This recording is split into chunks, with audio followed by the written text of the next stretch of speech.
Firefighter in the area, I've got to imagine, is there along with a cop. And, you know, we have no word on any injuries or fatalities. We have no word on what kind of plane this was. And we showed a doorbell video, if you're just joining us, a doorbell video from about a half a mile away, I'm assuming. All right, Jason. Yes, Jason, go ahead. So, to give you an idea, you're with Wendy's, is this? Which store is this? This is what? The cafe right here. All right. So, I'm with a worker right across from where the house is on fire. What did you see in here while you were working? Man, I was just working. I was making a drink, and then I just see a big old explosion of light just out of nowhere. I felt the vibration. It was crazy, man. And did you have any idea what it was? Man, I don't know. At first, I thought it was like a gas leak or a gas truck, you know what I'm saying, collided with a car. But then I hear it's a plane, and I'm like, what? What do you mean a plane? And then you looked out the back door here. You're fairly close. You see a house on fire here? Do you know what street that is right there? But the side street. Oh, the side? I'm not really. Yeah, but side street. But you saw all the fires here. I saw all the fires. Yeah, it was crazy, man. And what was the reaction of everybody in the cafe and all around here? Oh man, everybody ran, bro. Everybody ran. They left. And you wouldn't leave. How did you finally hear about it being an airplane? Oh, it was crazy, man. Did you see all the parts in the parking lot next to the cafe here? Yeah, not the parts per se, but I just see fire, man. Yeah. Smoke, everything. All right, sir, thank you very much. Glad you're safe. So there you go, Jason. This worker is about a football field's length from where the house is on fire. So we're behind, and if you're pulling up a map and you're wondering where I'm talking to you from, I'm right behind the Cane's Chicken Store, which is fronts right on Cotman, in the front of the Roosevelt Mall, which is diagonal right across from this house on fire. So it looks, I don't see any more flames on the house, but I see flames initially on the street that have been right in the driveway of the Roosevelt Mall, right next to the store that lists the sign that lists all the stores here. Those flames are now kicking up, and I have no idea what's burning. It must be some kind of fuel, and I don't know if that's the gas line, because now I see a team of Philadelphia Gas Works workers, and they look like they're getting back. All right, Jason, I'm gonna step back because I'm looking at guys with hard hats and PGW vests stepping back. That must be the gas line that the police officers were warning me about. And those flames are now picking up. That is across from the house. Maybe that's what caught the house on fire. I can see firefighters on the roof of the house. I don't know if that's the corner house or now two houses in, Jason, but I can see firefighters on the roof. These flames must be a gas line here that is right in the driveway of the Roosevelt Mall next to the sign that says Macy's, LA Fitness, Ross for Less, Sprouts. So, and this must be a gas fire right here. Although I saw the gas works team with their trucks back off, they're staying off of only about 100 feet. So nobody's running. There's firefighters walking nearby. So there must not be any danger of an explosion. The gas must be burning off from a gas line because they wouldn't allow firefighters to stand that close to a gas line. But this is definitely a gas line that's burning, and flames are shooting 10, 15, 20 feet into the air. And now here comes the black smoke again from this gas line, Jason. Yeah, they're going to try to get that gas line off. In the meantime, they're probably searching for victims and trying to search each and every house and store there at Roosevelt Mall to make sure that everybody's okay. And this debris field, Steve, we're talking football fields, several football fields. This gas line is spinning like a top, like a little tornado, and there's something sticking out of the ground. I don't know if that's a pipe, and I'm taking cover. I'm now at the Cane's Chicken Store, taking cover behind their doorway. I don't know if they're even open. I could go inside. There's a Raising Cane's there. Yeah, a lot of food places right there in LA Fitness. There's a gym. Keep yourself safe, obviously, and we're doing our best to bring viewers pictures, live pictures, as soon as we can of what we're seeing. What you're seeing right now, folks, is video that Steve took on his phone moments ago. Still very smoky and tough to breathe there? Jason, I'm gonna get off the phone. Okay. I can feel the heat from this gas line fire. Get out of there. Get off the phone, get you some new video, and get that right to you so we can illustrate to everybody what's going on here right now. Because this is a sight to behold. These flames are so big that they're lighting up the scene. That's why I'm able to see the house that was on fire, and I can see the firefighters up on the roof. And boy, they're doing a great job. There's hundreds of firefighters here. The gas workers team staying behind. And I guess they must realize that's just gas burning off, even though it's ignited. Must be no danger of an explosion here, or you would think they would clear everybody out of here right now. But there's so many people standing close to that. And then I see another smaller fire as I'm looking down Cotman Avenue, which probably is the remnants of whatever that truck or SUV was that's on fire. Just So I'll incredible. get off the phone. I'll get right back to you. Absolutely. I'll give you some video. Get yourself safe. All right, Steve, thank you very much. Let's go back to that doorbell camera video that we had from a viewer, and on the left side of your screen, I posted this on Twitter, and the replies I'm getting from everyone is that looks like a missile, and it sure does. Now, that doesn't mean that's what it is, but this angle, just the fireball that then ensues after the crash. If that is a plane, it was in a serious downfall at that moment. When you think of some of the planes that fly out of the Northeast Philly airport, there are some smaller Cessnas, there are some private jets as well. No jumbo jets, as you know, out of that airport. But just look at the fireball so you can see why the debris field is what it is in Northeast Philly at the Roosevelt Mall. This happening less than an hour ago, right as people are coming home from work. They're shopping right there. It's a Friday evening. They may be going to dinner at this point. There's no word on any injuries, but it does not sound good. At the moment, Steve Keeley was telling us that there are several fires that are being fueled by underground gas lines, perhaps. The debris, again, from a plane and then from homes and cars that were in the area. Several fires burning. And Steve having a hard time breathing at points there. But again, just watching this video, that looks like it was a midair collision. I don't want to speculate, but some kind of breakup of a plane at that point. You just don't see planes come down like that in Northeast Philly very often. Back to the ground video from Steve Keeley. There's a Dunkin' Donuts right there, and you see fires burning. I don't know if that's a car. As we go over the fence here, I don't know if that's a car or a home on fire in this little area, but there's several little fires like that burning as firefighters try to get the gas off, try to put the fires out, and try to figure out what's next. That looks like an underground gas fire burning.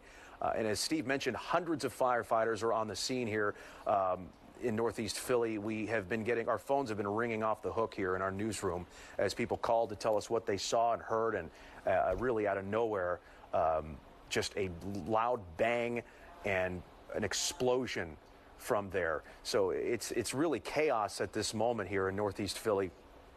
Again, Cottman and Bustleton Avenues right along the Parkway, right at Roosevelt Mall.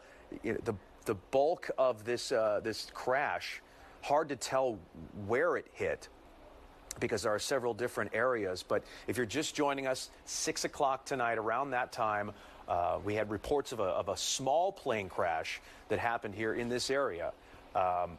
And a lot of people texting me right now saying, what is going on? And they grew up in this area. They their hearts go out to whoever's involved. And we're getting multiple calls from people, though, who heard the explosion, who saw it. They felt the ground shake. And as you can see here, no surprise, that fireball is enough to wake anybody up within a mile or two radius from there. Again, this is from a viewer about a half mile, I'm assuming. And just seeing that fireball right there, it's incredible. We're doing our best to get Steve back. We're doing our best to get some aviation experts on and try to get a ground picture for you. We're doing the best we can to try to bring you the very latest. It is chaos in North Philly, so I'm doing my best to try to navigate you through this what appears to be just a disaster in Northeast Philly right here.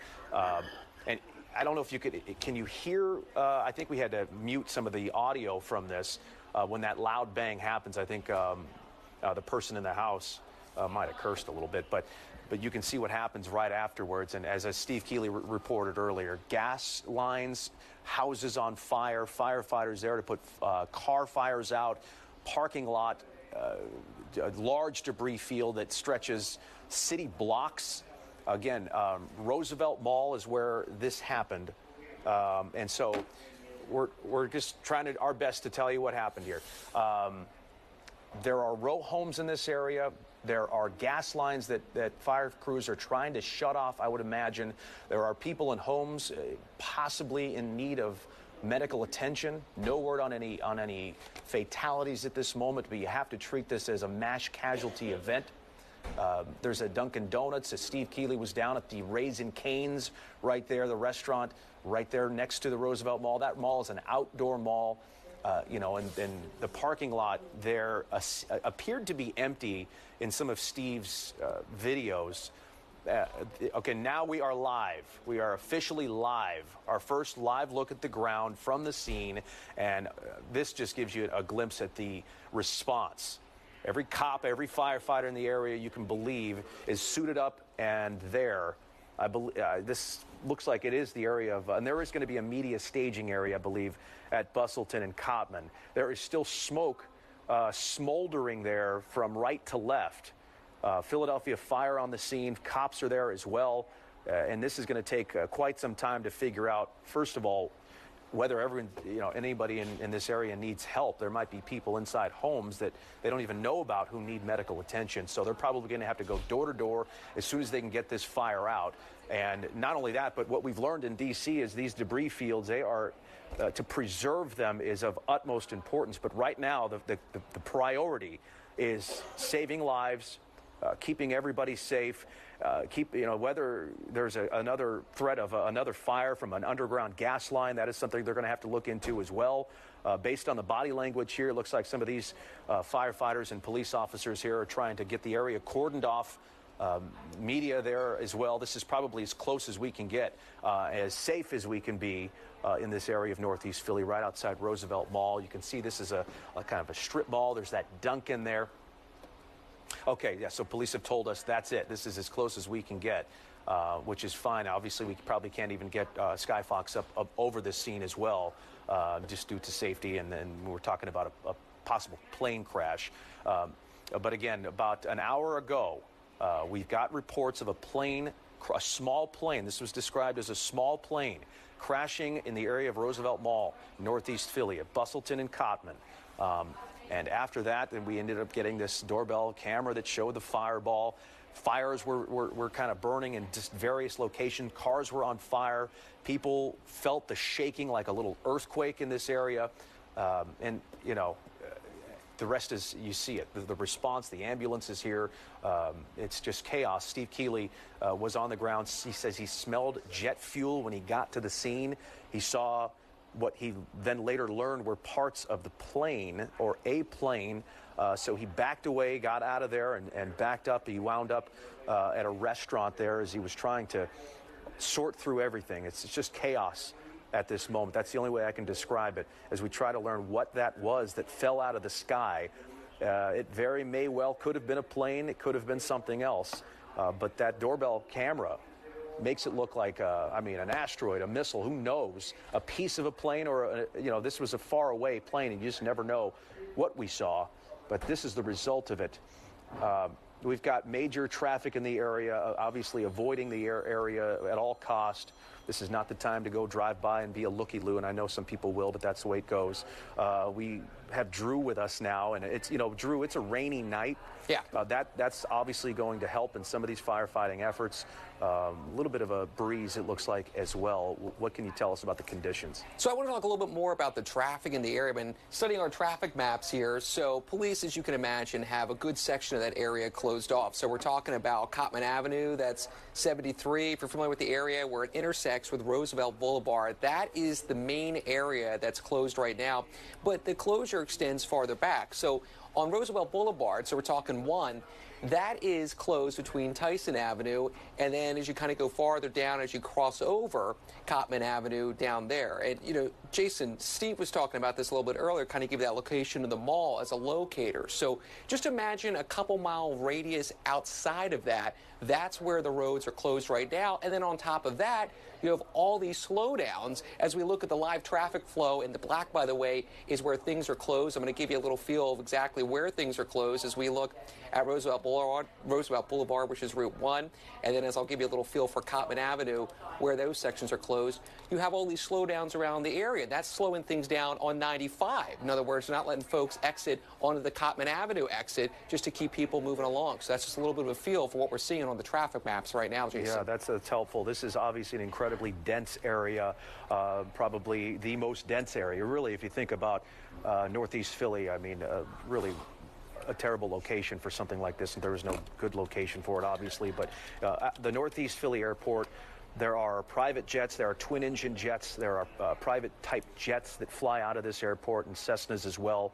There are people on the scene sending in pictures of what they believe is a tail, a number from a plane that we'll wait to report. But this is not a small Cessna per se. This is larger than that, at least it appears to be. When you look at that explosion like that, you have to assume it's a larger plane, and we might have to, it might be weeks before we find out exactly what happened, what would cause a plane to fall from the sky the way this did. On the left of your screen, you're looking at another fire that looks like it's coming from underground, perhaps a gas line fueling that fire.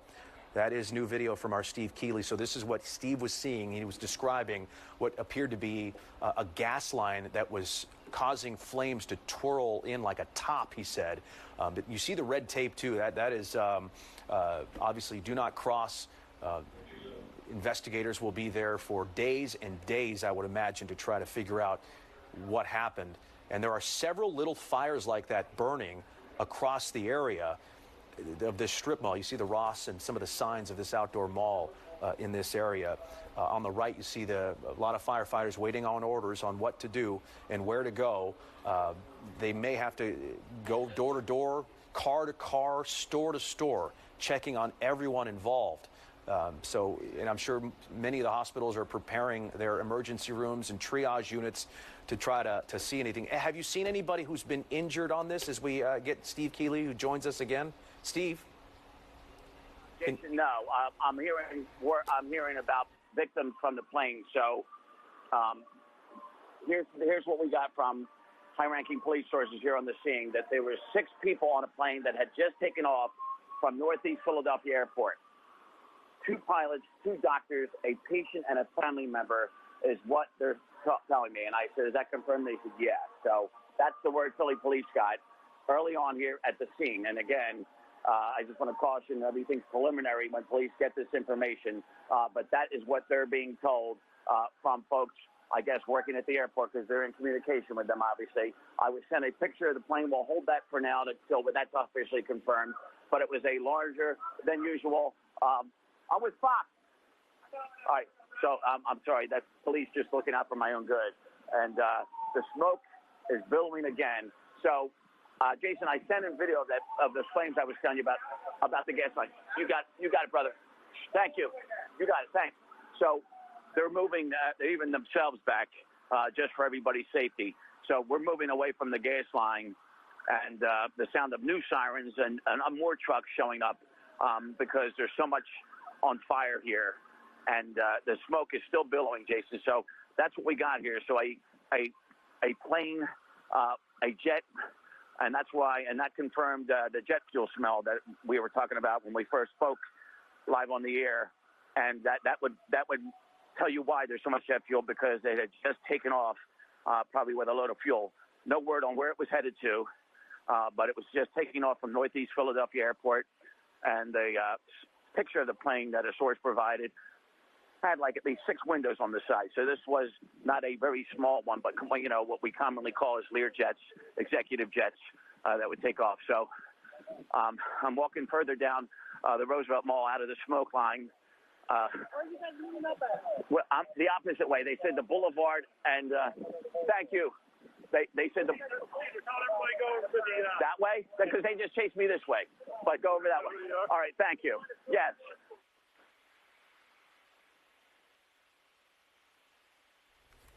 Steve obviously is having to do some navigating here with police who are asking him to move for his own safety. So he's trying to do that and try to get to a safe place while giving us a little play-by-play of what he's seeing. On the left is video Steve took about 5 to 10 minutes ago of a twirling fire being fueled by an underground gas line in the parking lot of a Roosevelt Mall. And on the right is a live picture on a rainy night here in Northeast Philly of the response from firefighters, hundreds if not more, dozens there, trying to really just get a handle on what has happened with this, what appears to be what Steve described as a Lear jet, a private type jet with twin engines, about 6 windows that may have crashed, and that happened about an hour and 15 minutes ago.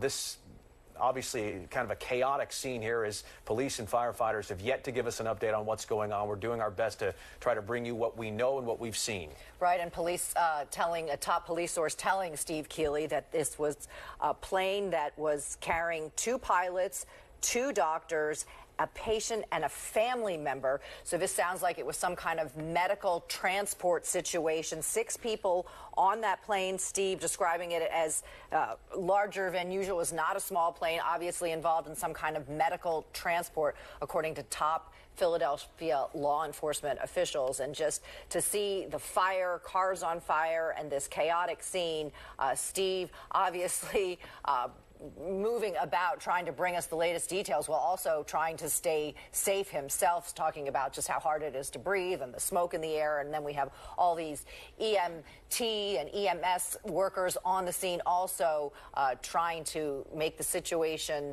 as safe as it can be for people there on the scene. Yeah, and that's the first I'm hearing about a medical flight, perhaps, and then you start to wonder what kind of equipment, what kind of items are on this plane.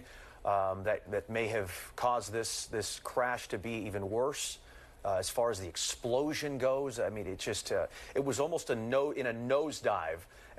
Can we show the doorbell camera again? It's just incredible to see the angle in which this plane, as it's described, was coming down from the doorbell camera from about a half mile away.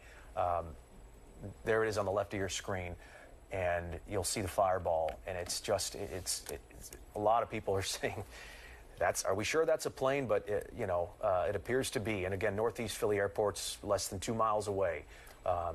And people saying, Jason, that they heard an explosion, they heard this happen, and then they looked up into the sky. People, reaching out to us on the phone, via email. There you see it again, just crashing down, coming out of the sky out of nowhere, and then that huge fireball.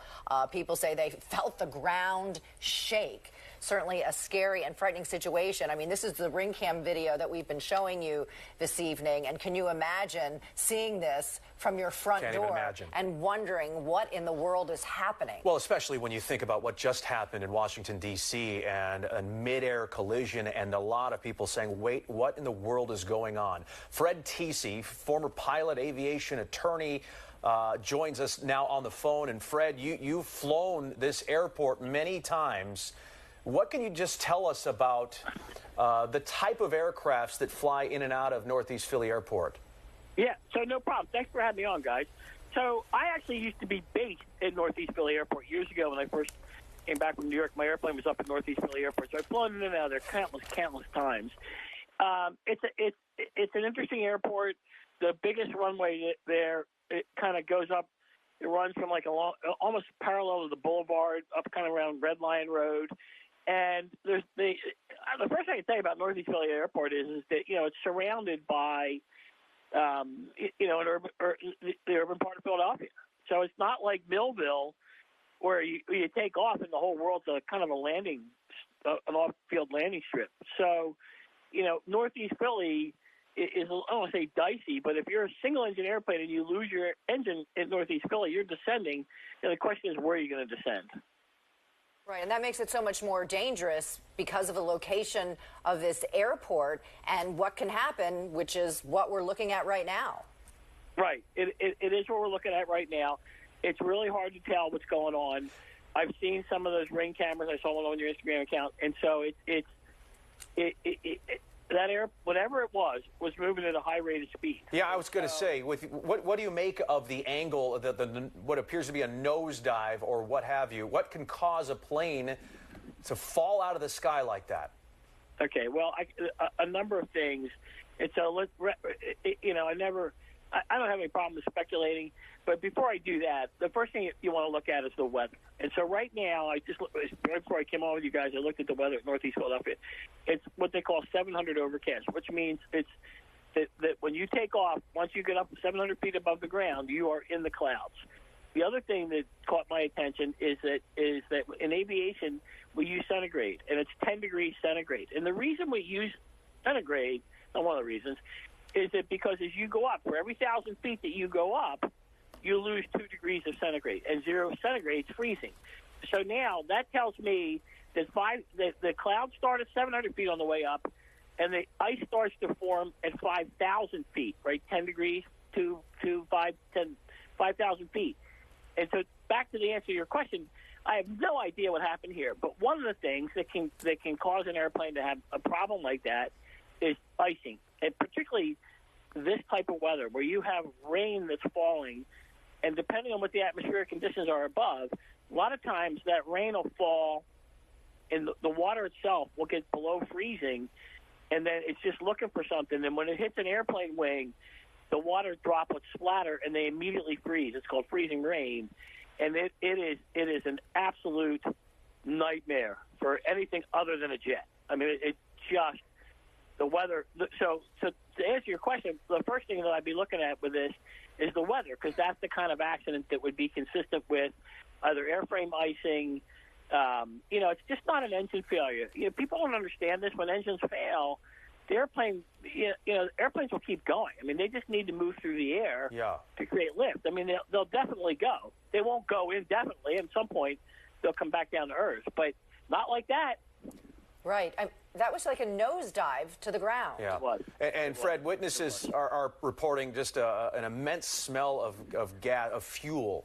And with this possibly being a medical flight, what kind of equipment does a medical flight carry? Oxygen tanks, things that could explode? That's kind of my question. Yeah, no, it's a great question, and it depends. So the question, that raises two questions if it's a medical flight. First of all, was this a rotary wing aircraft, like i.e. a helicopter, or was it a fixed wing aircraft? They do carry oxygen. I'd be curious what kind of smell that the bystanders are smelling. The more sophisticated stuff burns jet fuel. So the helicopters, the sophisticated helicopters, the medevac helicopters that you see, they burn jet fuel. The bigger airplanes, the medevac airplanes. I mean, I knew people used to fly medevac on Learjets, which is a private jet that they can use for medevac. So, and those are the kind of airplanes that fly in and out of Northeast Philly. Northeast Philly has a lot of medevac flights go in and out of there because it's easy for a lot of different reasons, not the least of which is that you're not, getting in and out of Philly International is a little bit more difficult on the general aviation side. Not impossible, but a lot more difficult. Whereas Northeast Philly, you gas and go. So stay with us, Fred, as we try to recap what exactly is going on. And we're showing you some new video. But about an hour and a half ago, reports of a small plane crashing in Northeast Philly, right around the Roosevelt Mall area, several fires burning. And Dawn, you had mentioned the amount of people on that plane. Right. We're told from top police officials, our Steve Keeley telling us that there were 6 people on the plane, 2 doctors, 2 pilots, a patient, and a family member. So that is the presumption that it was some kind of medical transport. Governor Josh Shapiro just making a statement on X saying, quote, "I've spoken with the Philadelphia mayor and my team is in communication with Philadelphia police, with the Philadelphia Office of Emergency Management and the Philadelphia Fire Department. We are offering all Commonwealth resources as they respond to the small private plane crash in Northeast Philly. We'll continue to provide updates as more information becomes available." So Governor Josh Shapiro, Pennsylvania Governor Josh Shapiro, has been briefed on what's happening, offering all resources to the Philadelphia area as police, fire, and EMS try to get a handle on this very chaotic scene. But again, as Steve first reported, it seems like this was a medical transport flight with patients and doctors and pilots on board crashing into the streets of Philadelphia. And we're looking into where that plane was headed, and obviously it's going to be a while before we find out who was on that plane.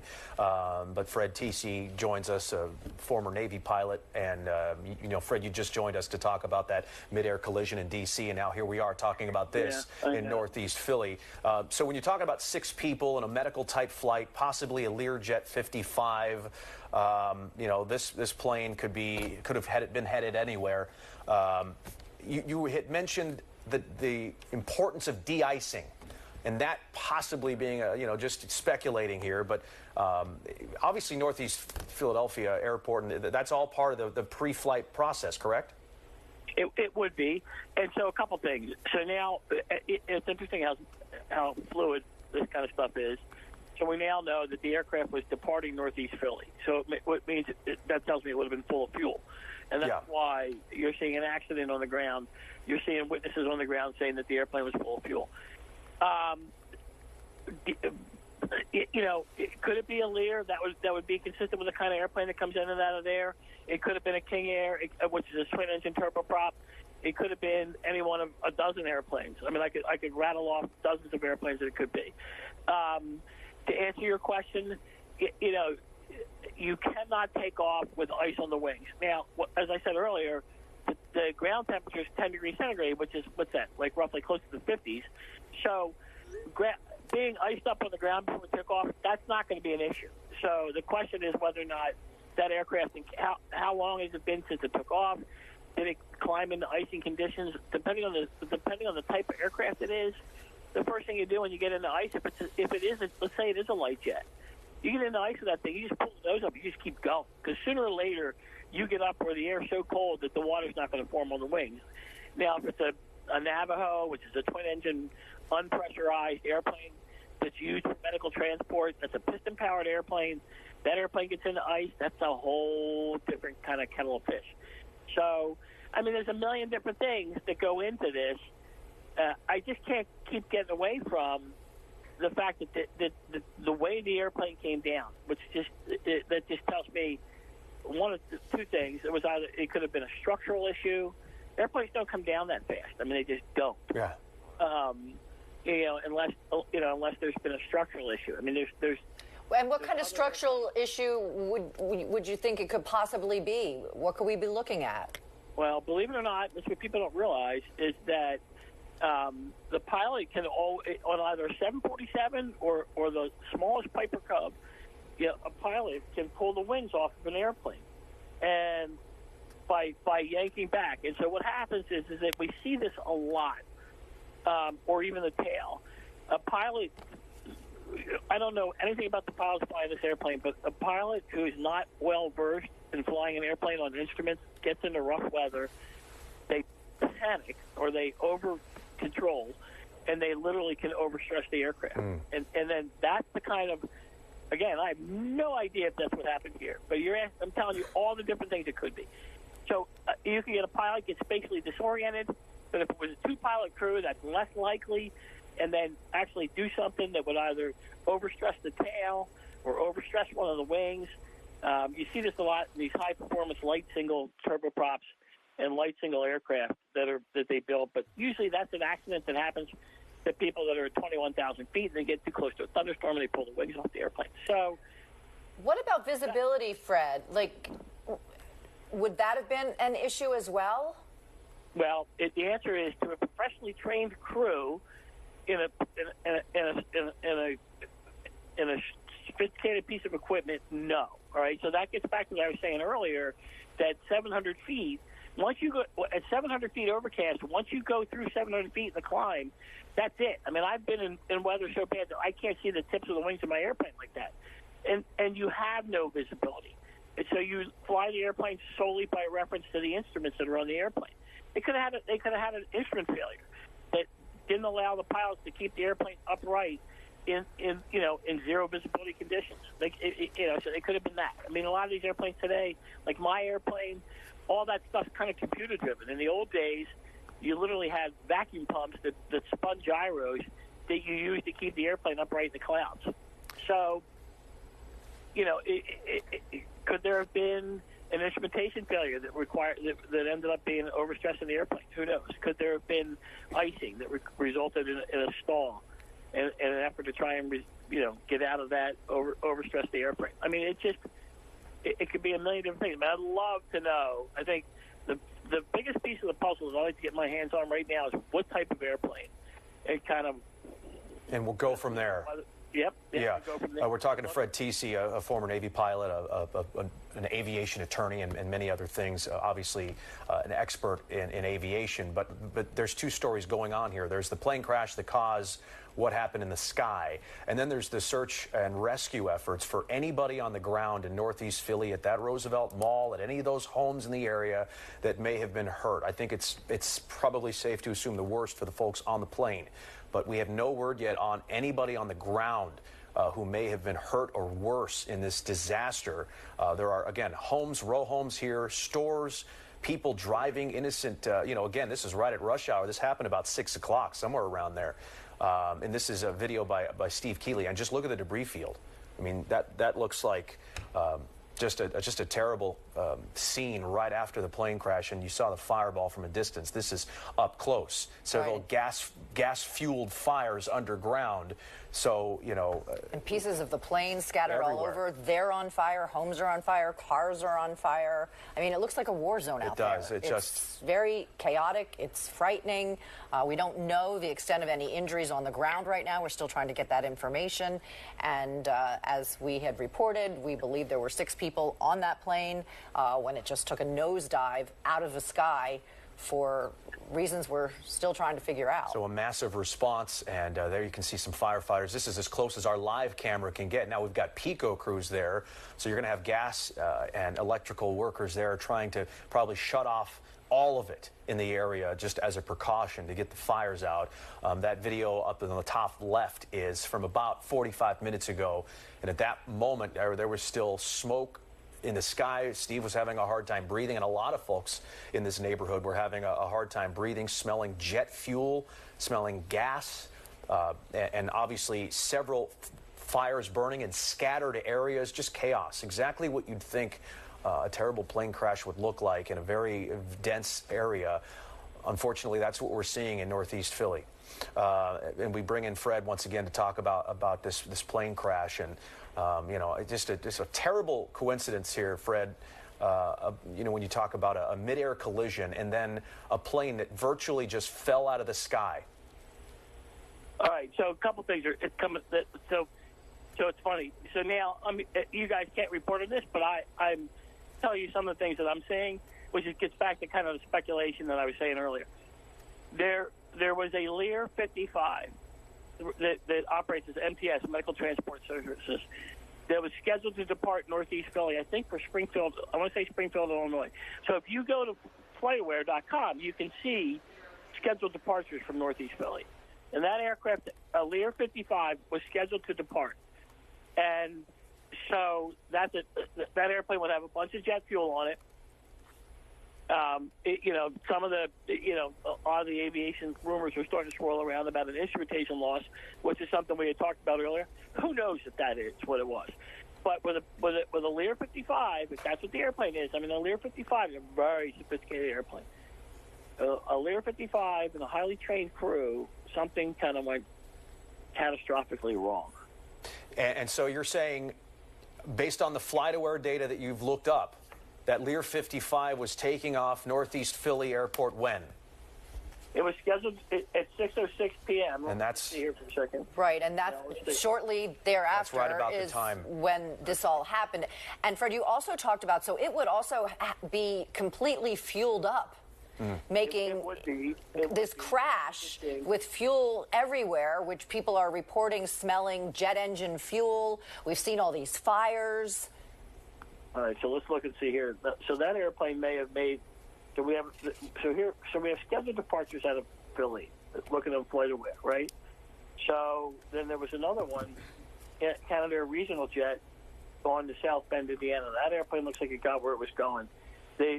One of these Lears looks like it's still up going where it's supposed to. So it's really hard to tell, kind of, what's going on. It's some people are saying it was a Lear. Some people are saying it was a Canada Regional Jet. So who knows? Okay.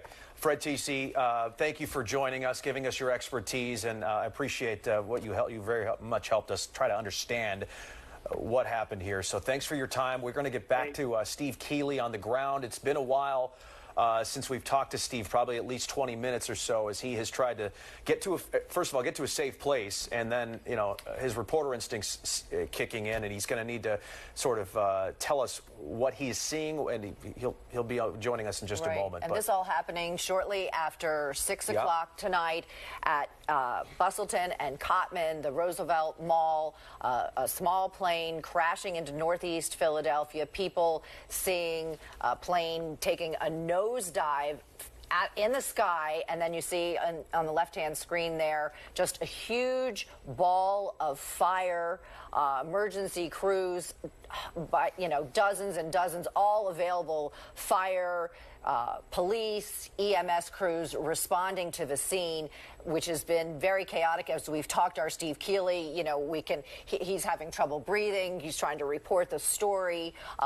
Governor Josh Shapiro also making a statement on X saying that he's going to make all available resources available to the city of Philadelphia, offering the mayor, the fire department, the police department, and the Office of Emergency Management any possible help that they could need in handling this huge crisis in Philadelphia that we've been dealing with for about an hour and a half or so. Yeah, the AP reporting that, as we just heard from Fred, saying that this flight took off at 6:06, disappeared from radar about 30 seconds after climbing to an altitude of 1,600 feet.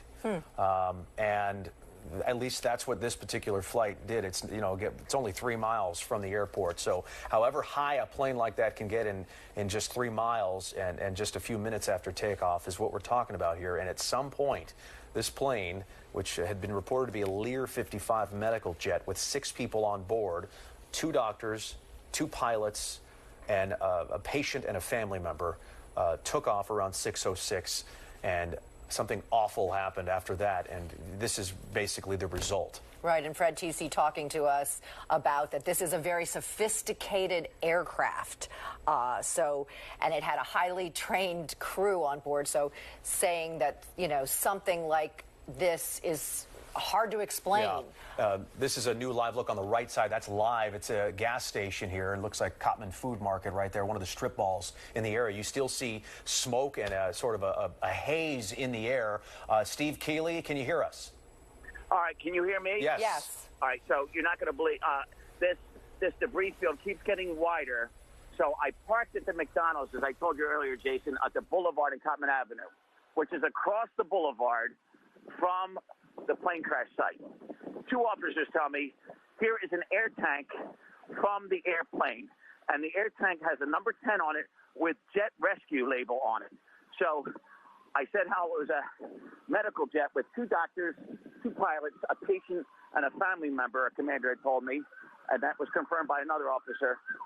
This would be on a medical plane, an air tank, an oxygen tank that is right on the corner where the McDonald's is, across all 12 lanes of Cotman Avenue, and that's how big the debris field is.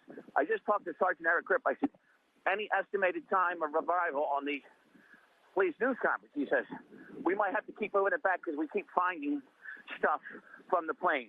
So I'm standing here with this air tank now that hasn't been roped off yet, and I don't know if it was kicked down here or it's down. It's across all 12 lanes of the boulevard. It may have been hit by vehicles and ended up here. But they keep moving the scene back. They have closed the boulevard. It was not closed right after this when I was on scene. But this air tank is here, and I'll get a picture in so you can see it. And it's just shocking how much they keep finding. Now, it's dark out. It's been raining, and there's been smoke billowing all the time. I just walked 2 miles to get around everything safely to get to where they're going to have the media news conference, which is at a gas station across the 12 lanes of Boulevard. But they keep finding things, so they may move the media back before they start talking. So I'm going to head back over there. I'll get you a picture where this air tank is. It looks like Philly police are coming over just to secure that now. But what an awful scene this is. And still, I have not gotten any information on potential victims on the ground. This was a crowded mall. It was a packed Cotman Avenue waiting for the traffic light at the boulevard. And I know firsthand because I was in it moments before and moments after on both sides. So there's your update. I'm going to go back over the scene. I'll get right back to you, and we expect to hear from, I know Police Commissioner Kevin Bethel just arrived. We'll hear from police, and we'll learn what they know at this early juncture still. As you hear sirens, fire department, ambulances leaving, and it's also a gruesome scene. I was warned at one point. Everybody was moving me back to be for our safety, and other things. It's just awful scene. And the police and the fire department doesn't even know the extent of everything that happened just yet, because Cotman Avenue is one of the busiest streets in Philadelphia, along with Roosevelt Boulevard. at the busiest time of day, evening rush hour on a Friday. All right, Steve Keeley, get to safety, and as soon as you have more information, we will check back in with you. You are doing an awesome job out there. And I was going to ask Steve about injuries. He obviously has no information on that, but I mean, objective one for first responders is to find anybody on the ground who needs medical attention.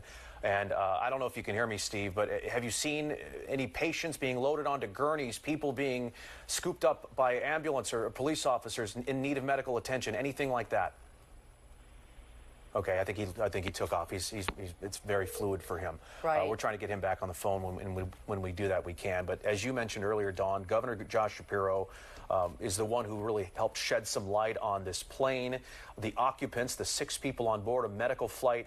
The governor also saying that the plane crashed about 30 seconds after it took off, leading to this scene that we see here. Right near Roosevelt Mall in the parking lot, into stores, into homes, fire crews trying to put out those fires. And in these 2 live shots, the one on the right is live. I believe the one on the left is not. But there may very well still be fires burning as crews try to shut off gas lines that are underground that were disturbed by this plane that fell from the sky. Right. This, if you're just joining us right now, this all happened shortly after 6 o'clock tonight. We're hearing that a Lear 55 with 6 people on board, 2 patients, or I should say 2 doctors, 2 pilots, a patient, and a family member on this plane that just took a nosedive into the street.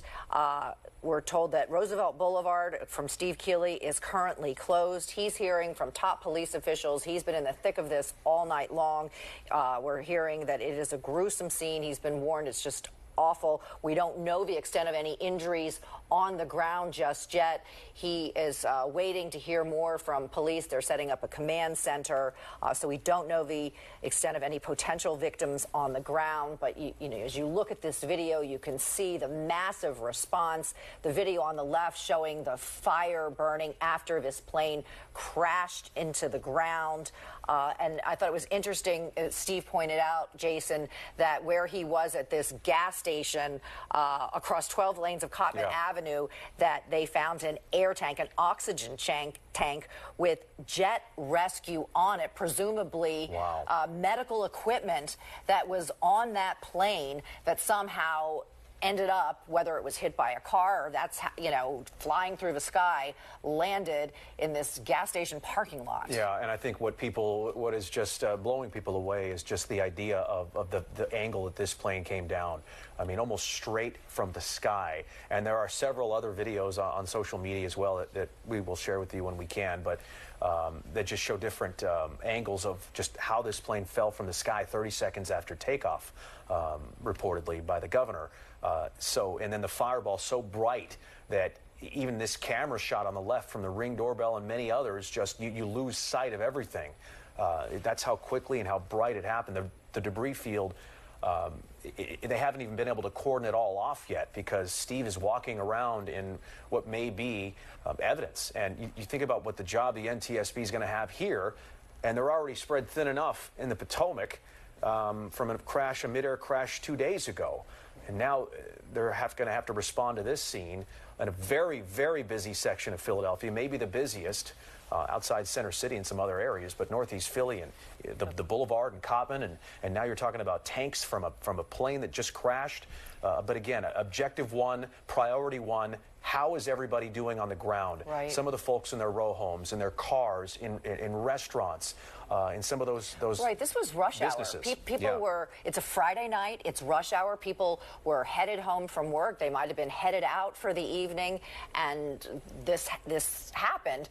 And Fred Teesey was talking about could be potentially icing on the plane or whatever. So let's head over to Drew Anderson. Drew, you can talk a little bit about the weather conditions when this happened and potentially what the pilots were up against. So here's what I'm doing. I've been piecing together all the data that's coming into our newsroom. So you guys were mentioning how the plane potentially crashed about 30 seconds off of takeoff. So I went to FlightAware and was looking up some of the information of that Learjet we were talking about, and the estimates are it only got about a half a mile off the ground. So from that information, we wanted to see, okay, is it icy at that level up in the sky? Because it's pretty mild when you step outside right now. And ice, as it collects on wings, can change pretty much the way a plane is designed to fly, such that it can't maintain its altitude and it comes down because it's just can't handle that extra weight on the wings. From what I see from the weather data, as I was looking in the upper atmosphere, it is not icy right now a half a mile off the ground. You have to go about a mile or more off the ground before you're going to get temperatures below freezing. So from what I can see from the information coming in terms of the max height that the plane got versus what temperatures would be at that level, it does not look like ice is a factor that would have played a role in any whatsoever. But again, we're still waiting to get more information in to confirm those things. But from what I see, it's mild air where the plane made it and temperatures were above freezing. And when I'm looking right now on the live picture of our Philadelphia Skycam city line and just kind of look at the city sky, the clouds are really low. So the plane for sure would have been in visibility that would not have been existent. They would just been in clouds, not able to see. So that's something to keep in mind. But from what you guys were saying, I could just say ice would not have played a factor from the weather data that I'm seeing coming in at the Fox 29 Weather Authority Weather Center. Okay, Drew, thanks. We just got some breaking details. We have a statement from the FAA, and I'll just read it to you in its entirety. A Learjet 55 crashed around 6:30 p.m. local time on Friday, January 31st, after departing from Northeast Philadelphia Airport. 2 people were on board. The plane was en route to Springfield Branson National Airport in Missouri.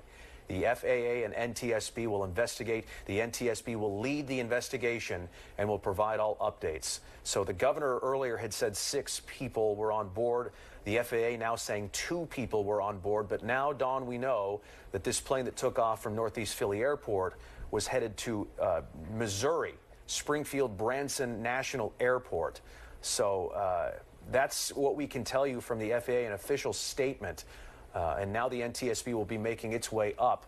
And again, it's just still so shocking that this happened in Northeast Philly. And now, again, a rescue effort underway for the folks on the ground who may have been hurt by this terrible disaster. Right, and the FAA is saying, of course, that this information is preliminary. It is subject to change as we learn more information. Governor Josh Shapiro also in contact with the mayor of Philadelphia, with the police chief, with the fire chief, trying to offer any and all assistance he can as the city tries to deal with this crisis, with this tragedy. As you can see on the left-hand side of your screen, this is what happened. You can see that fireball after this plane, this Lear 55, just took a nosedive out of the sky, and it took off about 6:30 tonight, and 30 seconds later was crashing into the Philadelphia streets.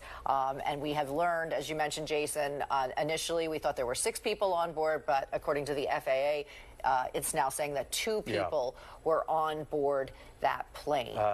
Steve Keeley, I don't know if you can pull up Steve Keeley's latest tweet, but he has a picture of the oxygen tank, the medical oxygen tank that he was describing to us on the air. He is right on the boulevard somewhere just outside the Roosevelt Mall, and he said across the 12 lanes of the boulevard, he saw a jet rescue oxygen tank on the side of the road. Right next to a McDonald's, and as soon as we will bring you that when we can. It's just an incredible debris scene and a debris field. Steve Keeley also, there it is. That's what Steve saw. I think that's on a sidewalk right outside the boulevard. Right. Not sure if it was hit by cars or just incredible that is intact. Yeah, he said, Steve tweeting that the oxygen tank from the jet was outside the McDonald's at Cottman Avenue and Roosevelt Boulevard. That's about a quarter mile at least from where Steve Keeley was earlier when he was reporting near those fires. Right. So that is absolutely incredible. Yeah, and I'm just estimating if that's a quarter mile away, you got to think the debris field is even larger than that, maybe a half a mile at least. But one police commander telling Steve there's pieces everywhere. And when you talk about a plane right out of that falls out of the sky, it's not a surprise at just how widespread the debris field is there. And now we turn our attention to the ground and the folks there and the innocent people on the ground driving and shopping and eating. And it's just way too soon to tell. And we'll certainly be checking in with hospitals, checking in with the community there to try to figure out if everybody's okay on the ground. Right, and Philadelphia Councilmember Mike Driscoll issuing a release on the impact of the crash in Northeast Philadelphia. He is the chair of the Transportation and Utilities Committee, and he says that his heart is so heavy, this is a quote, as we continue to learn more about this tragic plane crash in Northeast Philly, we are in direct communication with our emergency response teams to monitor the ongoing impact to the immediate and surrounding area. This is an active emergency response situation, sadly, with reported mass casualties. This is coming from City Councilman Mike Driscoll. Right now, our focus is on the needs of our first responders on the ground, as well as the individuals and families impacted by this tragedy. They're obviously asking people to avoid the area, and their prayers are with everyone right now. So just a really horrific scene, a horrific situation after this plane crashed at Roosevelt and Cottman just after 6:30 tonight, shortly after taking off from the airport in Northeast Philadelphia. About 30 seconds. And again, a Learjet 55, and I don't know if our staff can just put up a Learjet 55 picture when you can, just to show the folks what it looks like. It's got about 4 windows, twin-engine jet. It was headed to Missouri, so it had just been filled up with fuel. 2 people on board, according to the FAA. It was before 6:30 when it crashed. 30 seconds after takeoff, something terrible happened in the sky, and we won't even begin to try to figure out what happened there. It's just when you see the angle and the ferocious angle in which this plane crashed, it's no surprise that the debris field could be as wide-ranging as a half a mile. And, you know, I'm sure folks may come across some of that debris that needs to be preserved and not touched. Right, and we were talking to Fred Teesey earlier in the evening. He's a former Navy pilot and also an aviation expert, and he was saying that angle, Jason, the fact that it came down at that angle and it came down so fast that something had to be terribly, terribly wrong. Well, it came down so fast that people are questioning whether that was even a plane. I mean, because people think it was a missile, and from far away it certainly looks like it, but now we have confirmation that it was a plane. And so I know we have a Learjet pulled up. It's just an example of one, but it's in the computer. I think Drew pulled it up for us. But it can seat probably at least 10 people, if not more. And a lot of times these flights are used for medical purposes. Not sure if we don't have confirmation this was a medical flight, not according to the FAA. Right, but we do know that Jet Rescue, which was written on that air tank that Steve showed us a picture of, is an air ambulance company. So we do know, there's that, oxygen tank on a Philadelphia street in the area in this debris field. So and Jet Rescue describes itself as an air ambulance fleet, and they have 10 medical jets and 1 helicopter, according to their website. And so they have 1 Learjet 60, and they have 2 Learjet 55s, and that's what this is here, according to the FAA. So we're learning, as you are here, about what kind of plane crashed. And I just wish I could tell you about the folks on the ground.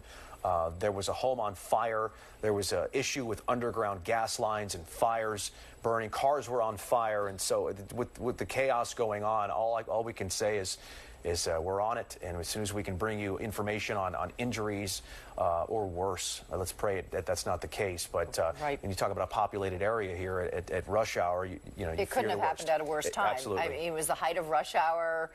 So many people. It's such a busy area of the city. To have this happen at that time in this horrible weather, and right after we just had this horrific mid-air plane crash in Washington, D.C.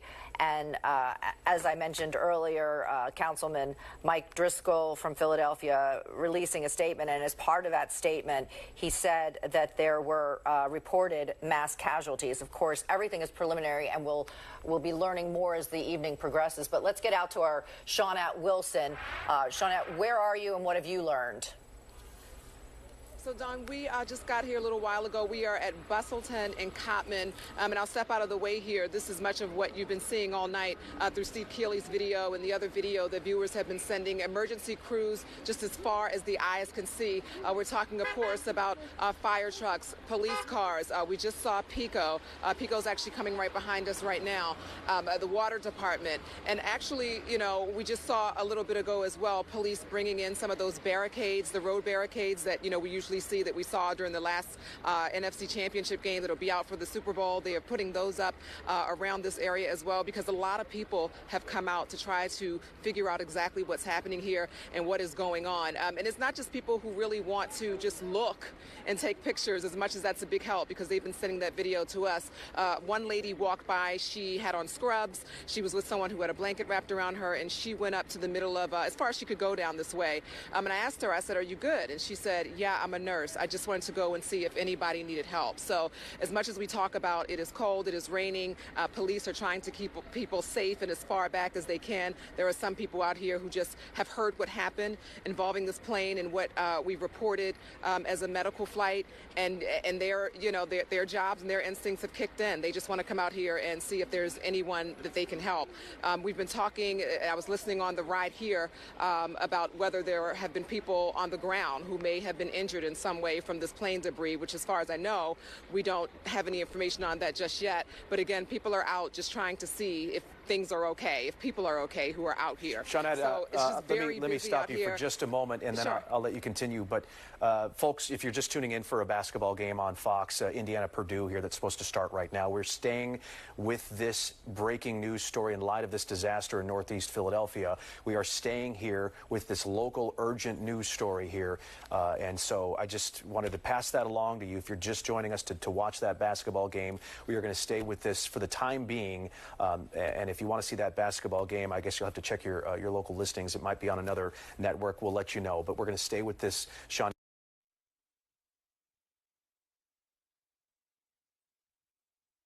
Obviously, people have to understand this is something absolutely just very traumatic that we're trying to get information out about tonight.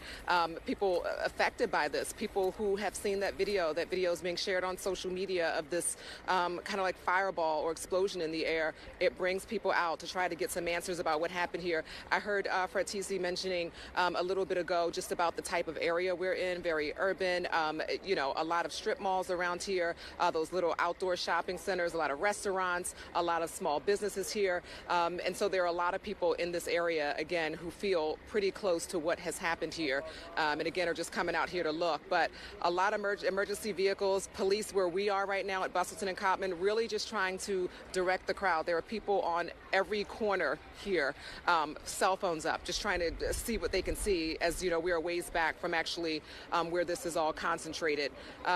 So again, across the street I can look over here at Roosevelt Mall, and we're seeing police vans. We're seeing, of course, you know, EMS, paramedics out here, and I'm assuming that they are just here on standby because we don't know, you know, much about this. We're starting to learn details, but they're here on standby in case they need to do something. I mentioned Pico just came by in the area, and the area also very difficult to get to. Obviously, all these people who are out here live here, so they are just walking from their neighborhoods, which is kind of the route that we had to take. Police now trying to move people back here. The road we had to take to get here from South Jersey through some of those neighborhoods.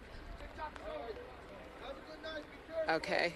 Police officer just told the crowd TikTok is over. So he's trying to just get this crowd, you know, get people away from here and get them home so that, again, investigators, police, firefighters can all do their jobs here. So you can see the crowd kind of like dispersing here as police are telling them to try to clear the area. It's going to be pretty tough. It's a tough job. There are people, as I said, on every corner here in the rain, just standing here watching and hoping to hear something. We've been hearing sirens off in the distance, just coming from different directions still, even though we know that this happened, I believe, Jason, at around 6 o'clock today. We are still seeing emergency vehicles just kind of like going around the area or either going to different parts of the area. So that's what we have here right now. Just a lot of people who are just curious. I have to go back to that woman, though, Jason, who and Dawn, who talked about she was a nurse. You know, some people hear of something like this, a tragedy, and they want to do what they can just to come out and help. And this plane going down just after 6:30 tonight, after taking off 30 seconds after taking off from the airport in northeast Philly, just dropping out of the sky. Let's go to our photojournalist, Mark Lavala. Mark, can you describe the scene where you are? Tell us what's happening there. Well, I'm not too far from where Shawnette was, but I was able to move up a little bit. As she said, police are just trying to gather and trying to keep people back, but doing the best they can, being calm. What you're looking at right now in my shot is, I believe you guys have my shot up, right? Yes, we do. So right there, I believe, is a house. I'm being told that this is Leonard. I'm at the main street. I'm going to zoom out right now. This is Cotman right here, and I believe that's Leonard. I believe maybe you guys showed this earlier, but that looks like one of the houses that was hit. Well, it looks like they got ladders, Mark, and it looks like they got like a fire out, so there, you don't see any kind of smoke or anything smoldering when there. I got here, I expected to see smoke, but it looks like that's not around anymore. I can see there's a fire truck that is not shooting water right now. Mm-hmm. It seems calm. I expected it to still be burning and stuff, but it's not happening. Well, we are an hour and a half into this. Everyone's on standby. Right. We're an hour and a half into this disaster. And Jason, you pointed this out. I think the focus right now is on the victims, finding anyone who may have been hurt, because earlier in the evening we saw gas lines on fire. We saw multiple cars on fire. We saw, the fireball in the sky. So this is a major disaster that the city is dealing with. And Mark, I see a gurney in your shot. From where you are, have you seen anybody getting onto an ambulance? Any injured people? Have you seen? Is there debris on the ground near you? I don't see debris. It looks, because like I said, I zoom out, you can see all these emergency vehicles are just in the way. We can't see past it. But I will tell you, as far as the mood around here, it's where I'm at. It's like a lot of media around here, and everyone is just sharing all these posts from social media. I'm not going to describe them, but it's horrific, and it just can't. I can't shocking. Believe. Yeah, it's shocking the really way shocking. It happened. Absolutely. It just depends on where you are. When this first happened, there were reports of just scattered fires burning homes, cars, and there was one. You're looking at one of them. Looks like the windows are blasted out of that home. Is that a home? I believe it's not a business. So that is a home. It's a bunch of row homes, I guess, on that Leonard. I think it's Leonard Ave. It's the beginning of some row homes, and you pray nobody was in there. And if you look beyond it, it looks like, I can't tell, but there's another one. There's another one right there. Yeah, next to it. It looks like the window's out there too. This is all Cotman.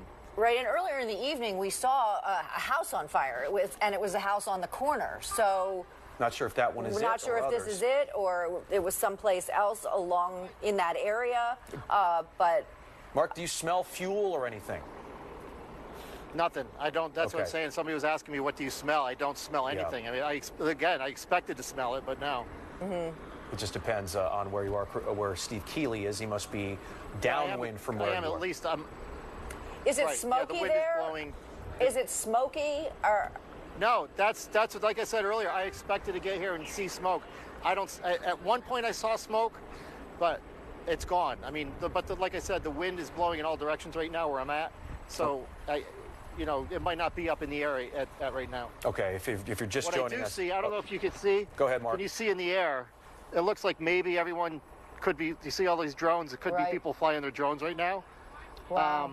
But, those could be medical, not medical, but first responder. That could be the police department, could be the fire department using those. In fact, I would imagine it's illegal to probably fly a personal recreational drone over this scene, although I don't know that for sure. No, you're not supposed to. No, you're not supposed to. Okay, We're not supposed to. So there's at least 4 of them from this shot, Mark. This is interesting. Yeah, exactly. Because I think they're just trying to really get an idea of how large this debris field is, possibly look for injured people, look for victims, look for even for the investigation of into the plane crash, look for debris. So, but just giving a little play-by-play into Mark's shot here, our photographer, Mark Lavala. He's on, is this Cotman here? I believe this is Cotman. Cotman, and he said Leonard. Yeah, Leonard. This is Cotman, yep. And Leonard is where that house is, yes. It's interesting. I think a lot of these first responders, these firefighters are kind of positioned right at that home. They are not running from home to home. They are not running from car to car. It looks like they are just in this area. Anybody who was in that home has either been rescued or, addressed from the fire department. And now police obviously have this whole area blocked off. I think they're going to have to continue to expand that roped off area. And you got a lot of people walking up there wanting to know what happened. And I'm curious if there's anybody around you, Mark, who heard anything or saw anything. Are you near people? It's where I'm at it's just media. They kept everyone back. We're back where Shawnette was. I believe she was at Cotman and Bustleton, which is where we were told was going to be the media staging area. And all the police officers are like, no, it's going to be beyond what you're looking at right now. But nothing's confirmed. But that's why nobody's around where I'm at. Yeah. Again, it's just emergency. Yeah. Okay, Sorry, Mark. It's just emergency responders. Well, thank you very much, and sit tight. We may go back to you in just a moment. But this, again, a Learjet 55 with, according to the FAA, 2 people on it, headed to Missouri, taking off from the Northeast Philly Airport about 30 seconds after takeoff, fell from the sky and crashed in an area, I guess, right in the Roosevelt Mall area. And pieces of the plane are everywhere. Fires were burning. At this moment, I'm not sure fires are still burning. Perhaps they have the gas shut off in this area. Perhaps many of those smaller fires are out. On the left is the chaos that ensued about an hour and a half ago. We're now 2 hours into this. This flight taking off just after 6 and crashing immediately after. So we were on the air at our 6 o'clock news. We started to get phone calls from witnesses saying that something terrible has happened there at Roosevelt Mall. And that was 2 hours ago. And here we are with still not a lot of answers about how everybody on the ground is doing. And we'll have to check with local hospitals as well to see if they are inundated with the injured. Because as you pointed out, Dawn, this is a very busy part of town at really one of the busiest parts of the day, the evening rush. And the plane was en route to Springfield Branson National Airport in Missouri. And we have learned that it was a Learjet and that it was Jet Rescue, which is an air ambulance company. They have 10 medical jets and a helicopter, including 2 Learjet 55s. We originally thought that there were more people on board, but according to the FAA, 2 people were on board that plane when it crashed, and we don't know much more than that. Yeah. Shawnette Wilson, back on the scene. Have you had a chance to speak with anybody who may have seen or heard anything in the area? Not just yet, Jason, because again, they are really focused on pushing people, from the neighborhood back away from this intersection. I was listening to you talk to Mark Lavala as well, and we were asking about smelling anything in the area. Since we've been here, I was also expecting, as I've been listening to the reports on the way here, to smell something. I don't. We are seeing smoke, and I don't know how clear it is. Martin zooming in about a block or so, 2 blocks away from us, and you can see smoke possibly coming from the right side of the screen, moving across off the road there. So not sure where that's coming from, but we definitely have been seeing it off and on as we've been standing here. There was a young lady and a guy who came by just a minute ago really wanting to talk to police. As police were telling people to go back, and they said they needed to talk to police about something, trying to keep an eye on them. They are also actually across the street talking to police right now. But again, just trying to really clear this area and keep people as far away as they can, aside from media. As Mark mentioned, this was supposed to be the staging area. We have not heard anything from officials yet as to when we may receive a briefing and if it will happen here at Bustleton and Cottman. But, you know, we're on standby for that, of course, to try to hear more of what we can hear. Did you guys make it good for me, okay? Because this is very important. Pardon? Did you hear anything? Yeah. The plane crashed. There was possibly a fireball in the sky. It possibly broke up over the mall. Where were you? We were over in that lot over there. So we just saw the aftermath, but I've talked to a couple law enforcement officers and whatnot. I'm just walking around this area. Do you live in the area or work? Cruisetown. Yeah, I live not too far. Just walking around here, even right now, what are you seeing? What's the mood like out here?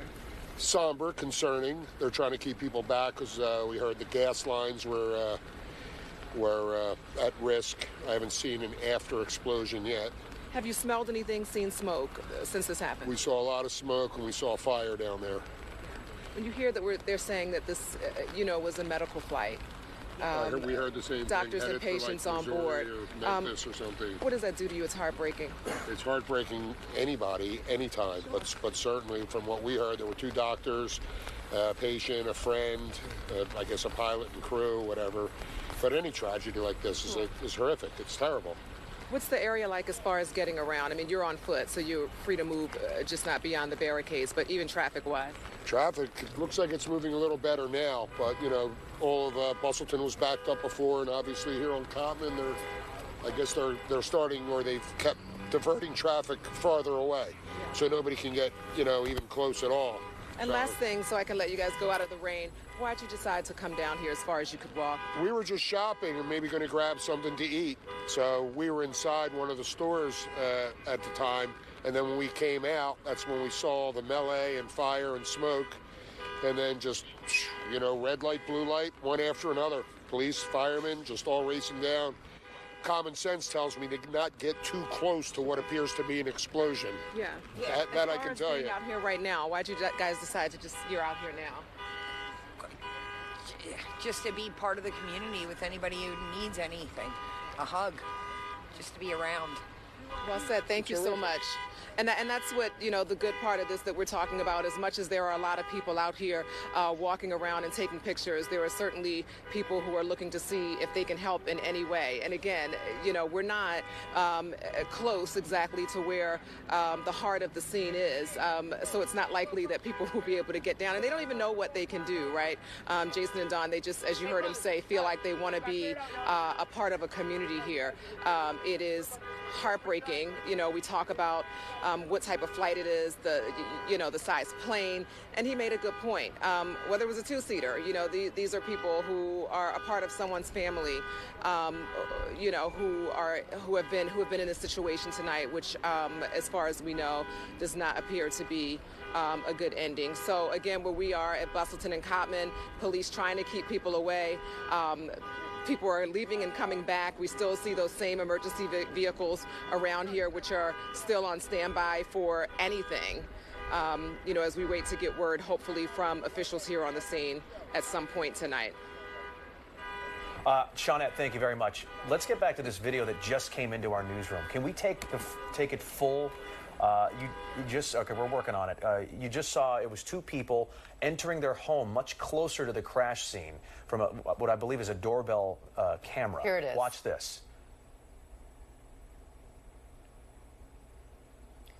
So you see 2 blasts. You see this man. He doesn't turn around until, he hears something. Right. Before the crash. And it seems fairly close.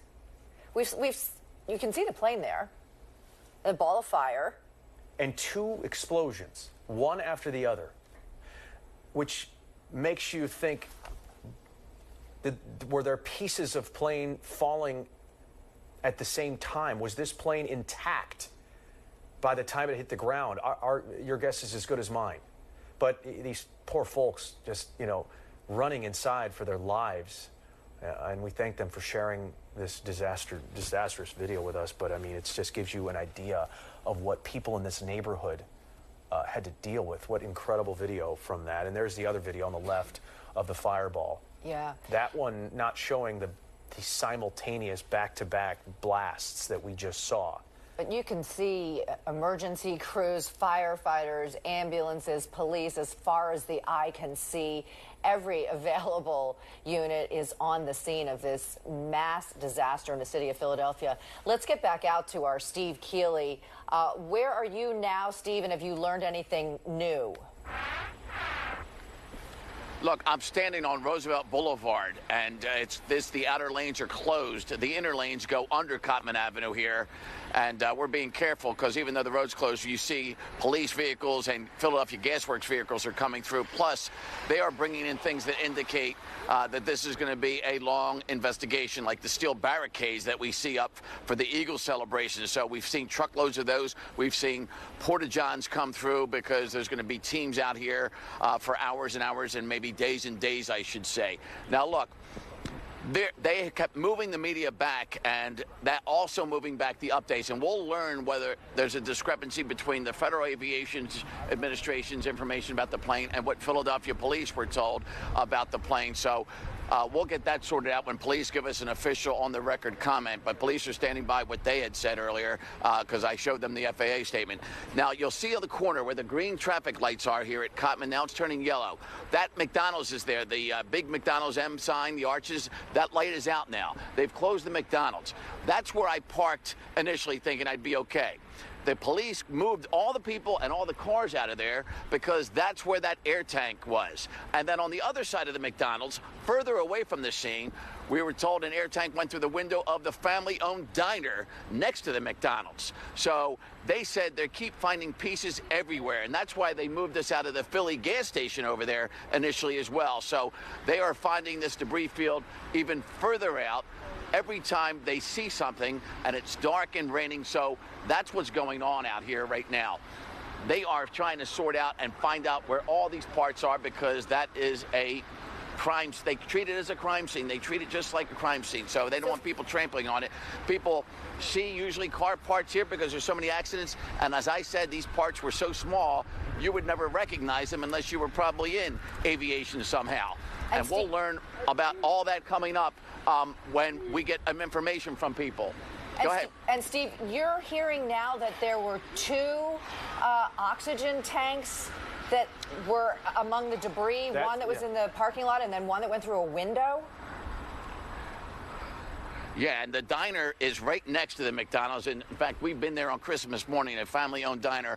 When I get off the air with you, I'm going to run over there and see and get what the police were telling me and see if that's for sure and see if there's a smashed window with a tank. But I took pictures, and I was talking to you earlier about the tank that was right there on the corner by the bus stop you're looking at Bustleton and Cotman. And again, that's across all 12 lanes of Roosevelt Boulevard, and as Greg moves left, you can still see the initial area where the first smoke and flames were. You can still see smoke billowing up into the sky here over that AutoZone roof, and the fire was a few blocks back from that on that side street where you guys are looking at on everybody's video.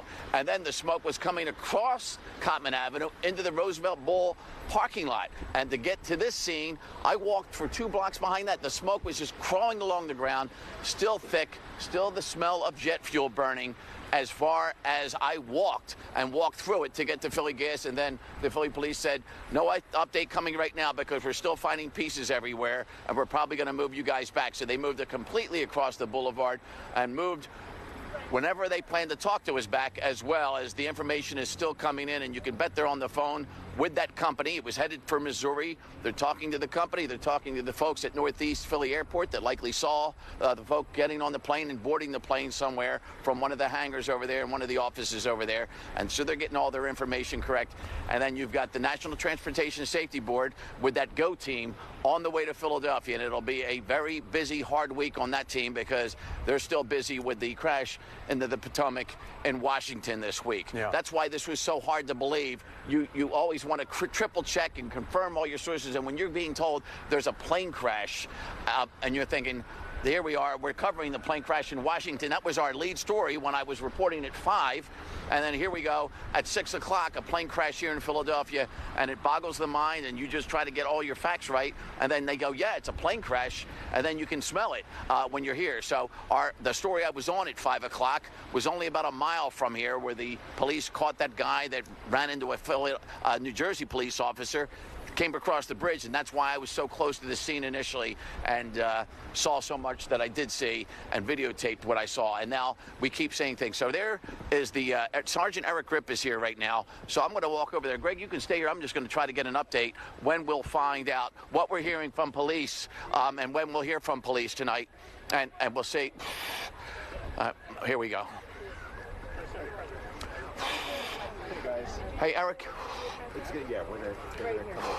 Eric, any idea rough time of when you're going to talk? Hopefully within 20 minutes. All right. So within 20 minutes, we're going to hear from Philadelphia police for the first time.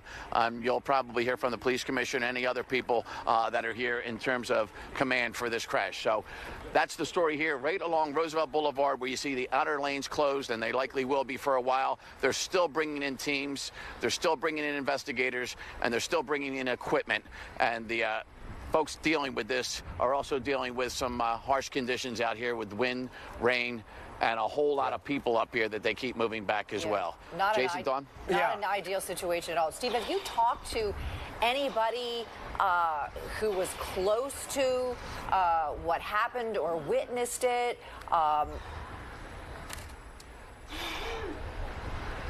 Yeah, I mean, from the moment I got here, and I talked to people that were working in the Roosevelt Mall who had no idea what happened. They just heard the loud bang, saw the large flames, and didn't know if they were in safety or danger. And they were all starting to close up shop. They were worried about their customers, and they were locking the doors and getting out of there before they even needed to be told to get out of there. The problem was there were so many people in that mall, then police, for their own good, telling the people to get back, don't breathe this heavy smoke in, and get out of here. And then there was kind of a traffic jam in there as well, because the mall was crowded, the parking lot was crowded, and like I said, even that McDonald's was crowded. When I parked there was one spot left, and then all the gawkers usually come to see what's going on because they hear plane crash and they want to see what they can see as well. And that's why there were so many people here to begin with, and then so many more people came afterward to try to see what they could. And now I'm looking at Gasworks, I'm looking at Pico Power Company people here, and so many police and so many firefighters here as well. And we got moved so far back, I can't tell you whether all the flames are out or all the fire's out or not. But you would hope by now maybe they do have a handle on it, because the thing I kept hearing as well from officials is that this is not under control by any means. And earlier, Steve, you showed us that auto zone, and there was some smoke right on the other side of that. Is it believed that that's where the plane crashed? Yeah, that's where the house that was on fire, and that's coming from, you're looking down Cottman Avenue, right? Yeah. So that's where the house was on fire. And as I told you, and the police were like, these are parts of the plane that was across Cottman Avenue in Roosevelt Mall's parking lot. So if that was indeed parts of the plane, I don't know, if you would think the airport's north of here, then you would think, the plane crashed and then careened across Cottman Avenue, and that's why we saw the vehicles on fire, and then the house is on fire, and the gas line on fire.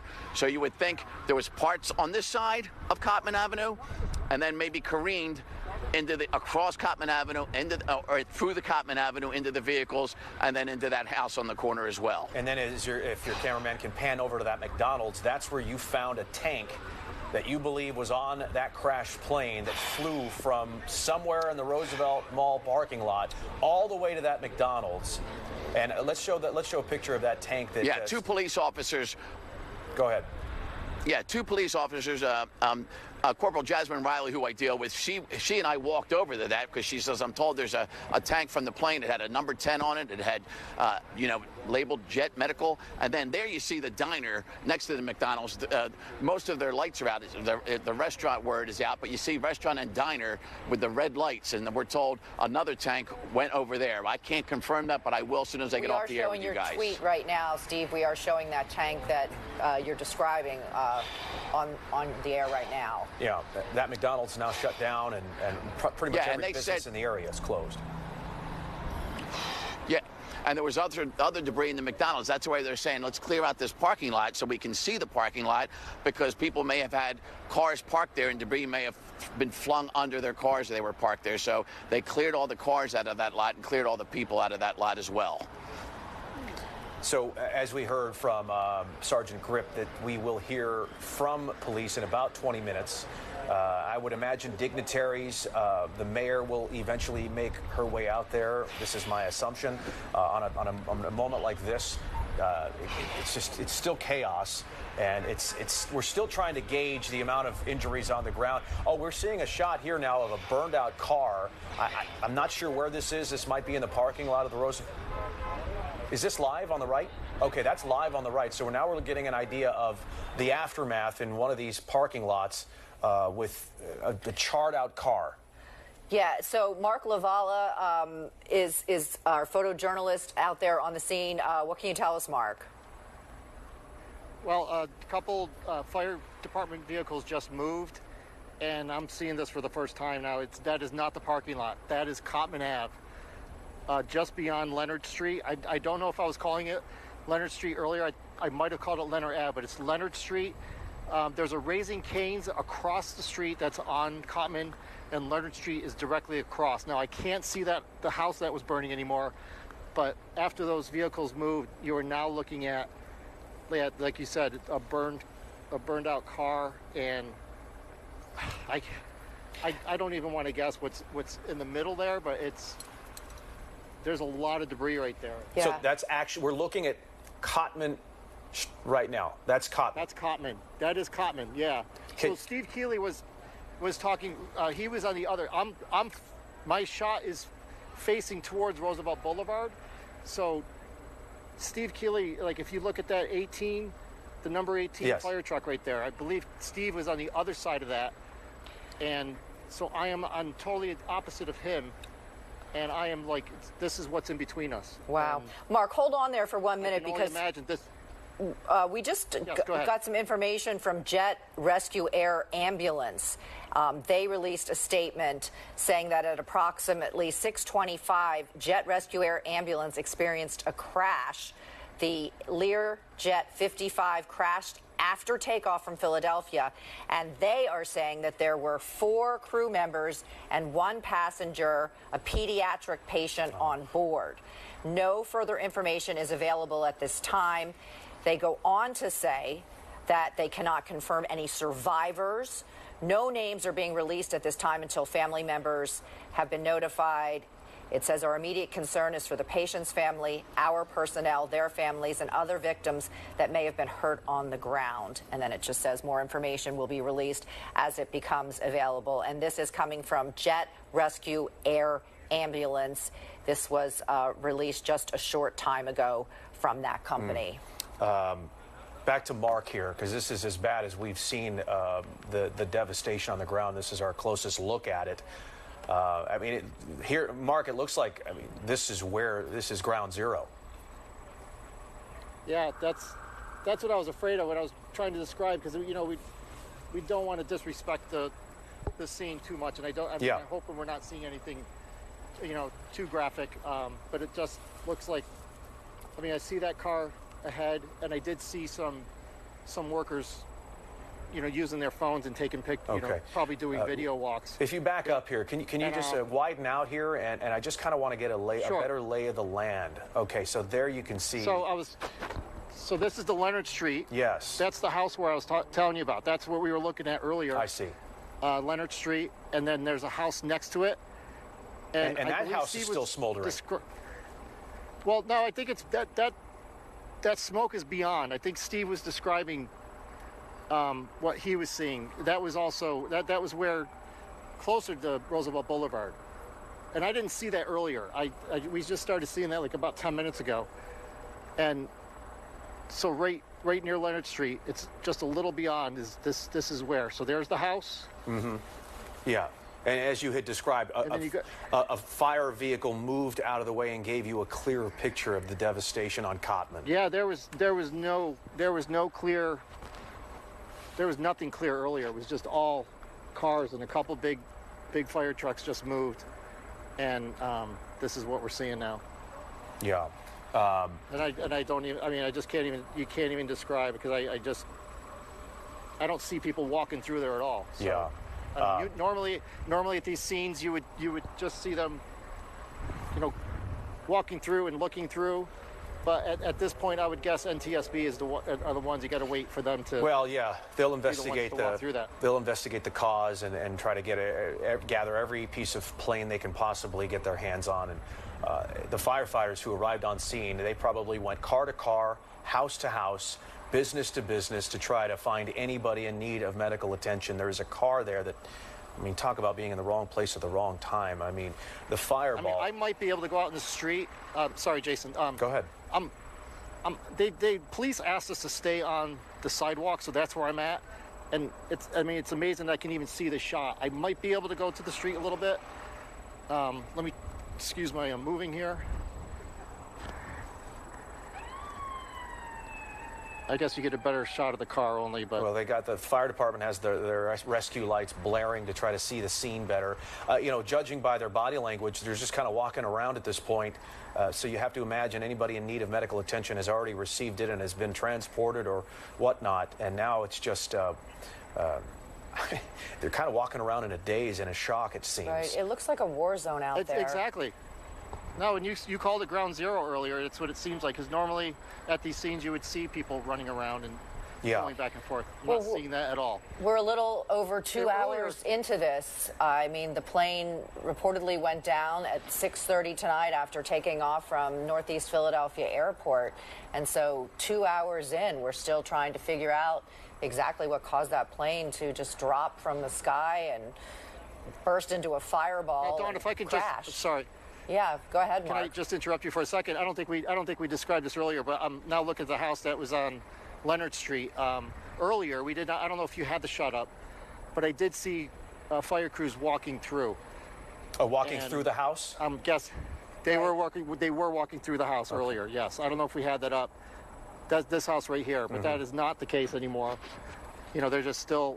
And does the house look burned out? I mean, it does from our vantage. It looks like a facade. Look at this door. Yeah, you look at the door. It looks like that. There might have been flames at the point. I mean, you see the scorch marks. That awning there looks like it's burnt up. Yeah. Yeah. I'm going to go back to the the ground zero. Here we go. Here we go. They're walking through now. You see fire crews, but. And these crews have been on the scene for hours in these horrific conditions. It's rainy, it's cold, it's windy. And I mean, you see the car that's burnt up. I'm seeing something in front of the car. I don't know what that is. It could be from the plane. I can't tell. Can you guys tell what that is? We can't. I would be shocked if there's not a lot of plane. Yeah, we don't even want to guess. Yeah, here. we don't even want to guess. Yeah, you can't even guess. But you are looking at Cotman Ave and Leonard Street, which is just northwest of the boulevard. But basically, it's Cotman between Roosevelt and Bustleton. And that's what you're looking at there. It's just a war zone. It's ground zero, as we're, I guess, calling it. And right, horrific scene. Yeah, and can we show the ring camera of the two people coming into the house again? This really gives you an idea of the ferocity in which this plane, this aircraft, came down. We'll pull that up in just a moment. It's a fluid situation. We are waiting on police and officials to give us their first press conference since this happened. And I would imagine there's a lot to still be learned. I'm not sure how much they're even going to be able to tell us because the situation is so fluid. I'm not sure they'll have numbers or a lot of information about the number of people hurt. We've already heard conflicting reports about how many people were on this medical Learjet. Right, and you can see as many as 6, as few as 2. Exactly, and there's the mic there. We're waiting for a police spokesperson to come and give us a briefing on what they know at this point, and that's going to happen any minute now. And so hopefully we can clear up some of the numbers and get some solid information for you. But again, looking back here, this is Cotman and Leonard Street. Our photographer Mark Lavala with this shot here, and he's, showing us this burned out car. You can see, smoke still coming from the street there, and just... You've got the Roosevelt Mall right on the other side of the street here, and there's a Raising Cane's, there's a Dunkin', and here's that video. Yeah. Let's just take a look again. Couple coming home, and they have the door open, and 2 slams. Can you imagine? Like, she looks like she has something in her hand, the woman, and to have that happen, and it looks like 2 explosions. He reacts before the explosion. He hears something falling from the sky, and before you know it, he turns around and there's a fireball. I mean, look at the camera. You lose sight of everything. That's how bright things were. And I'm just curious. I'm just wondering where they are in relation to that fireball in the sky, because like you said, he stopped, so they were close enough to hear something loud, and we also have been hearing from other people that they heard an explosion. Yeah. So. And back live, but there's such a heavily populated area that there are many videos, different angles, different. A lot of Ring doorbell. There's some dash cams as well, and you better believe the NTSB will look at each and every one of them to try to figure out what happened. You just can't help but notice it's almost already a fireball before it hits the ground. Right, and it's kind of surreal. And then we see that fireball in the sky, Jason, and then we see multiple fires on the ground, cars on fire, a house on fire, at a time of the evening when everybody is either headed home from work, from school, headed out for the evening. Again, here's this couple coming home and opening the door and just witnessing this disaster right before their eyes. Yeah, the people on the ground, I can't even imagine what they saw, felt. I mean, just with no warning, suddenly a fireball right on Cotman between Bustleton and the Boulevard, and now a firefighter's still there. Obviously they're still trying to make sure that there are no danger of fire. Let's go in now and listen to officials give us their first update. It's Mayor Sherelle Parker along with firefighters. Let me start by thanking each of you for being here. I want to go through some basic facts about what we know for certain right now. An aircraft went down in the vicinity of Roosevelt Mall on Cotman Avenue. This occurred shortly after 6 p.m. this evening. As of right now, we have no reports on the number of fatalities. So right now, we're just asking for prayers for any and everyone who may have been affected. We do want to note that several dwellings and vehicles were impacted. So what are we asking you to do for us right now, Philadelphia? We're urging you to please stay away from the scene. If you see debris, call 911. Don't touch anything. This is still an active scene under investigation. I'm proud to note that all of our federal and state partners, they are either en route here or on the ground with us right now. We did see some neighbors who live in the surrounding community. Just stay in your home. Again, it's still an active scene and it's under investigation. This is only the first of many briefings, I'm sure, to come on this evening. And of course, when daylight comes, when we have more facts and information to share with you. But I do want to say a special thank you right now, again, to all of our federal and state partners and our amazing first responders right here in the city of Philadelphia.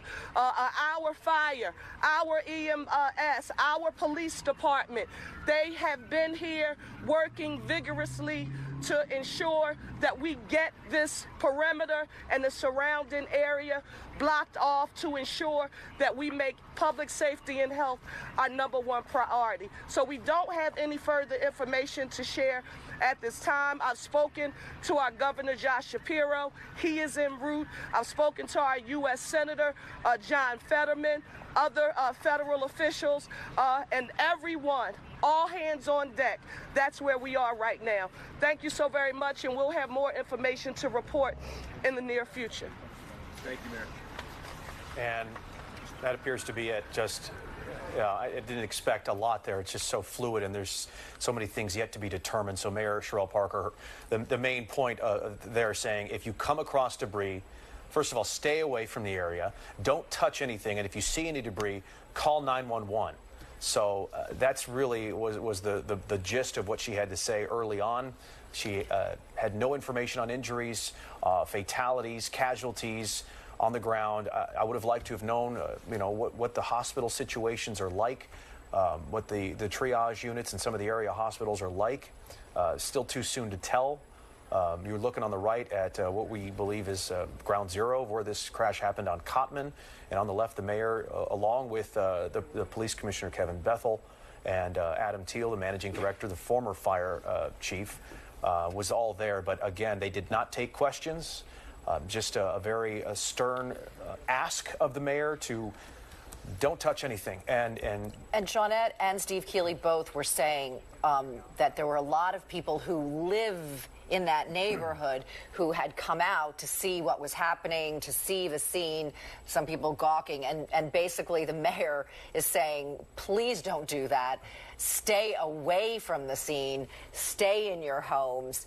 And if you do see something that you suspect may be a piece of wreckage from the plane, any kind of evidence that may be related to this huge disaster, to call 911, not to touch it, not to do anything, but basically, keep away from this scene. And we do know that Roosevelt Boulevard is closed to traffic right now.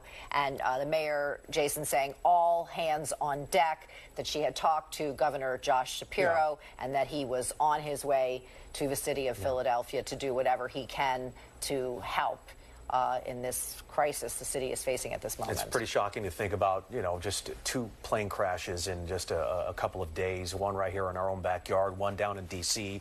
What does that mean on a federal level when you're talking about 2 major crashes that have, wide-ranging implications?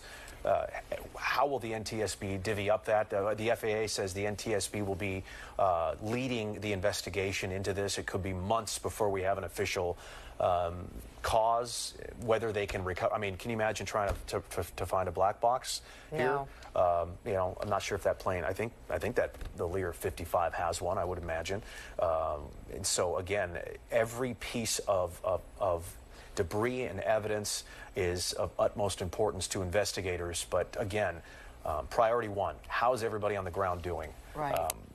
People coming home from work with no warning, and suddenly a fireball right in their own neighborhood, houses on fire, gas lines burning.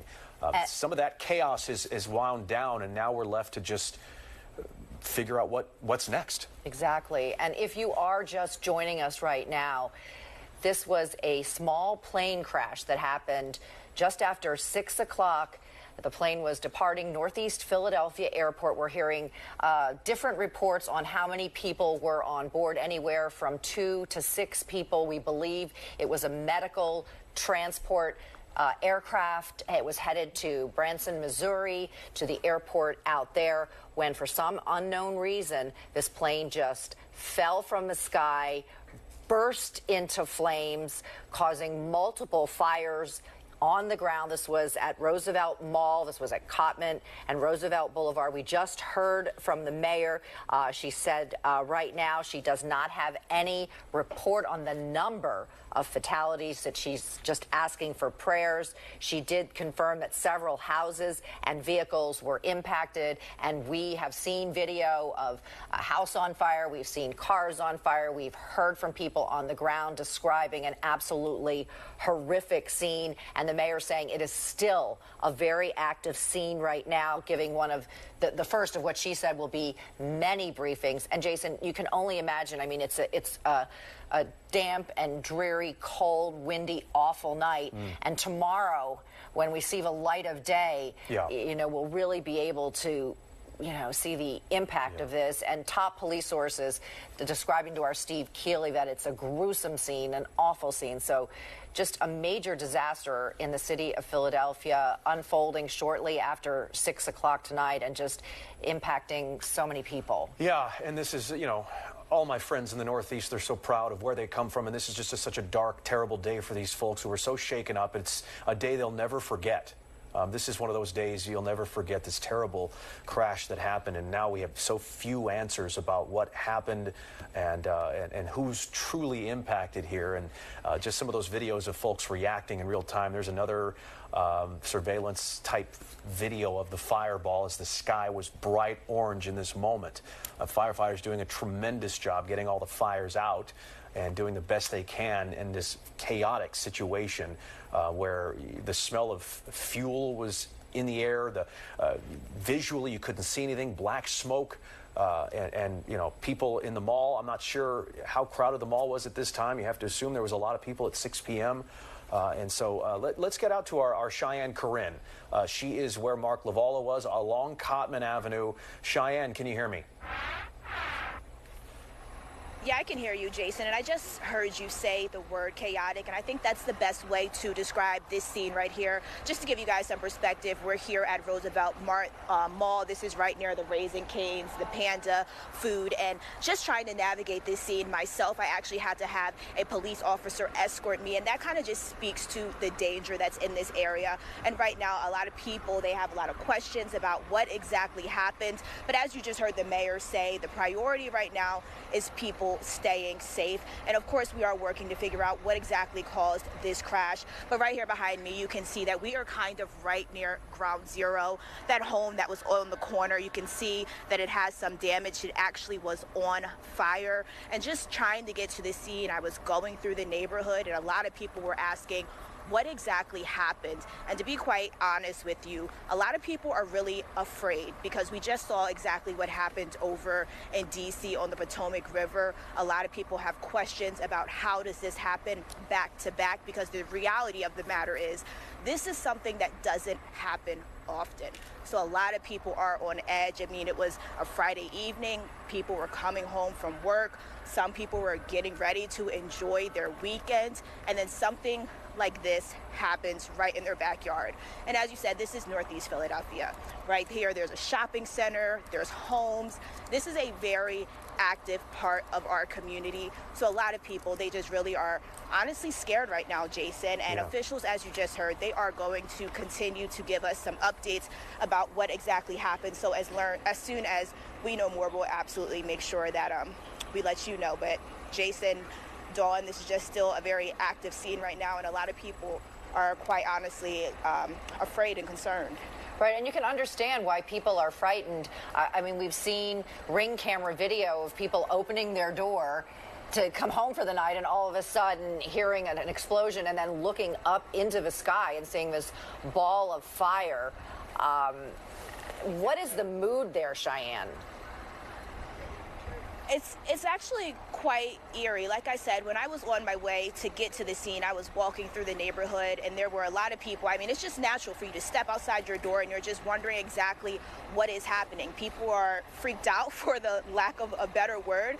And like you just said, like how I found out about this happening, my phone was going off. You know, a lot of my family members in Northeast Philadelphia were reaching out. I was reaching out to them, and that's a lot of what's going on.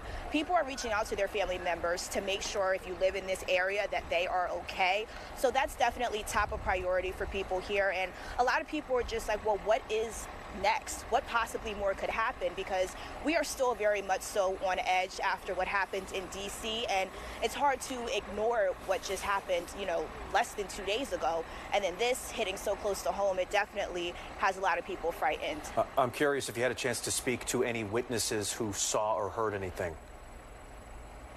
I did. I spoke to one guy actually on my way when I was trying to make my way here, and he said that he literally like opened his front door, and he said people were saying like, get down, get down, get down. And of course, you know, when you hear get down, you automatically get down. He wasn't sure what they were saying get down for. He wasn't sure if there was a shooting going on, but he was just still shaken up because this is definitely not what he expected. If anything, he expected it to be some type of unfortunate shooting happening in his neighborhood, but he did not expect it to be, you know, a plane crash happening here in Northeast Philadelphia. Yeah, an explosion, and people reported feeling shaking, a deafening sound, and a fireball that just really engulfed cars and homes in the area, and fire crews doing their best to try to put those out. Those images, they're just flooding around social media, and it's a lot of people are like, this is like nothing they've seen before. And actually, that police officer who escorted me over here, what she had to say, she said, this is just crazy, you know. And there's a lot of things that police officers see here in Philadelphia. So for a Philly police officer to say this is just crazy, it definitely says something. Well, and even seasoned journalists, Mark Lavala, Steve Keeley, decades and decades covering news in this city. Even they seem a little perplexed and just dumbfounded by what has just happened in Northeast Philly tonight, and the way this aircraft crashed right on Cotman at rush hour. And so, yeah, it's just... And now so little answers about how everyone's doing, and most importantly, the loss of life here in Northeast Philly as well. Absolutely. Right, and definitely the loss of life that possibly, you know, could be coming. You know, we talked about the home there. We know that there was a lot of homes on damage. There's police right now. They're making some type of announcement, probably telling people to clear the area. But definitely the focus is making sure that people are okay and safe. And we know, obviously, there's the NTSB investigation. But right now, again, because of what happened in D.C., their hands are full, but they are continuing to investigate. I'd like to know what that announcement was, to be honest. Curious what... I think that they were saying for people to clear the area, so you can see that if you want to just show Mark, you can see that officers are coming over because people want to see what's happening. So officers are just making sure that people are, you know, avoiding the area. This shopping center over here, this is a store, they're an electronics store, and they're making sure people stay out of there because there's been people trying to navigate this entire Northeast Philadelphia area. So that's been one of the main jobs also of the police out here, is just making sure people stay as far as possible because this is a hazardous area, guys. I see all those row homes there, Cheyenne. Are folks allowed to be in there? Are they evacuated? What's the situation with that since it's so close to the crash site? There are some people that are actually still in their homes. So I'm working to see if there is an exact evacuation order, but we have not received any. And because I was walking through right here, but if you look, you see officers right there walking towards those homes, the back of the homes. I'm not sure exactly what they are going to, but they could possibly be going to, you know, maybe get some people out of their homes. But we definitely see them working in this back alleyway area, and this is the first time that I have seen them focus over here. And also, if you look towards me, there's some firefighters that are working right here. So it does seem like some of the work is being brought towards this direction. So we'll definitely work to try to figure out. But we did just see those police officers walk towards the back of those homes. So possibly there could be some evacuations or just checking to make sure that people who live so close by are okay. Yeah, you have to almost go door to door and check on everybody. And we just saw a gurney go by, so, you know, as the mayor said, this is still a really active scene, and police encouraging people to stay away, but it's human nature, especially if you're right in the middle of it all, to see what's going on, because it's frightening and you want to make sure you're safe. You don't know. You look out your window, you see this, you hear this, and you wonder, am I okay? Another observation here, Cheyenne. The power's out. That street light is out. Looks like that whole block has no power. But if you pan right, Mark, to those row homes, there are lights on in there.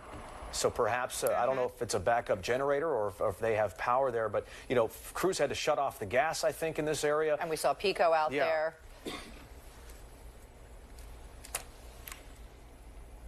Cheyenne, you there? I think we lost Cheyenne's mic, but we still see her shot. But fire crews are still there monitoring the situation. That house that we're looking at right in the middle of your screen was on fire at one point. They still have a ladder up where I believe firefighters went room to room, floor to floor, looking for people in that house. We have no information on who was in there, whether anybody was home. I'm praying nobody was home. And that's you still see smoldering back beyond that other house, too. And that's the thing. We don't know the situation regarding injuries or casualties on the ground. We know that Jet Rescue Air Ambulance confirms that the plane was headed to Branson National Airport in Missouri, and we're understanding that there were 4 crew members, a passenger, probably a family member, and a pediatric patient. And they are saying that they can't confirm any survivors, but we have no idea the situation on the ground either here in Philadelphia, because we know that houses caught fire, we know cars caught fire. We don't know that car that we saw earlier that was completely burned out. Was anybody in that car? We do know it was an extremely busy time. It was rush hour. It was just after 6:30 in a super busy section of the city when this all happened. Cheyenne, Mark, can you pan to the left again where that car was charred, where we believe the plane crashed? Can you try to describe the scene for us? It's hard to make out what's going on in there right now, and you can probably see better than we can, Cheyenne.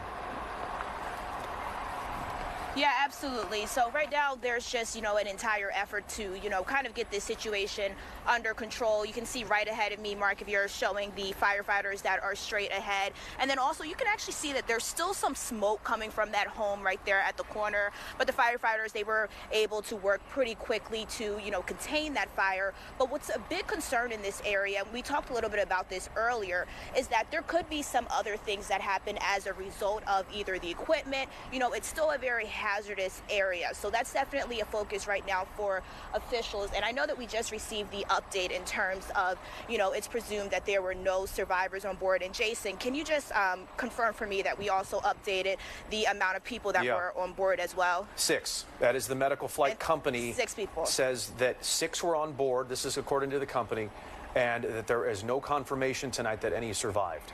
Right. So we've had conflicting reports, but that is the latest. That is the latest from the medical company. Okay. And that's actually what we were initially reporting. If you remember, we were initially reporting that there were 6 on board, and the FFA said 2. And that kind of, right now there's a lot of questions, but it speaks to exactly, what was, on board, right, of this jet. But definitely 6 people, that is the latest update, and that is what we first reported here. And you can also see, if you go towards the scene really hasn't died down at all. But Mark, can you show the water that the firefighters right now are, what did you say? The water that the firefighters are right now trying to put out or something? Zoom in right there. Can you see exactly what they are focusing on? Yeah, I don't see it from here. Jason, can you see the fire that the firefighters are trying to... I see, all I see is those firefighters gathered at this point, but... it's hard it's hard to see well, far in the that. distance, you can see that they're... Okay, well, far in the distance, you can see that they really are focused on one particular area here at the scene. But this is just, honestly, again, as you said, it's some sort of chaos. There's actually some people that are starting to, come outside. But again, the weather's not the best right now. So I think that to a degree, that's kind of helping some people stay inside.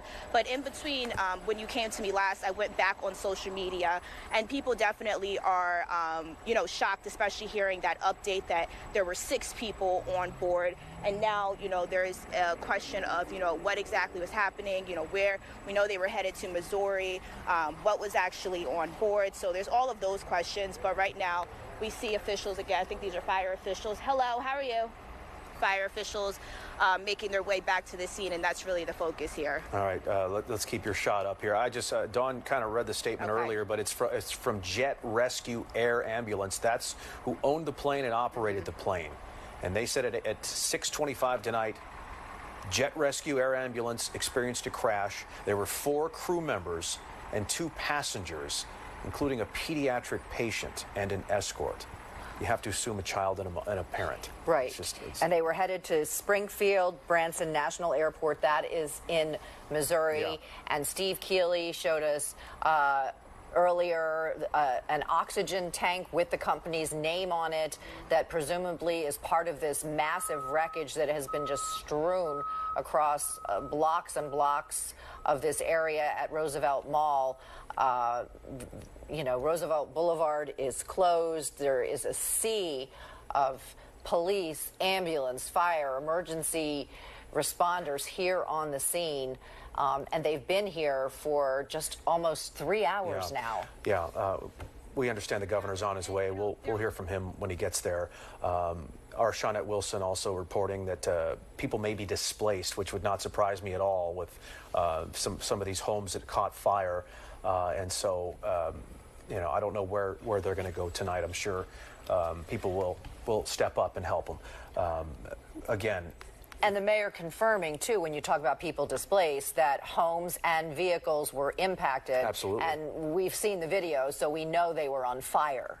So, and also, Jason, as earlier in the evening, Steve was just talking about, like, the thick smoke, like, billowing into the sky, and people working in those areas or just driving through, experiencing that.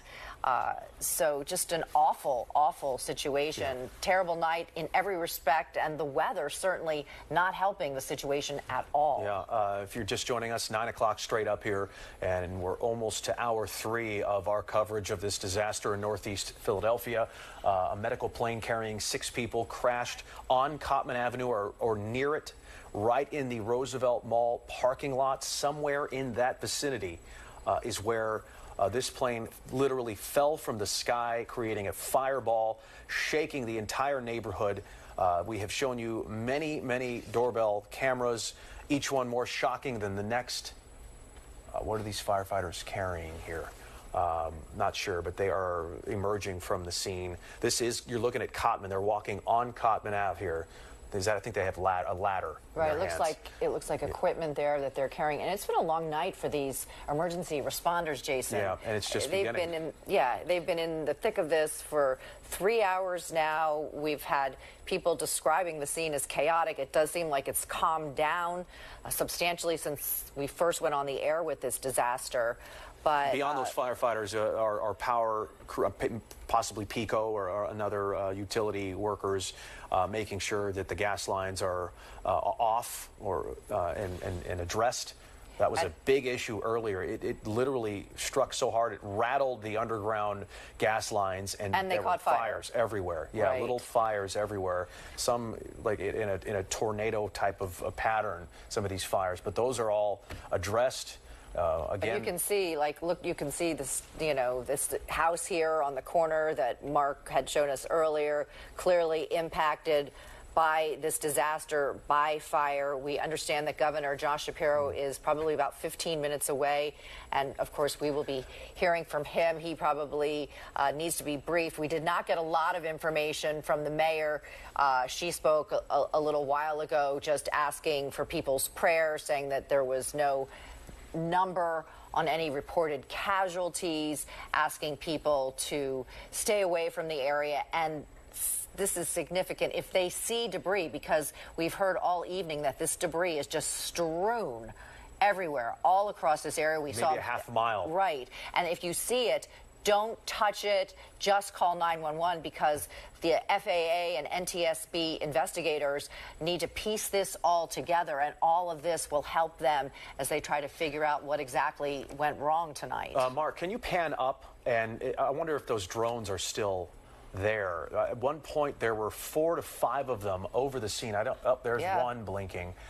These, I would imagine, are, that looks like it could be a fire or police drone with cameras that really could give first responders a good idea of the crash scene, the perimeter, and any other evidence they might be able to gather. I have to assume that those who need medical attention have been addressed, transported. There's another one over, I believe that might be the mall area there. There's, again, it's a large scene between a residential area, businesses, restaurants, and so on, and still some smoldering row homes in the area. So there may be some displaced people. We have crews headed to the hospital as well to see how that effort is going for anybody on the ground who may have been injured. again, just so much to still be learned.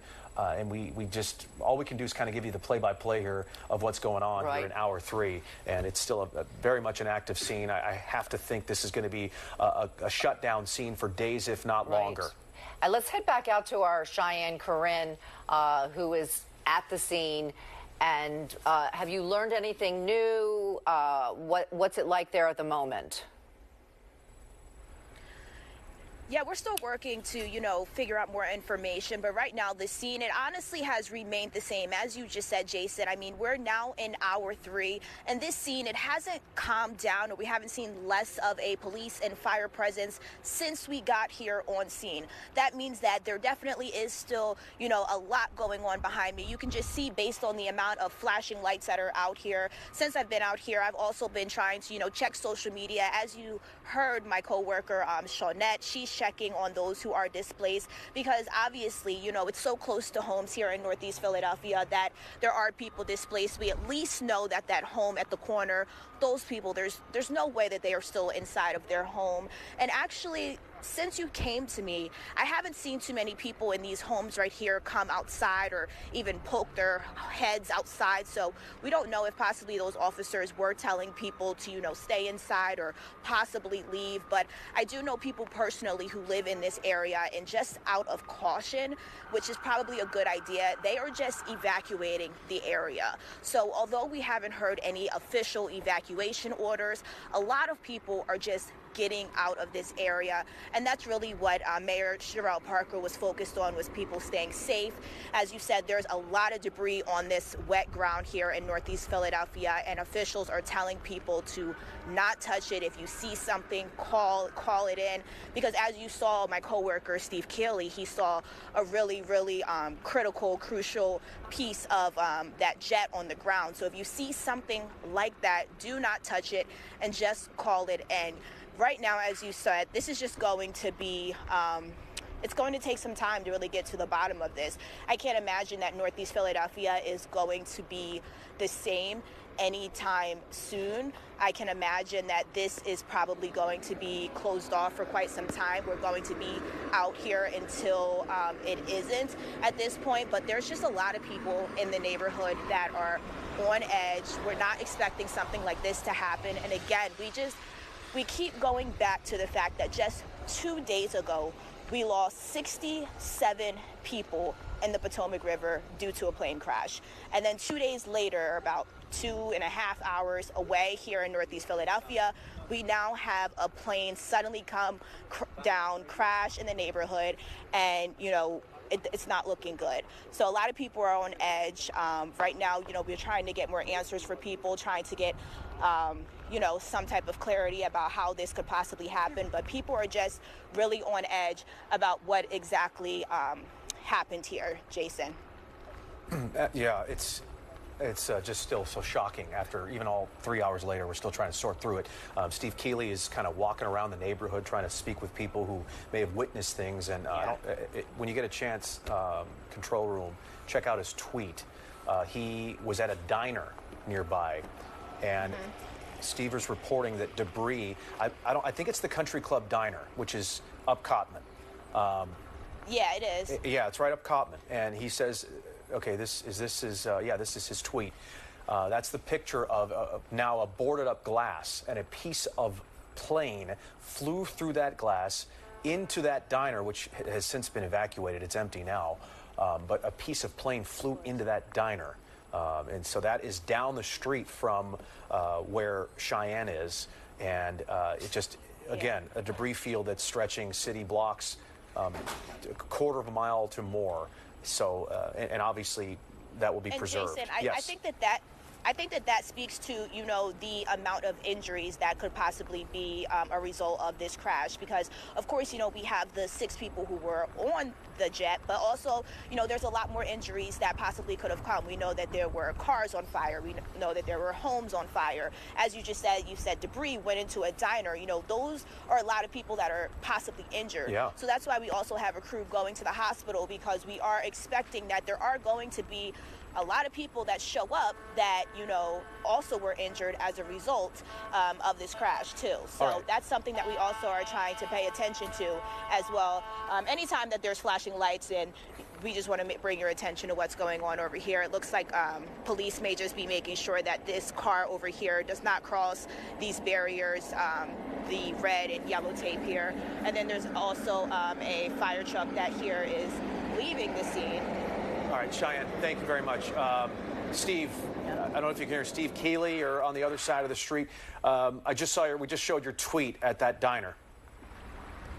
Jason, that's the story I was telling you and Dawn. I got off the air with you. I went in there. The police let me through the line. The manager let me in, and he showed me on his phone this piece.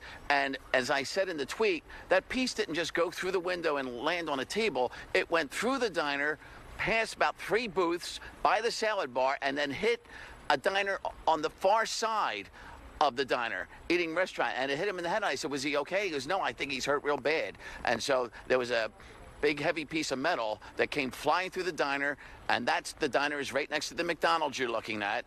And so that, you were talking about a half a mile, that, as Greg pans to the left, right across all 12 lanes of the boulevard, and then smoke. Greg, come back where I am, and you can still see smoke going up over the AutoZone store, which is at the corner of Cottman and the boulevard. And that smoke is about 3 or 4 blocks deep. And the reason the mayor was staying away from saying numbers is because you saw them. They fluctuated. The officials here on scene, as I reported way back when, were told 6 people on that plane, and then the plane people confirmed that. But the mayor also is knowing the scene there, and she and everybody else out here is fearing that that number and the death toll could grow because of the injuries and maybe fatalities on the ground. And I was showing you and talking about SUVs and trucks that were completely on fire, completely gutted out, and that was almost initially afterward. And I had said, I had come from the 5 o'clock live shot, which maybe was a half a mile from here. I was in that traffic, and it was stop and go traffic. And it's a busy mall, it's a busy time of day, and this is maybe one of the busiest intersections in Philadelphia, the Boulevard and Cottman Avenue. And there's a lot of people eating dinner, and so many fast food restaurants you talked about, Jason. And I was in that Cane's Chicken place where I was close to the scene, right by the plaza entrance, where all those flames were burning. So that is the fear, that there could be more deaths and fatalities than just on the plane itself because of where it crashed and landed. And that also tells you something. These pilots, even when they know that they are in trouble, they always try to steer it away from any other people, whether they're in the military or whether they're in general aviation. The last thing they want to do is hurt anybody on the ground if their plane is in trouble. That tells you that this plane was in dire trouble when they took off from Northeast Philadelphia Airport. So that is an investigation that could take months, but everybody wants to know what happened, because you would think right as a plane is getting ready to take off that it would go through the checkpoints, and it also, when they're going to fly from Philadelphia to Missouri, they're going to load up those wings and those fuel tanks, and that is probably why I was telling you how the heavy smell of jet fuel was thick in the air there, around there, and that also helped the flame spread so far through that debris field as that plane crashed right along Cottman Avenue, just past the boulevard. And people are saying it could have been even worse than it already is because of where it could have landed, whether it was in the mall itself with all those stores, or whether it was on the boulevard with all that traffic. So as bad as it is, all you kept hearing from officials on the scene is it's bad and it could have been even worse. Jason, right. Dawn? And we were hearing earlier tonight from an aviation expert talking about exactly what you just mentioned, Steve, that plane was filled with fuel. It was taking off. It was headed to Missouri with a pediatric patient on board.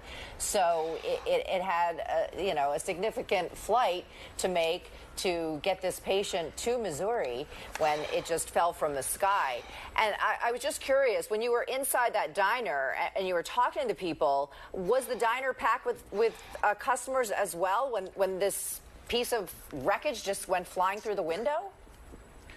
Yeah, that diner, it's a busy diner, and it's open 24/7. It's open even on Christmas, but at dinner time, it is crowded. And then it was getting evacuated because people were being told to get out. Plus, everybody in the diner wanted to know what happened, so they were all curious, and they were among the first onlookers who got close and then got told to get away, and then got told to move their cars away because there's debris in the McDonald's parking lot and the diner parking lot. And they didn't need to be told there was debris down there because they saw, if they were in there, a piece of the debris fly through the window and across the diner with such force. And then again, I'm going to remind everybody, the air tank from the jet, according to Philly police, laying outside the McDonald's here on the corner of the boulevard. Just that alone, a heavy piece of steel could have done damage for somebody waiting for a bus on the boulevard in the 6 o'clock hour as well. So Governor Josh Shapiro should be here momentarily, and I will give you a warning and a heads up, and I'm sure he'll have the latest information. You can bet he's on the phone with both the White House and the new heads of the National Transportation Safety Board, Federal Aviation Administration, and so forth. And what a busy, bad time for those folks this week in January 2025. Yeah, you got to think a sleepless night for this community. We've heard from the Red Cross now saying, quote, "Our hearts go out to all those affected by the tragic incident in Northeast Philadelphia tonight. A team of trained Red Cross disaster workers is on the scene to help those who've been displaced." And we're still looking into how many people have been displaced, dozens if not more. Red Cross goes on to say, we're working with our city, state, and federal partners to assess any other needs we can assist with. So they're going to be helping some of those folks who need a place to stay tonight, and not just tonight, but beyond. Right, and let's get out to our Cheyenne Corinne, because you just spoke with the Red Cross on the scene there, Cheyenne. Talk about the Red Cross. Can you guys hear me? Yes, we can. Can you talk about the Red Cross? Off camera, I actually just spoke to someone who was a part of Red Cross, and they say that they actually do have some people that are displaced. I think this is the first confirmation for sure that there are people who are displaced. But they are telling us that people who are displaced, they say that at least there have been a few families that have come to them. They say that they are asking people to actually come over to this Wendy's right here. Specifically, they are telling people to go to the SEPTA bus. You can see that right there. And they say anyone who has been impacted by the incident and that is displaced, this is where they are telling people to meet. And Red Cross, they say right now they're just trying to gather people's information, and this is where that intake will happen. So again, here at Roosevelt Mall at the Wendy's by the SEPTA is where they are telling people who are displaced to go, guys. Yeah, we had heard at the time when this happened that multiple residents were reportedly engulfed after this plane crashed, and I know we showed you one that was already the fire was out, but it was charred, and you can tell it took a beating from this terrible crash. So you have to assume there are several on the other side of Cottman that you hope that people weren't home from work yet. Right. You hope that the residence was empty. We will obviously be looking into that, but we don't know yet. But great that the Red Cross is there to help some of these folks who, if they don't have power, they don't have heat, it's a cold night. Right, it's a terrible night to be out of your home and be dealing with a disaster of this magnitude. And if your home has caught fire or your car has caught fire and you have no way to get out. So the Red Cross assisting people, and I think we have a crew headed that way to talk to maybe some of the people who've been displaced. We also have a crew headed to the hospital. I think that's the big question tonight, Jason, is we know that there were 6 people on board the Learjet 55. That's been confirmed by the company and by top Philadelphia brass. What we don't know is the impact on the ground. We have no idea how many people have been hurt. We have seen videos of cars on fire. We've seen videos of houses on fire. We've seen the fireball in the sky. Certainly a frightening and dire night here in this neighborhood of Northeast Philadelphia. And, an army of first responders, police, fire, been on the scene for well over 3 hours and will probably be on the scene all night and into the morning hours.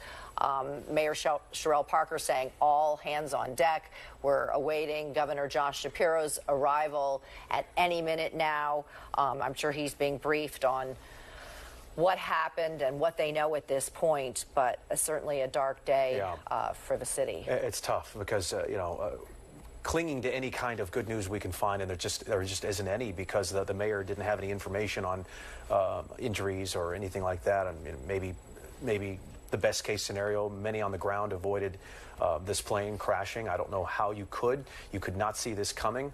And some of these doorbell cameras just show how fast it happened. Right, so you have no warning. You have none. We saw the people opening their door and seeing a ball of fire in the sky.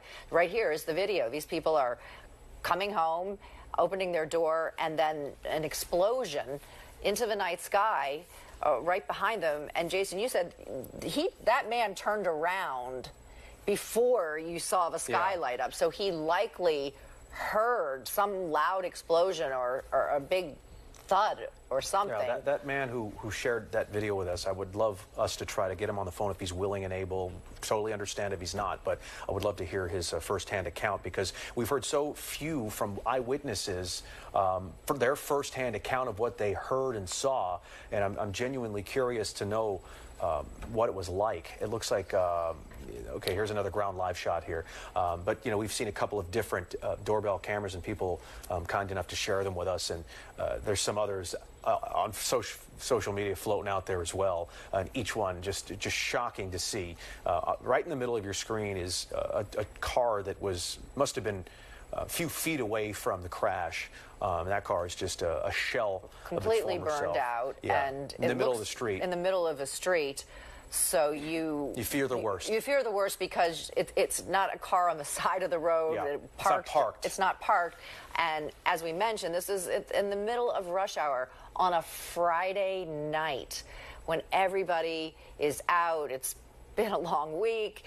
People headed home. People maybe headed out for a bite to eat. There are a lot of restaurants in this area, so I mean, the timing could not have been worse.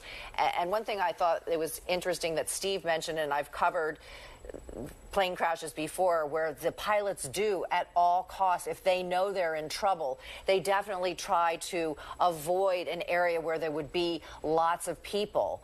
And so when you see that plane just take a nosedive into the sky, just dropping out of nowhere and then bursting into a ball of fire, you can only imagine that it was a dire situation, and the pilot or pilots had no warning, had no choice, were unable to do anything. Yeah, Fred, we had a aviation attorney, former Navy pilot Fred Tichy, who joined us earlier, and you know, he was pointing to possible de-icing of the wings or lack thereof, mechanical instrumental issues, pilot overreaction. I mean, obviously there's a lot of speculation there, but it's just your mind wanders when you think what could cause a plane to fall out of the sky like that 30 seconds after takeoff. And he did mention that it's a sophisticated aircraft, and presumably the pilots were experienced. They were doing a medical transport, a pediatric patient flying from Northeast Philadelphia to Springfield, Missouri, flying into the Branson International Airport with a child and presumably a family member when this tragedy occurred. Cheyenne, Corinne there, it looks like you were at one of the staging areas where they had brought a SEPTA bus in for anybody who needs a Red Cross assistance so people can board that bus. Are you seeing anybody get on that bus, Cheyenne? No, I haven't seen anyone get on that bus yet, Jason, but the Red Cross official that I did speak with off camera, he did say that there was one family at least that came to this area, and this is really just like a secure location to where they're trying to process people.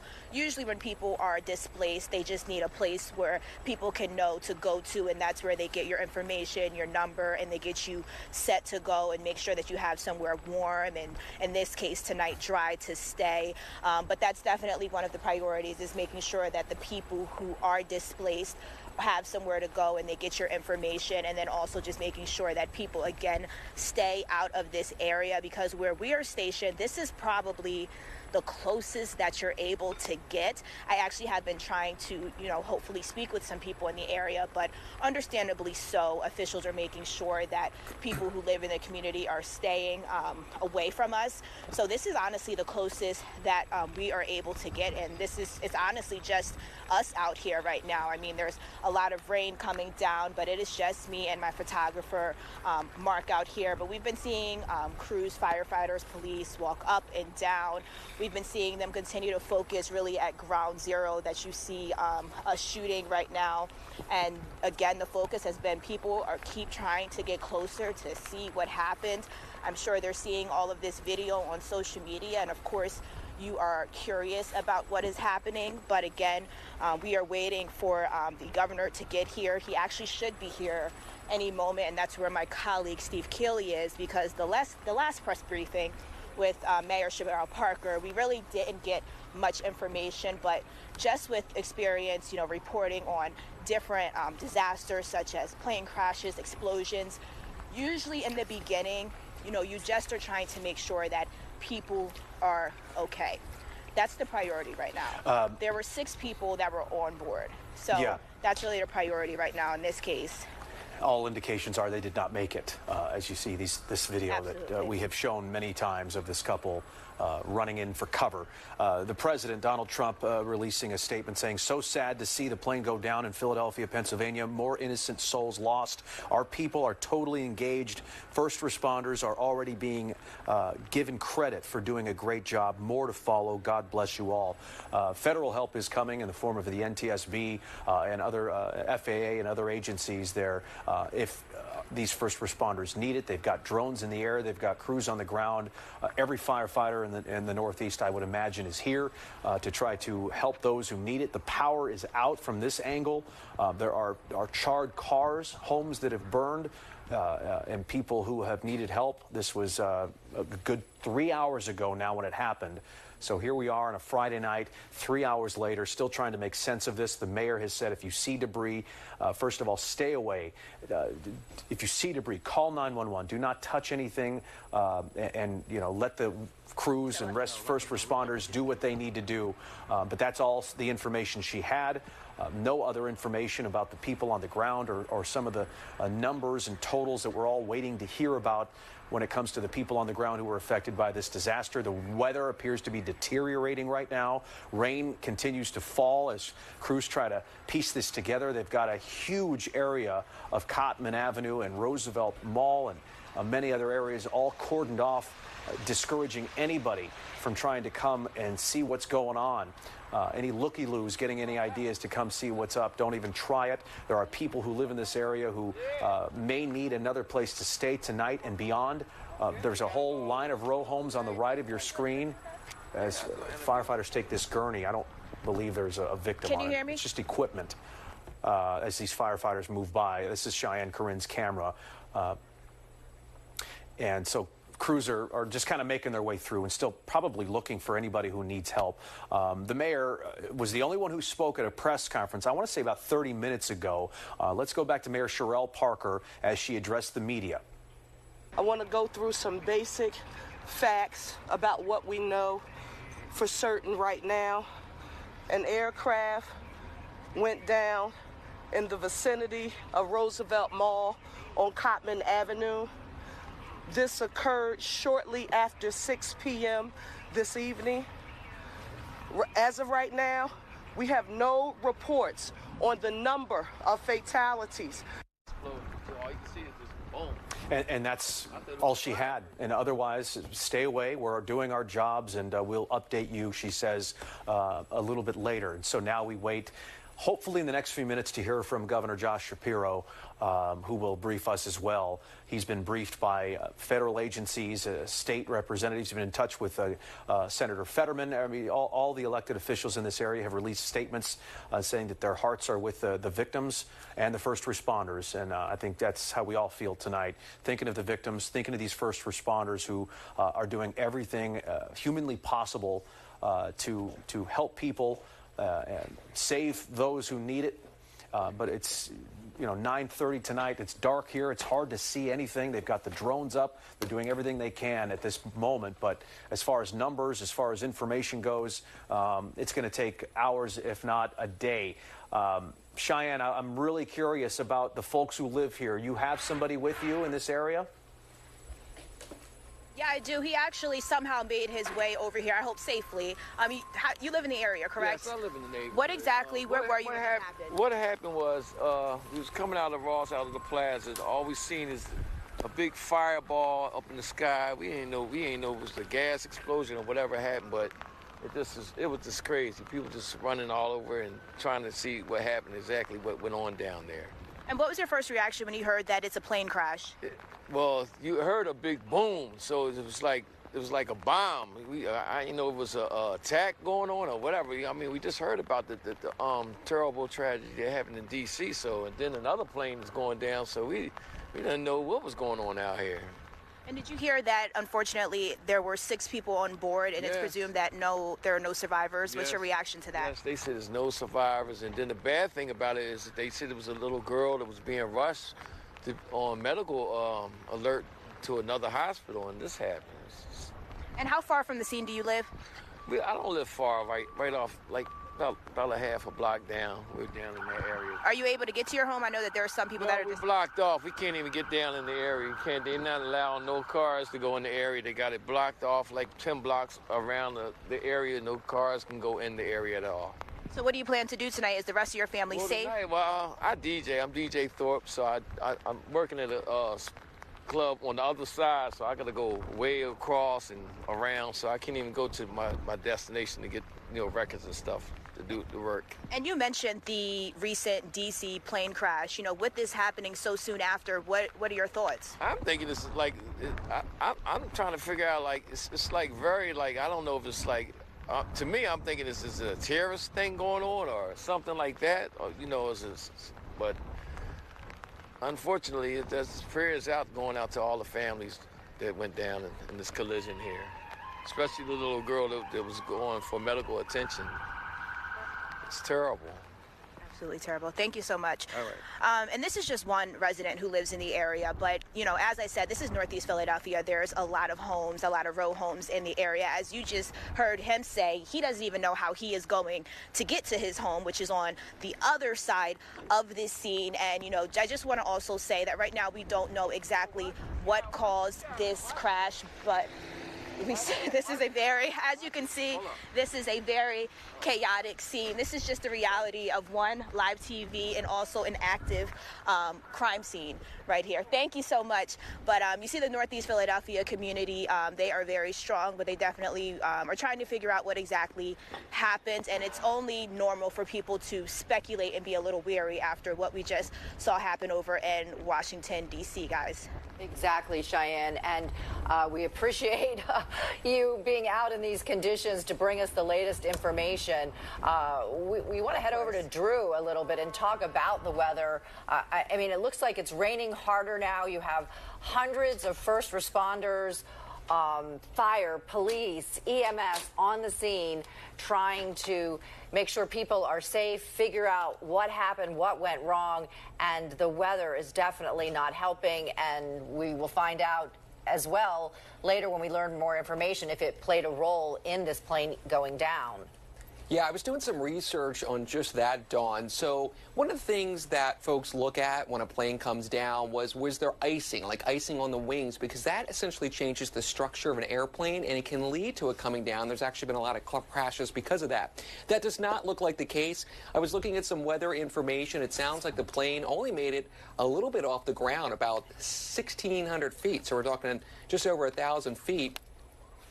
Where does the air get really cold? In other words, below freezing, and that was 2 miles up. So the whole time the plane went up, it was in above freezing air, so ice was not a factor for this plane. In terms of the conditions, there were some light rain falling at the time at that airport. Clouds were really low, and I was just looking at the city skyline, and you can tell there's some of the buildings we normally see we can't see because this cloud deck is so low. And to give you a feel, when it's a blizzard and you have those whiteout conditions you can't see in front of you, that's what the pilots had to deal with when they went up in the sky. Now, this is common when you have overcast and rain falling. You're going to have these whiteout conditions just because of the thick clouds. Those were only a couple hundred feet off the ground at the airport, about 600 feet off the ground at the time. So the plane quickly was in these sort of conditions where it couldn't see, and then, you know, from there, we don't know exactly what happened, but it does not sound or look like icing was a factor for that. So certainly some light rain when the plane took off. As for the conditions right now, we have wind gusts in the 20-mile-per-hour range, so the wind's starting to pick up a little bit. And also, as you mentioned, Dawn, the rain is getting heavy. We went from light rain at the time of when this issue happened at Northeast Philly's airport to the rain picking up a bit more, and it will continue to stay a little bit heavy over the next hour. In fact, as I look at live ultimate Doppler radar here in the Fox 29 Weather Authority Weather Center, I can see there's a pocket of heavy rain that is actually sitting right over where we've been talking about, Cottman Avenue, the Roosevelt Boulevard, where the airplane took off and what happened to it. So that is something that the first responders are dealing with right now. Thank you very much, Drew, for trying to bring us some of that, you know, the weather impact of this, because we're all looking at what may have caused this plane to fall about 30 seconds after taking off from Northeast Airport en route to Missouri, as we now know, with 6 people on board, a Lear 55 headed to Missouri with a pediatric patient, a parent, and 2 pilots, as well as, of course, more crew members. So 6 total people. I'm back. Cheyenne's back. And again, ever since then, you see the result of this. Houses that are, some destroyed, cars that are charred, a whole neighborhood just rocked by this, and still trying to piece together what in the world happened. And so we're still looking into that. 30 seconds after takeoff, not much. There's have been some. There you see it on the left of your screen, another video of the fireball. But there has been some maps of this plane's route from the airport straight to this area of Cottman. Yeah, the plane just takes a nosedive before the sky just turns into a fireball. Look at this is a close up of what happened, and you can only imagine people living in that area. Or look, you see people driving by wondering what in the world is happening. And Jason, even earlier in the evening, we now know that it was a Lear Jet 55. We know it was medical transport, but because of the angle of that plane and the fact that it just took a nosedive, some people initially thought it was a missile. Nobody was even sure it was a plane until we got confirmation from the FAA and the NTSB and then the company operating that medical transport plane, that it was in fact a plane headed to Springfield, Missouri with a pediatric patient on it. So just really a devastating night for Philadelphia, and the weather has just gotten worse and worse as the night went on. It was lightly raining earlier, now it's raining heavily, and we have all these emergency personnel on the scene trying to assist people. We know the governor, he should be, you can see it's just pouring there. He should be arriving shortly, and hopefully we can get some more information. I think a lot of people, ourselves included, are wondering about the damage on the ground. Are there any casualties here? Were any innocent people hurt? And I would have to think 3 hours later, it's still a search and rescue effort, still door to door and just trying to find anybody in the community who may have been impacted. There was debris flying everywhere, and who knows what can happen in that situation, fireball like that, and cars, charred out. So I'm sure that firefighters are still making sure that everyone's accounted for on the ground and knocking on doors and making sure that the folks in harm's way are okay. You got something? Well, Steve Keeley just saying that the fire department says they had fires in 6 homes. I believe it. Calvert Street home off of Cottman Avenue, which he says is in the 7200 block. So we heard from the mayor earlier saying homes and vehicles were impacted, and he's telling us that a source of his in the Philadelphia Fire Department said that they had fires as a result of this plane just plummeting into this neighborhood. different homes. We saw at least one of those homes on fire earlier in the evening. And still some smoldering. You know, our camera crews are in place. They really can't move from this location. The whole area has been cordoned off, and media cannot cross certain lines here in this situation as the rain is pouring now for these first responders on the scene. This is Cotman Avenue that you're seeing there in the Northeast. This is Cheyenne Corinne's location with photographer Mark Lavala. Cheyenne, have you spoken with anybody else? Okay, well, obviously, Cheyenne is not able to hear us at this moment, but... Oh, can you hear me now? Yeah. Yes. Hey, Cheyenne. I know it's live news, right? It's very fluid. Exactly. Yes, it is. Yes, so, it's very fluid, and the bad weather doesn't help at all either. Exactly. So, have you talked to anybody else in the neighborhood? Are you hearing anything from people who may have witnessed this? Anything from crews on the scene? Well, we just heard from our sources that apparently at one time there were 6 homes that were on fire that firefighters had to work on. That means that at least 6 people, but more realistically, if you're thinking about a household, that could be up to 15 people, a dozen people who were impacted and had their home on fire. Again, 6 homes that firefighters tell us at one time were on fire. We are also seeing straight ahead, if you can point to the back of that police truck, it looks like that police may be putting up some type of barriers because, as you can imagine, this area is going to have to be secure for quite some time. It looks like that's what those orange and white things are right there, barriers, making sure that people stay out of the area, because we did just speak to someone who lives in the area, but I'm not quite sure how he was able to make it over here because this is not an area that they are recommending people come to. But of course, you know, people are very curious, so I can imagine that another focus for officials are trying to put up maybe some more secure barriers to keep people out of the area just so they can really focus on what they are trying to do right now, which is to make sure that people are safe and also to, you know, continue to work the scene here at Ground Zero, guys. Okay. Thank you very much, Cheyenne. Let's go back to the statement where the president has just released a statement about this particular crash, saying, "So sad to see the plane go down in Philadelphia, Pennsylvania. More innocent souls lost. Our people are totally engaged. First responders are already being given credit for doing a great job. More to follow. God bless you all." And then the American Red Cross of southeastern Pennsylvania on the scene, as we know, in northeast Philadelphia. Its communications director also releasing the following message, telling us, quote, "A team of trained Red Cross disaster workers are on the scene to help those who've been displaced. We are working with our city, state, and federal partners to assess any other needs that we can assist with." And we know from talking with Cheyenne Corinne that she also spoke to the Red Cross on the scene. They're trying to reach out to families in that neighborhood who need to leave, who need someplace to go. And she knew of at least one family who was actually displaced and looking to go to a safer location for the evening, because you can only imagine, as we're hearing now, that 6 homes, and it could be more, did catch fire, were impacted by the debris from this plane crash, as well as burned out cars.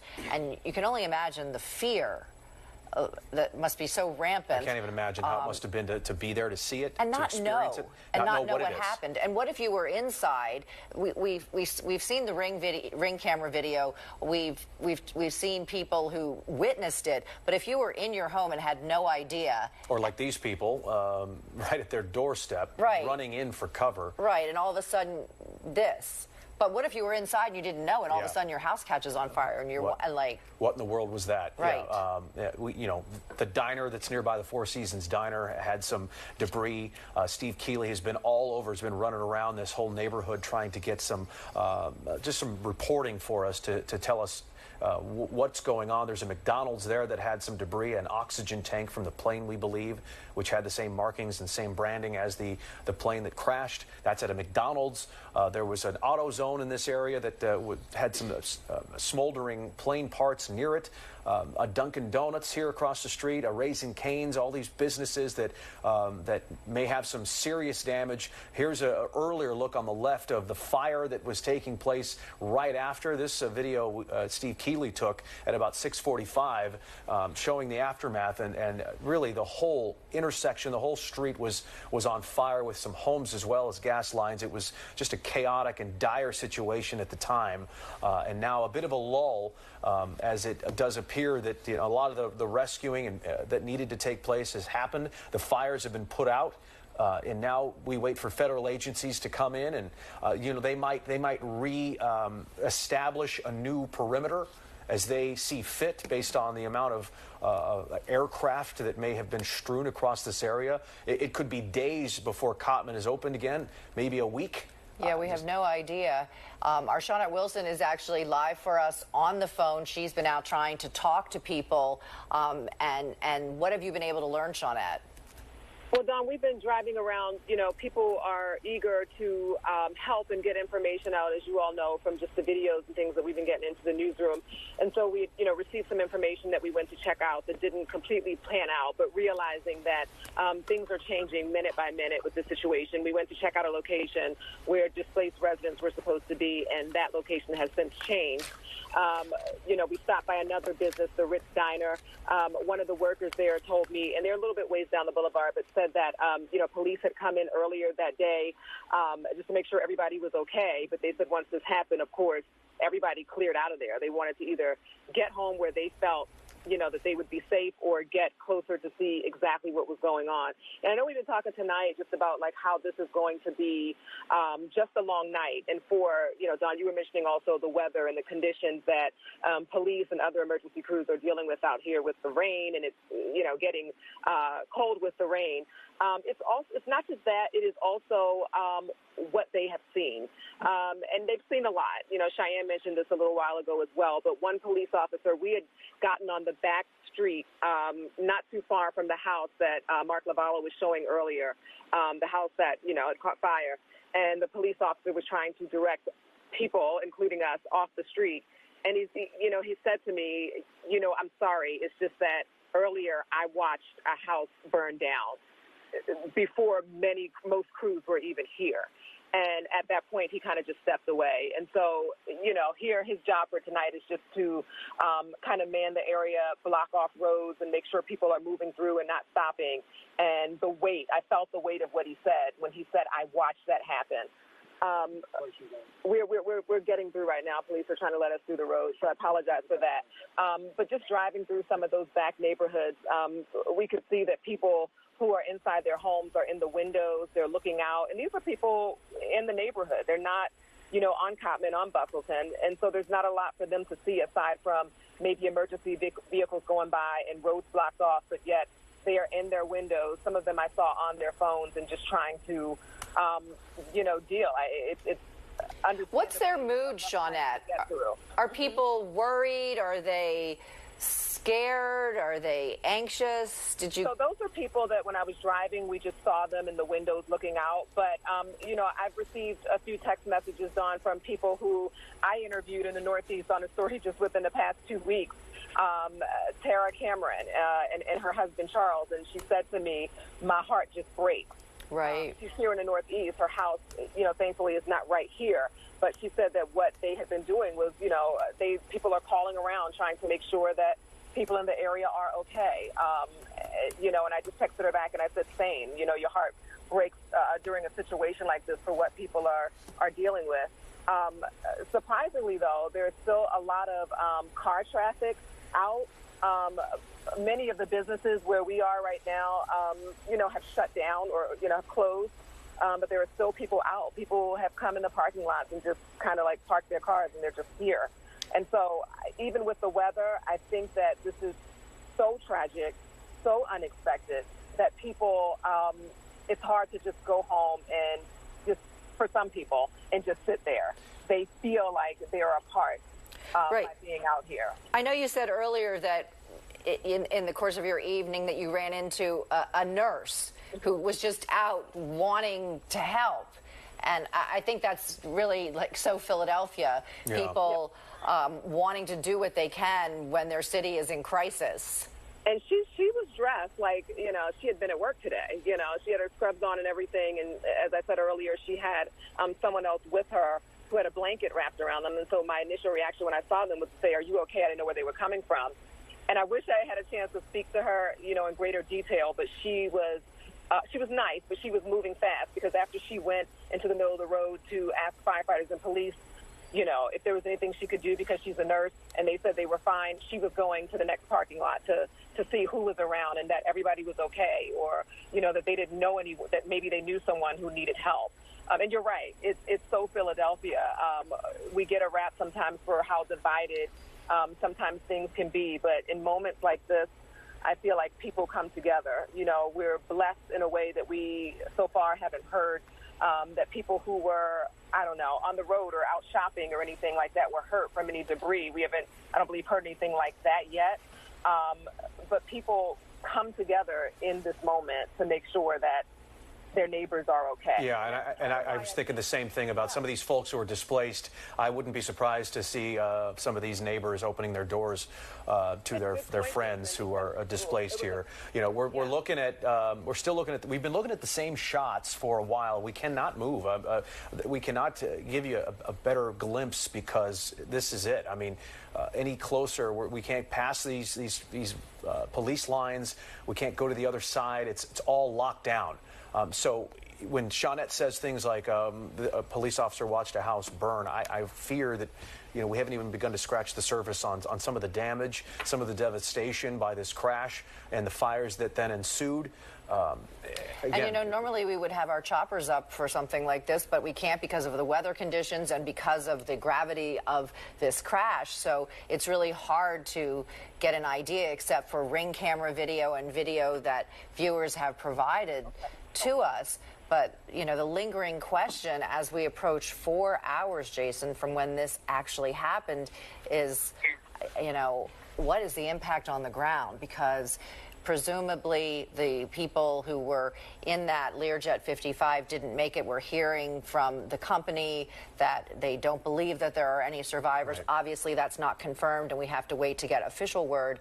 But the question is, what is the situation on the ground, especially when we know that cars have been burned out? You know, we've shown you the picture of the charred car in the middle of the road. That wasn't a parked car. That wasn't a car in a parking lot. That was a car probably on its way somewhere. So we know that 6 homes caught fire. We don't know the extent of it, but those people are probably displaced. So just a really sad night for Philadelphia. And, you know, when we talked to Cheyenne Corinne earlier, too, and I asked her what was the feeling, and she said eerie. It is eerily quiet there. Yeah, eerie. You don't hear a lot of activity. You don't hear sirens. You just... the rain is falling. You see flashing lights and a lot of stunned people. Not sure what hospital that was. Was that Jefferson Torresdale? Because I know that we were going to be checking on some of the hospitals. And so as soon as we can get information as far as, you know, how many people are being treated and that sort of thing, we'll bring it to you. On the left there, you see some of the aftermath that followed. Black smoke reported, just chaos afterwards with the smell of fuel. We're hearing the governor has We're going to go to Governor Josh Shapiro right now, who just arrived on the scene. He is there along with Mayor Sherelle Parker. Let's listen. Again, for joining us. I want to give a quick recap of the information we shared earlier, and then we will give you some additional facts. An aircraft went down in the vicinity of Roosevelt Mall on Cottman Avenue, and it did occur shortly after 6 p.m. Again, we have no reports on the number of fatalities, so we are asking everyone for their thoughts and prayers for all who may have been impacted and affected by this tragedy. Several dwellings and vehicles were also impacted, and so we are urging people, particularly those families who live in the surrounding area, to please stay home if possible. If you see any debris, and those who are conducting the investigations have repeated consistently, please do not touch anything because it is still an active investigation. Just call 911, please, if you see anything. Investigators and all of our federal, state, and local partners are working as expeditiously as possible during this very difficult time. New information that we want to share with you, that shelter is now available at the Samuel Fells High School located at 5500 Langdon Street. Samuel Fells High School, 5500 Langdon Street. If anyone has been impacted and you need shelter and support, it is readily available for you. In terms of our federal and state partners, I want to say a special thank you to the NTSB. They are here on site now. The FAA, the Pennsylvania State Police, Pennsylvania DEP, of course our police and fire departments, and OEM. I am here with Governor Shapiro. We've been in constant contact since it started. You'll be hearing from him shortly. But I also want to say a special thank you to our additional partners who we have spoken with, our federal leaders, U.S. Senators Fetterman and McCormick. Thank you so very much. All hands on deck. They wanted to make sure any and everything that we needed from the federal government, those supports and services are available. Congressman Evans, Boyle, and Scanlon, our congressional delegation, a special thank you to each of you for your support. I also need to affirm that locally here, Senator Joe Picozzi, Rep. Solomon, Reps. Nielsen, Doherty, who represents this area, and Bellman, Commissioner Dealey, and Council Member Driscoll was present. If there was ever a time when we needed to affirm what the One Philly philosophy means, the time is now, and I'm very proud about how our federal, state, and all of our local partners are working hard to deal with this tragedy. I now want to turn it over to our governor and to say thank you, Governor, for your support and being here with us this evening. Thank you, Mayor. Thank you. The mayor preaches about One Philly. She talks about a unified approach to governing every day. What you're seeing here is a unified response to an awful aviation disaster. For as awful as that aviation disaster was, tonight we also saw the best of Philly. We saw neighbor helping neighbor. We saw Pennsylvanians looking out for one another. I want to reaffirm the comments the mayor said about all of the different agencies working together, and I want to especially thank and salute Philly Fire and Philly Police, who did an extraordinary job this evening. We know that there will be loss in this region, and we want to offer our thoughts and our serious prayers for those who are grieving at this moment. The mayor knows, and I want you all to know, that the Commonwealth of Pennsylvania stands firmly with our partners in the city. We have, at the request of Commissioner Bethel, 45 state troopers who are on the ground right here in Northeast Philly. We have 25 members of our PennDOT team who are here right now. We have members of the Pennsylvania Emergency Management Authority who are here, including our director, Randy Padfield, who joins me behind here. We also have members of DEP, the Department of Environmental Protection, who are here to make sure that any hazardous materials are addressed. And as you heard the mayor reference, we're joined by several state representatives and senators. I want to thank them. They will make sure that whatever is needed for this community gets to this community. I also spoke earlier this evening with the United States Secretary of Transportation, Secretary Duffy, who offered his full support to Northeast Philly. And as the mayor alluded to, he has dispatched 4 members of the FAA to Philly, and there are 4 members of NTSB on their way as well. We have all the resources that we need. And again, as the mayor always says, One Philly, we are unified in our approach to deal with this emergency. And again, I'll just end by sharing my prayers, the prayers of my wife, Lori, our First Lady, And on behalf of 13 million Pennsylvanians, we are all here for Northeast Philly tonight in this very, very difficult moment. Thank you, Mayor. Thank you all. When we have additional information to report, we will come back and give another briefing. But now we want to let our federal, state, and local partners do their jobs and go to work. We'll report back to you when we have more information. Thank you all so very much for your patience and understanding.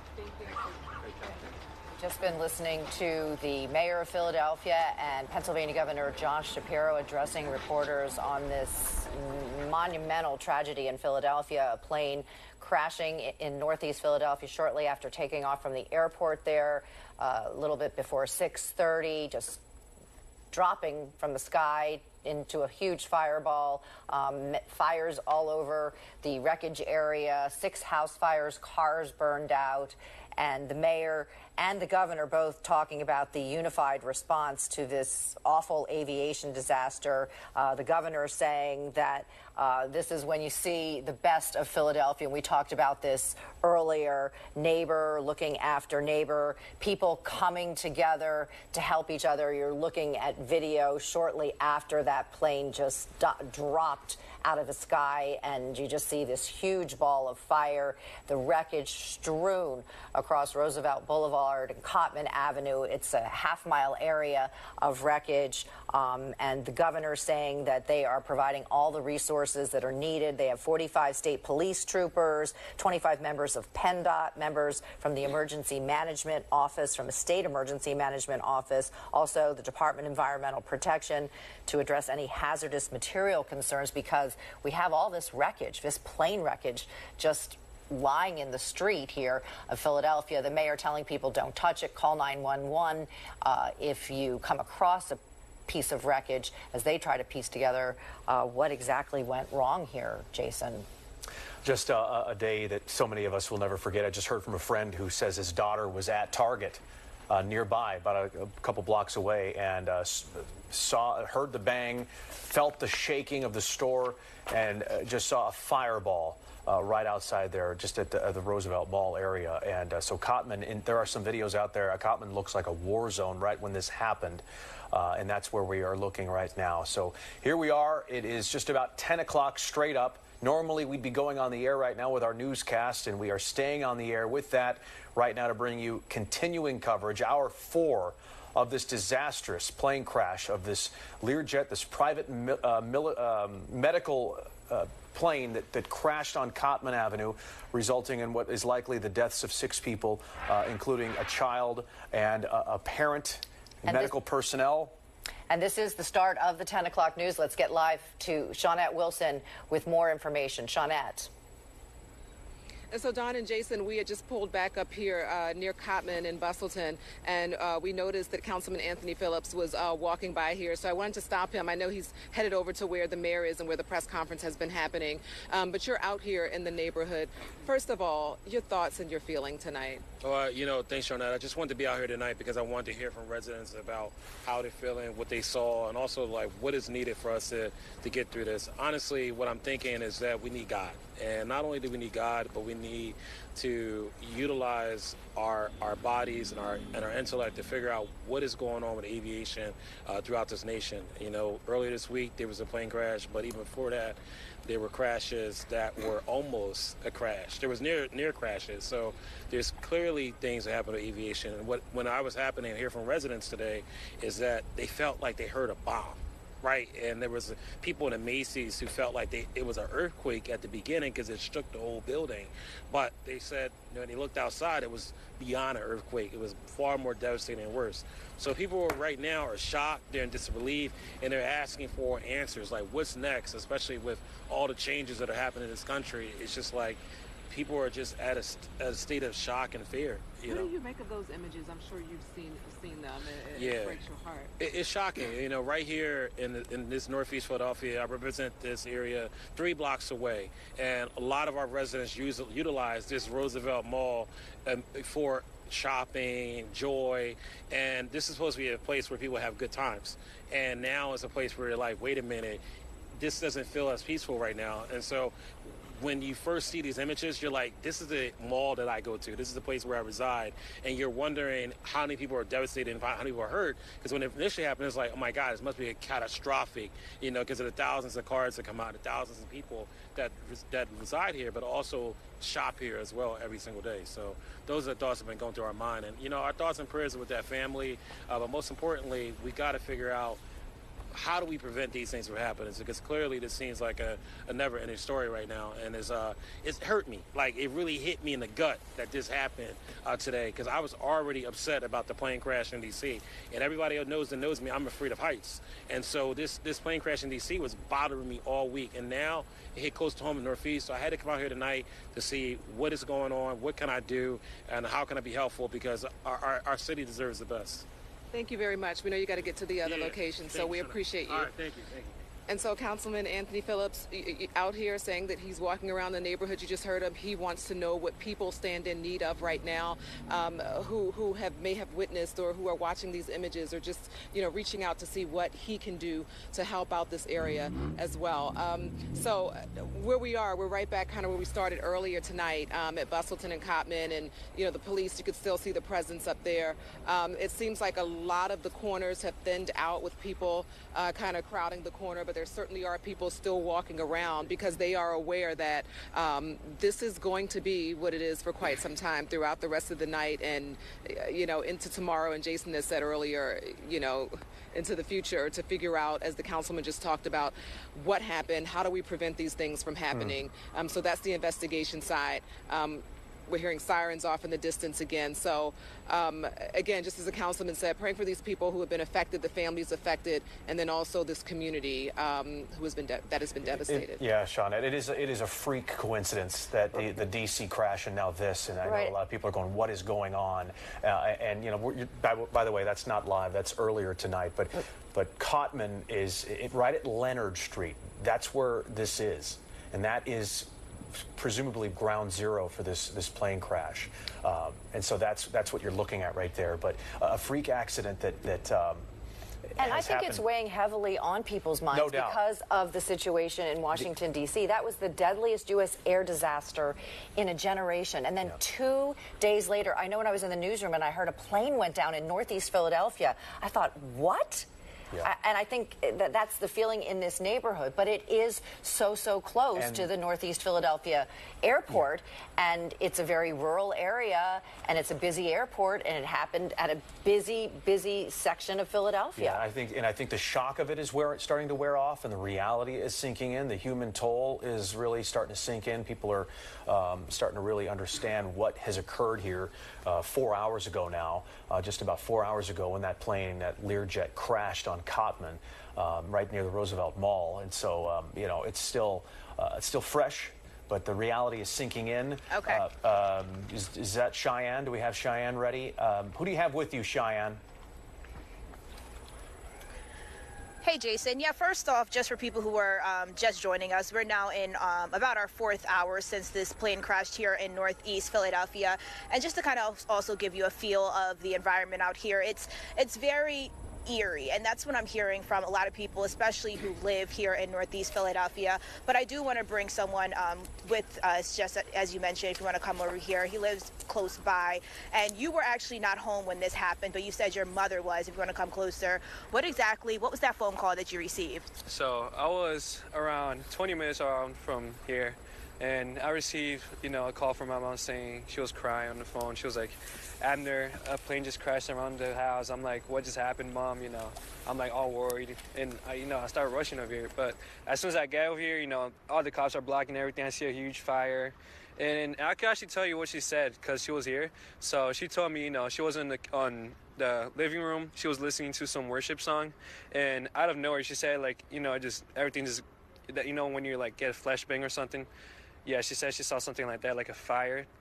And everything just started shaking, and she was terrified. She looked outside, she heard people crying, screaming, and it's terrifying. And how is your mother now? And also, just to give our viewers at home some perspective, can you show them exactly where you live? So I actually live, you see the street Bradford right there? The one that has the one-way sign right here, this first one? Yeah, so you just kind of go a little bit back. You see the green by the PC Richard right there? If you look kind of back to you, Where the truck is right here, headed right there. Those green with white, that's like right there, pretty much, like a little back, and yeah. And how is your mother doing now, and also the rest of your neighbors? How have they been impacted? Everybody was just shocked. Everybody was just like rushing outside, trying to see what's going on. Especially my mom, like I said, she was crying on the phone. I was like, I was worried, man. It was tough, It's something that it was out of nowhere, and everybody's pretty much shocked around the neighborhood. I'm pretty sure it's pretty sad. But you are able to go back into your home right now. At any point, did you lose power? Is that power back on? Yeah, the power went out. I'm pretty sure for the whole neighborhood around here, because, when I got here, me and my boys, went around trying to see what's going on, and the houses they're like all shut out. So I'm pretty sure the power was shut out for everybody. So, but as you can see, I think it's pretty much back. You see some houses with the lights back on, so should be back. And your reaction to hearing the loss of life, 6 people. What are your thoughts? It's saddening to hear that. I was honestly so shocked when I heard that. It's a medical plane, I'm pretty sure. They had 2 pilots, 2 medical people in there, and 2, what are they called?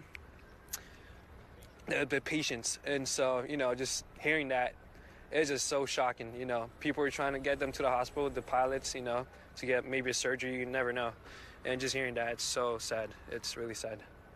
Well, thank you for speaking with us. I know that right now, even though you were not home, I'm sure getting that phone call from your mother, who was home at the time, was definitely frightening. And just this happening right here in your community, as you said, this is just not something that people expect to happen. A Friday evening, people are, getting off of work, getting ready to start their weekend, and then a plane comes crashing down in their neighborhood, and then they learn that 6 lives have been lost. Jason and Dawn, this is just, again, another person who lives in the area, but there are many people impacted by what happened, and this is just the very beginning. Right, and we've been talking about that all night. That man was describing just how frightening it was, and that his mother was crying, and neighbors had no idea. This is what they were looking at. They had no idea what was happening, and just how scary that is, especially with everything going on and in this country right now. Cheyenne, thank you very much. I have some information I want to pass along from the AP reporting that Shy Gold, who was a spokesperson for Jet Rescue Air Ambulance, now he's going to stay. It was a little girl and her mother. They were from Mexico on this plane. And the child had been treated in Philadelphia for a life-threatening condition and was being transported home to Mexico, according to this representative from Jet Rescue Air Ambulance. The flight's final destination after a stop in Missouri was going to be Tijuana, Mexico. So this mother and child were in Philly, and they boarded this medical transport jet with 4 others. And 30 seconds after takeoff, it crashed here in Northeast Philly. So we just learned a little bit more about the occupants on board this aircraft here. So just adding to the heartbreaking nature of it, just a tragedy. All right, let's get out to our Steve Keeley, who is live at the scene. Steve, I know you've been out there talking to people. What have you learned? Well, a few hard facts that we got from a fire official who said, you can report this, but just don't name me. But he's high up in the fire department, and said at least 6 people transported by fire department medic units, ambulances, the big square ambulances you see, to the Jeans Temple University campus, which is the closest hospital to this spot here in Northeast Philadelphia.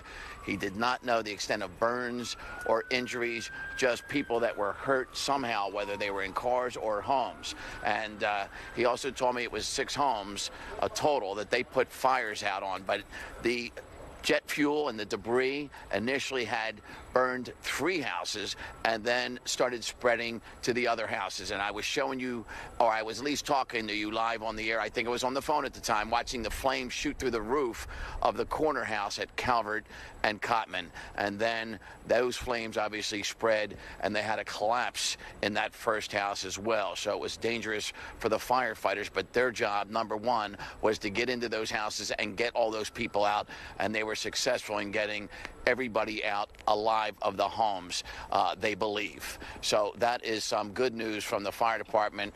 And boy, if I was breathing in that jet fuel smoke, I can't imagine as close as I saw those guys. And they were on the roofs of those houses as well, doing that job. So a little bit of positive news and a little bit of news on what happened to people who were hurt, not in the plane. Still no information about all those vehicles that were on fire. You would hope people maybe ran for their lives and got out of there, but I was around there with all the witnesses, and we didn't hear anything about anybody that was in any of those cars at the time. So that is the fear, and that is why officials do not have a number on casualties, because they know who was on the plane.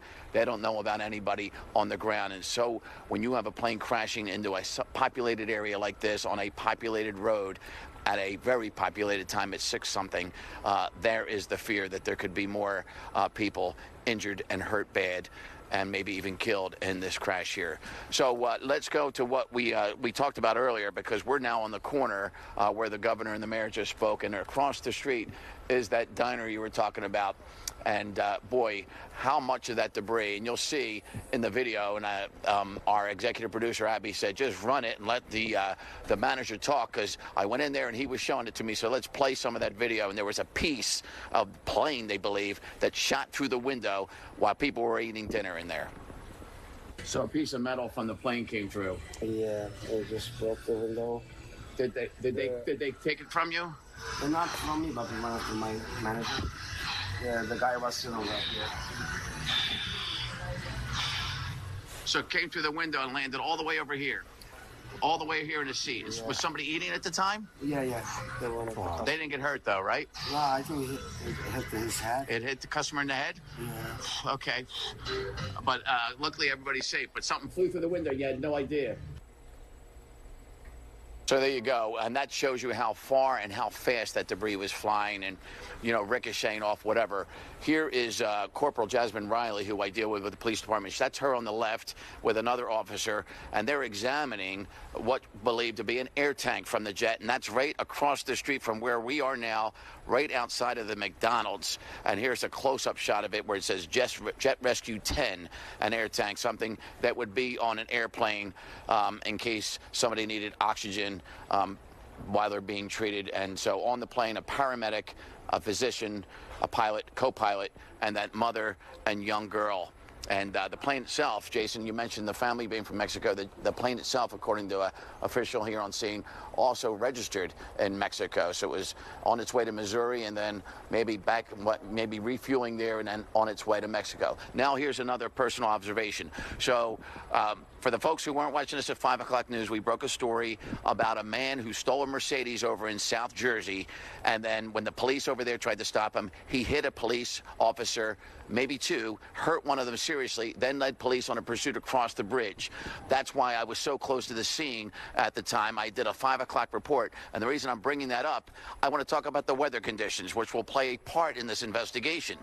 And the reason I had to go from my place in Center City in a car all the way out here, which was almost an hour drive in traffic, is because our helicopter couldn't fly because of the conditions in the air. So there were no news helicopters flying. Maybe jets and other aircraft can fly, but these were harsh conditions to fly in, which is why all the news helicopters were grounded, and that's why we couldn't cover that story, and I had to get out here and hightail it out here at 2 o'clock to cover that story because we couldn't send the helicopter to it. You had a low ceiling, which means fog/clouds, and we had rain, and so visibility obviously is bad and certainly not safe enough to fly a helicopter. And that'll be part of this investigation. Did weather play a part in this crash here in Northeast Philadelphia today?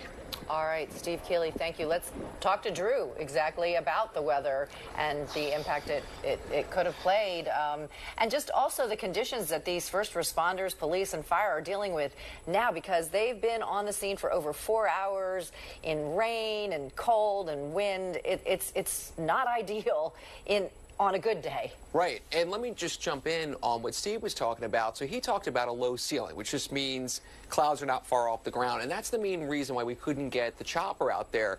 Two things that ground the chopper, in other words, you can't fly, is the clouds are too low and helicopters are flying with line of sight. A plane like this, they can use instruments when you can't see, because these are these thick clouds. Like right now, it's covering a good portion of the city skyline. You can't even see the buildings that we normally see.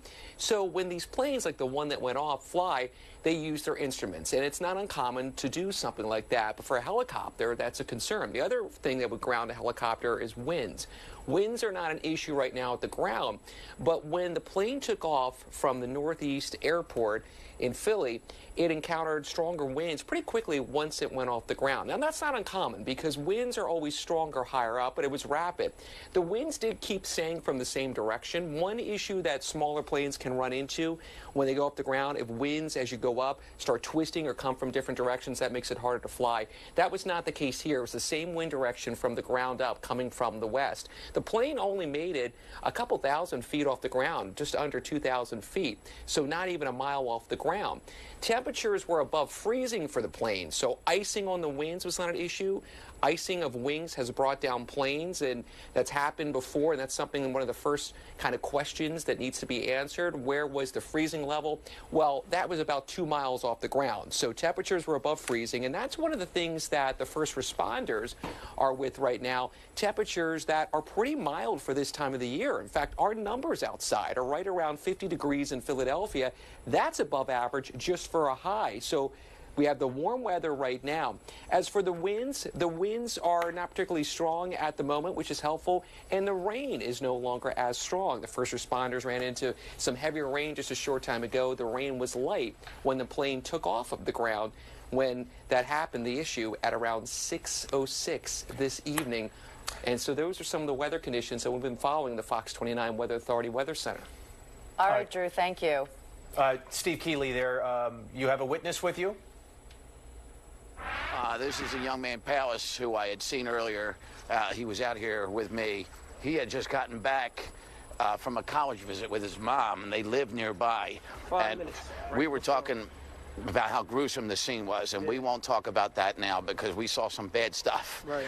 All right. Let's talk about what we can talk about. What the first thing you said was, I saw it before I heard it, meaning the sound of the bang didn't hit you, right? Yeah. So what work were you doing, and how did you? I just had gotten the house because I just got back from the visit. Like, it was 5 minutes before. So my mom in the kitchen, I'm upstairs. I see it, and I heard a loud bang. She like, what was that? I'm like, a plane had to crash. I hurry up, darted out the house, went up there, pulled my phone out. I was recording. It was a tragic scene. So, like, when I got up there, like 5 minutes after that, too, we standing there. A boy comes out. He comes out. He's burning, blood down. It was tragic. I ain't never seen nothing like that before. Yeah, because we were wondering about all the people that were outside shopping and all the people in cars, and we haven't heard how they are. We know 6 people were taken to the hospital. Hopefully that young man is okay. But you saw stuff like I did. We didn't know what we were stepping on. Right. And now we realize what we saw. Yeah. You know, body parts, car parts. It was awful. Yeah, I got all that. And it's hard to believe that you were like, it was like a movie scene. It was. Like, I never experienced anything like that. And it was right there. It happened so quick. Yeah, and it was car parts and airplane parts, we learned too. And when did it hit you that it might have been a plane? Right away. Right away? Right away. What made you, because you live here and you hear the planes coming and going over your house all the time. Yeah, right away. But when I heard that, yeah, I knew what it was right away. And I heavy up, darted up there. You've been growing up here, you live over there on that Langston Street. You're looking at these planes come and go all the time, like everybody in Northeast Philly, and it's second nature. Did it ever occur to you that, hey, we're in the line of where these planes take off over Mom's house? I would have never thought that would happen out here. And especially not on Cotton, the main strip. And what was your mom thinking and telling you? Stay away? Yeah, she was telling me stay away. She went out there too. She went out there quick too. Like, I really went out there quick. You feel me? I'm not no firefighter or nothing, but I was going to try to do whatever I could do. But the fire department and police did a very good job getting up there quick, but they wanted everybody to move. Yeah, well, you saw it. We found how hard we couldn't even breathe. Yeah, it was like a fog of black fuel and smoke. Yeah, it was crazy. And then you knew you better not stay there, right? Nah. But that's the thing though. I stayed close. I didn't stay like too close though. Like, I went back to when they told me to go back. But it was just a tragic scene. I want to send my condolences out to anybody that lost their family. And it was real tragic. Nobody should go through that. All right, your mom should be very proud of you. You were out there trying to help everybody in the cars and everything. Sure. Best luck in your college career, brother. Appreciate that. All right, man. Thank you, man. Thank you. All right. Have a good night. Yeah. So It's very bad. We were shooting videos, and we didn't know realize what we were seeing until later. Then we realized it, and I was telling him, don't post that stuff. Just awful stuff, and for a young 17-year-old guy to see that and deal with it, and he's handling it pretty well right now, and hopefully one of the best and brightest of Philadelphia's future right there, Pal says he. Yeah, Steve, thank you very much. And just lives were changed tonight. Lives were absolutely changed in Northeast Philly tonight. The Eagles has released a statement about this tragedy saying, quote, the Eagles organization was heartbroken to learn of the tragic loss of life earlier this evening as a result of the plane crash in Northeast Philadelphia. We extend our condolences to the victims and loved ones they leave behind. We are grateful to the first responders for their heroic actions at the scene. So the Eagles chiming in. I think the Flyers released a statement as well.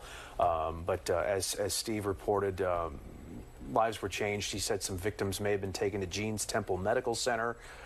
Those displaced have a place to go now, a temporary shelter at Samuel Fells High School. That's at 5500 Langdon Street. So people are helping people.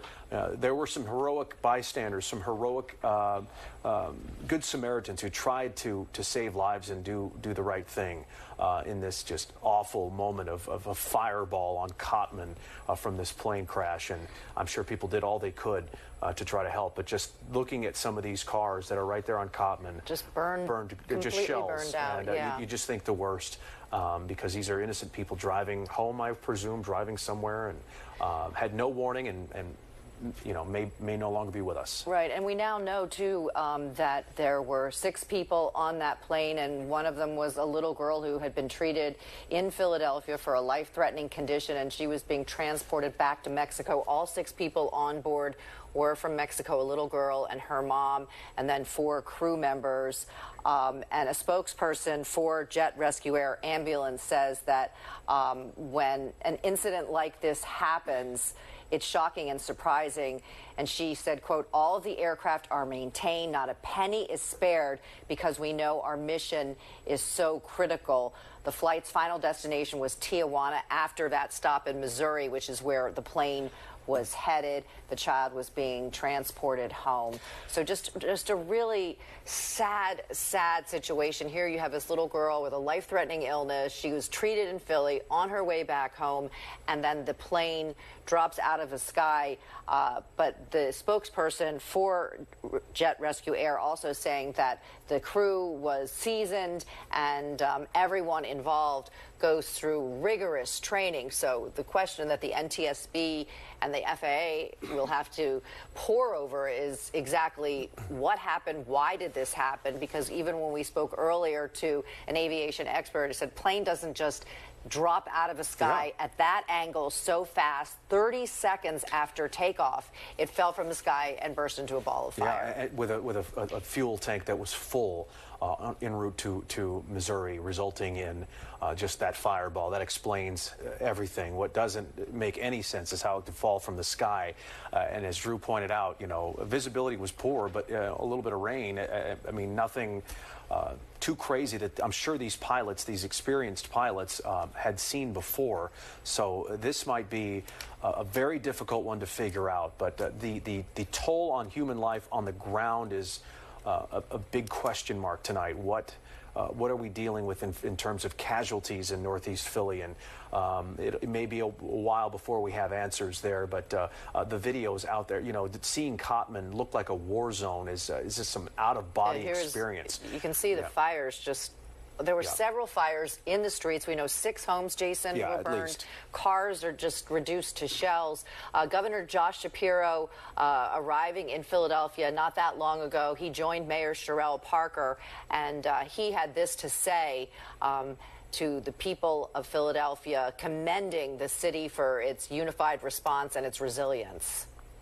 What you're seeing here is a unified response to an awful aviation disaster.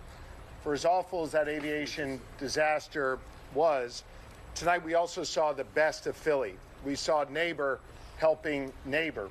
We saw Pennsylvanians looking out for one another.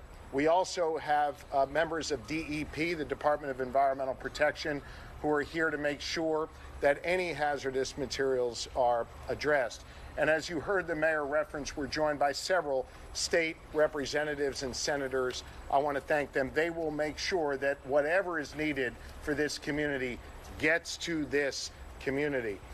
The Governor Shapiro there describing it as an awful aviation disaster and saying, quote, we know that there will be loss. It's just a matter of what's the cost on human life. And it's still, you know, we've heard a lot of eyewitnesses here who have described their accounts of seeing people try to help others, just the devastation, the humanity here in Northeast Philly. We did hear from a witness here. This is a long soundbite, 5 minutes long, we're told. So let's listen to this witness here in Northeast Philly on what he or she saw when that plane crashed. I was right next to Dunkin' Donuts when I was telling my mom about getting my ears pierced with my daughter again, and we just heard this bang, billowing cloud of purple and orange smoke, and then all of a sudden screams.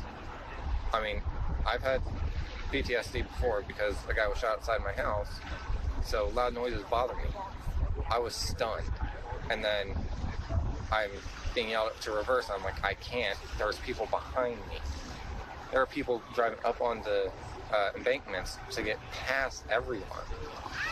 And then I park my car a little whiles away, and I instantly get out of my car and run to anyone that I can see that just needs help. I mean, that's one of the things my parents taught me. If you see someone that needs help, help them. And that's what I do. And tell me a little bit about what you saw in the next moments. My wife saw a disembodied foot. I saw a disembodied arm. I saw medical supplies scattered everywhere. I saw explosions happening from various cars. I was on Cottman, this side of Cottman. There was a car burned to a crisp with a baby seat in the back. And I've got 2 small children. I was absolutely scared. But I'm like, I need to find someone I can help. Because I cannot stand by and watch people just record. I can't do that. I don't record. I help. I don't care about social media. I help so that I can save lives. What did you do to help? I gave the shirt off my back to help a young child with a head laceration. A piece actually went through a red pickup's window, hit the kid, and the parents were shouting, help us, help us, help us. No one was around to help at the time. Cops were just approaching. I took the shirt off my back, gave it to them, said, push this on his head, keep pressure. I ran back to my car. I got rags. I got anything I could find to absorb blood, push on cuts. My mom worked at a doctor's office. She was there. She was helping me. She's disabled. She doesn't walk fast. She was walking fast. And cops were very thankful to us. They said, thank you very much. We've got this now. Please try to get out of here safely. There were 3 or 4 car accidents just getting out of the mall. And I'm like, I'm getting out of here. I got home. I threw up twice. Because the adrenaline just said, hi, I'm here. And I threw up. It was a very shocking and disturbing experience, seeing everything that happened. Did you know it was a plane right away? I figured it was a helicopter or plane because I was hearing someone say it was a 747. I'm like, it's too small. We would have heard it. Those big engines. I find out it's a Learjet 55. My sister works on airplanes, literally at Northeast Airport. Well, not anymore, actually. And she texted me saying, yo, did you see that? Yeah. Because she knew that I was going to be right there. She was worried. My entire family was worried. My daughter texted me saying, please be okay. Please be okay. Please be okay. And I literally got home and I collapsed. I was unable to do anything for a little while. So when the plane initially crashed, you said the truck next to you got impaled with some debris. Did you see anything like that else going on around you, or was that truck like Very, very much so. The car that was parked on Cotman on the side had a hole at least 2 feet big in its windshield, and it was burning. Was there I anyone looked in that car, or it was just parked? I don't know. I looked and I couldn't see anyone. I'm hoping that the child got out safely. I don't know anymore. I wish I could find them because it was a small silver car and say, thank you for being alive. Thank you for getting out. The brunt of the impact was absorbed by Dunkin' Donuts. And then I've been scared, but this was a new level. You've been listening to a witness describe the horrific moments that he witnessed this plane crash in Northeast Philadelphia. Jason describing just a horrific scene, seeing the fires, seeing people on fire. Yeah, a lot of stuff that, it just, we mentioned lives were changed tonight. His was, after what he just saw and had to endure, and sick to his stomach about it, but, brave enough to tell us his story, and he tried to help. That's what I remember most about what he said. Yeah, that he didn't bring out his phone to record it. No, he wanted to help someone, whoever he can help. He tried to help, and so that man's a hero in his own right. And I know there are many people like him who tried to help here in front of that Dunkin' Donuts there on Cotman. We continue to get new videos of the crash. This is another one to the right, showing the moments right after. You see, look at that person running toward it, not away from it, toward it, which just goes to show, the instincts that some people have in this moment. You never know how you're going to react. But that guy. And the governor said, we're seeing the best of Philly. It's a terrible tragedy. The city will never be the same. This neighborhood will never be the same. But we are seeing neighbor helping neighbor, people wanting to help. Let's get out to our Cheyenne Corinne now, where the FBI and other officials have just arrived on the scene. Cheyenne.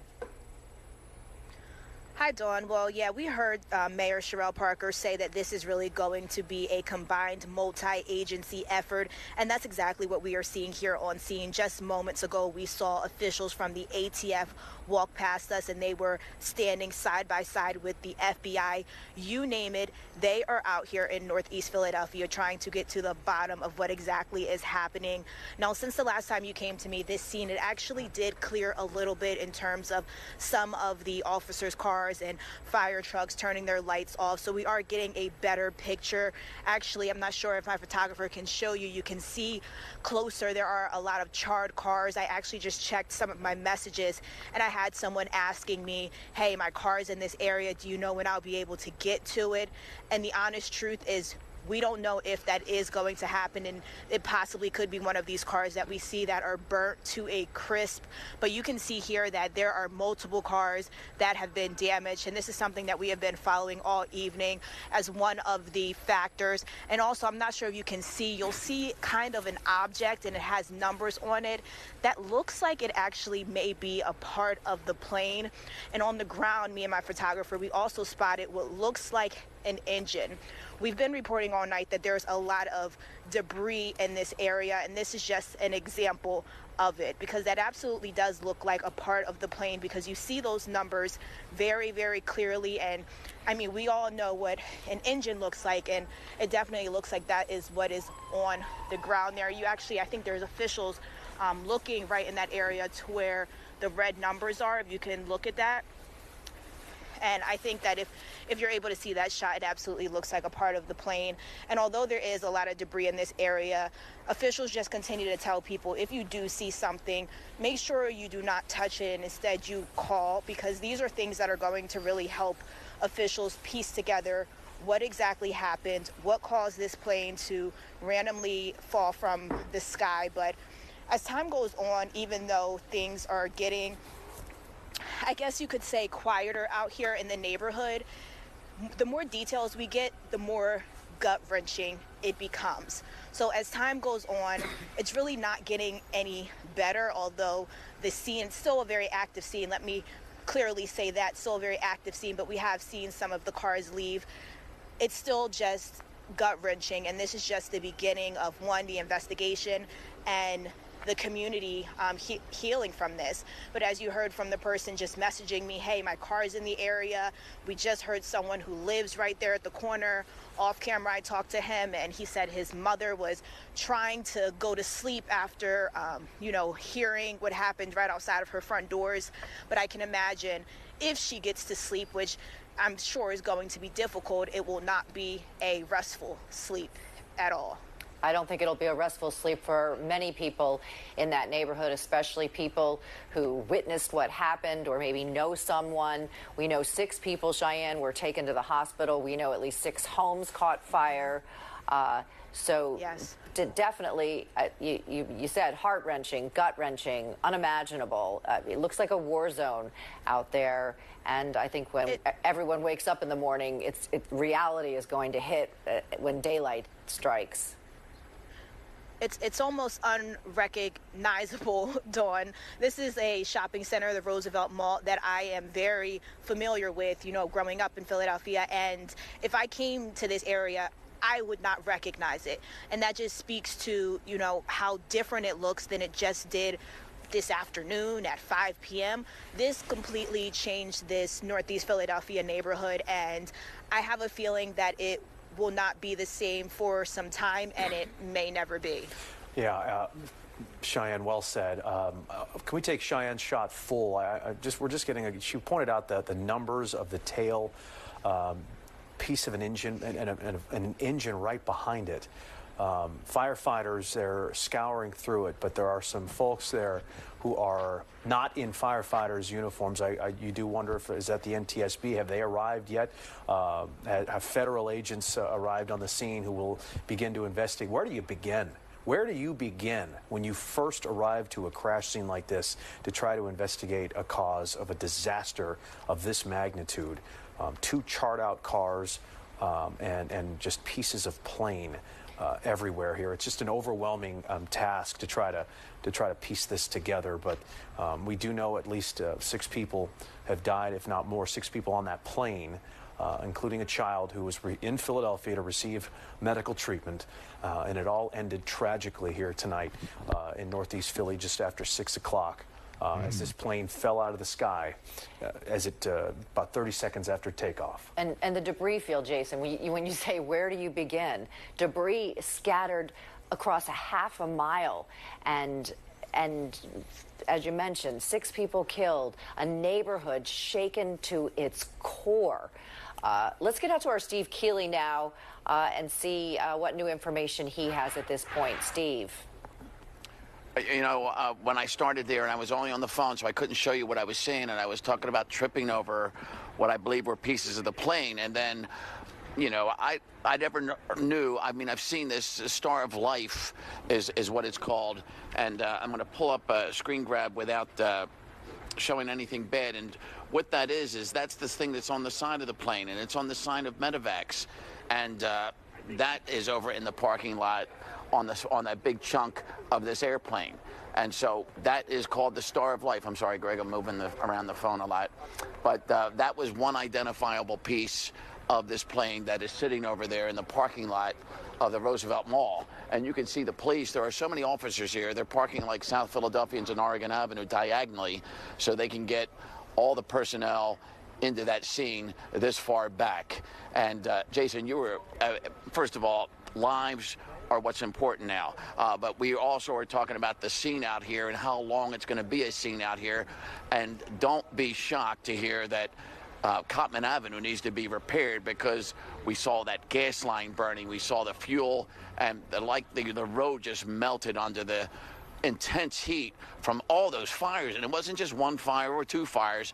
There was like 4 burning at one point that I could see from one vantage point standing at the Cane's Chicken fast food restaurant there. So, and as I said then, there was no effort to put out those fires because there was no lives in jeopardy there. They were down concentrating on those homes on the side street off Cottman called Calvert. And then we saw how those flames shot up through the roof, which eventually collapsed. And then they were worried about saving lives and getting people out of vehicles and out of homes. But this road is probably damaged and could be down for a few weeks. So that is just another thing I'm noticing as I look around here at the corner of Cottman and the Boulevard. And it is so eerily quiet now.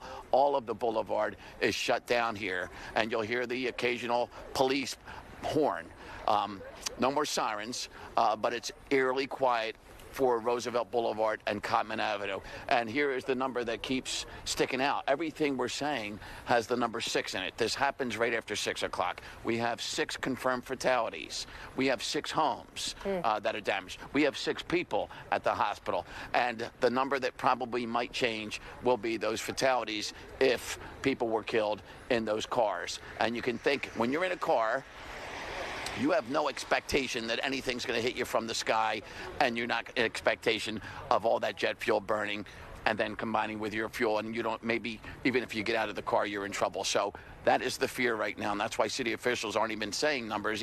They're not even just talking about the 6 that the company has confirmed were on the plane, because they fear that there could be more people when they get to this scene. And you got medical examiner personnel coming out here as well. But just an awful scene to deal with, awful conditions, because now the rain's kicking up again. And I'm sorry if I've looked like a wet rat all night, but nobody's worried about how they look in this kind of story. This is just an awful, tragic story out here in Northeast Philadelphia. And they've had plane crashes linked for the people who are lifelong Northeast Philly residents. They've had links to this. We in our business had a link to Northeast Philly Airport when the great team from Action News, that's their home base, when they died at Christmas time last year. So tragedies have been linked to Northeast Philly Airport in the past, and sadly this may be the worst one of all. Yeah, and it just comes 2 days after the worst aviation accident in Washington, D.C. in 24 years. So there's 67 lives 2 days ago, and now this.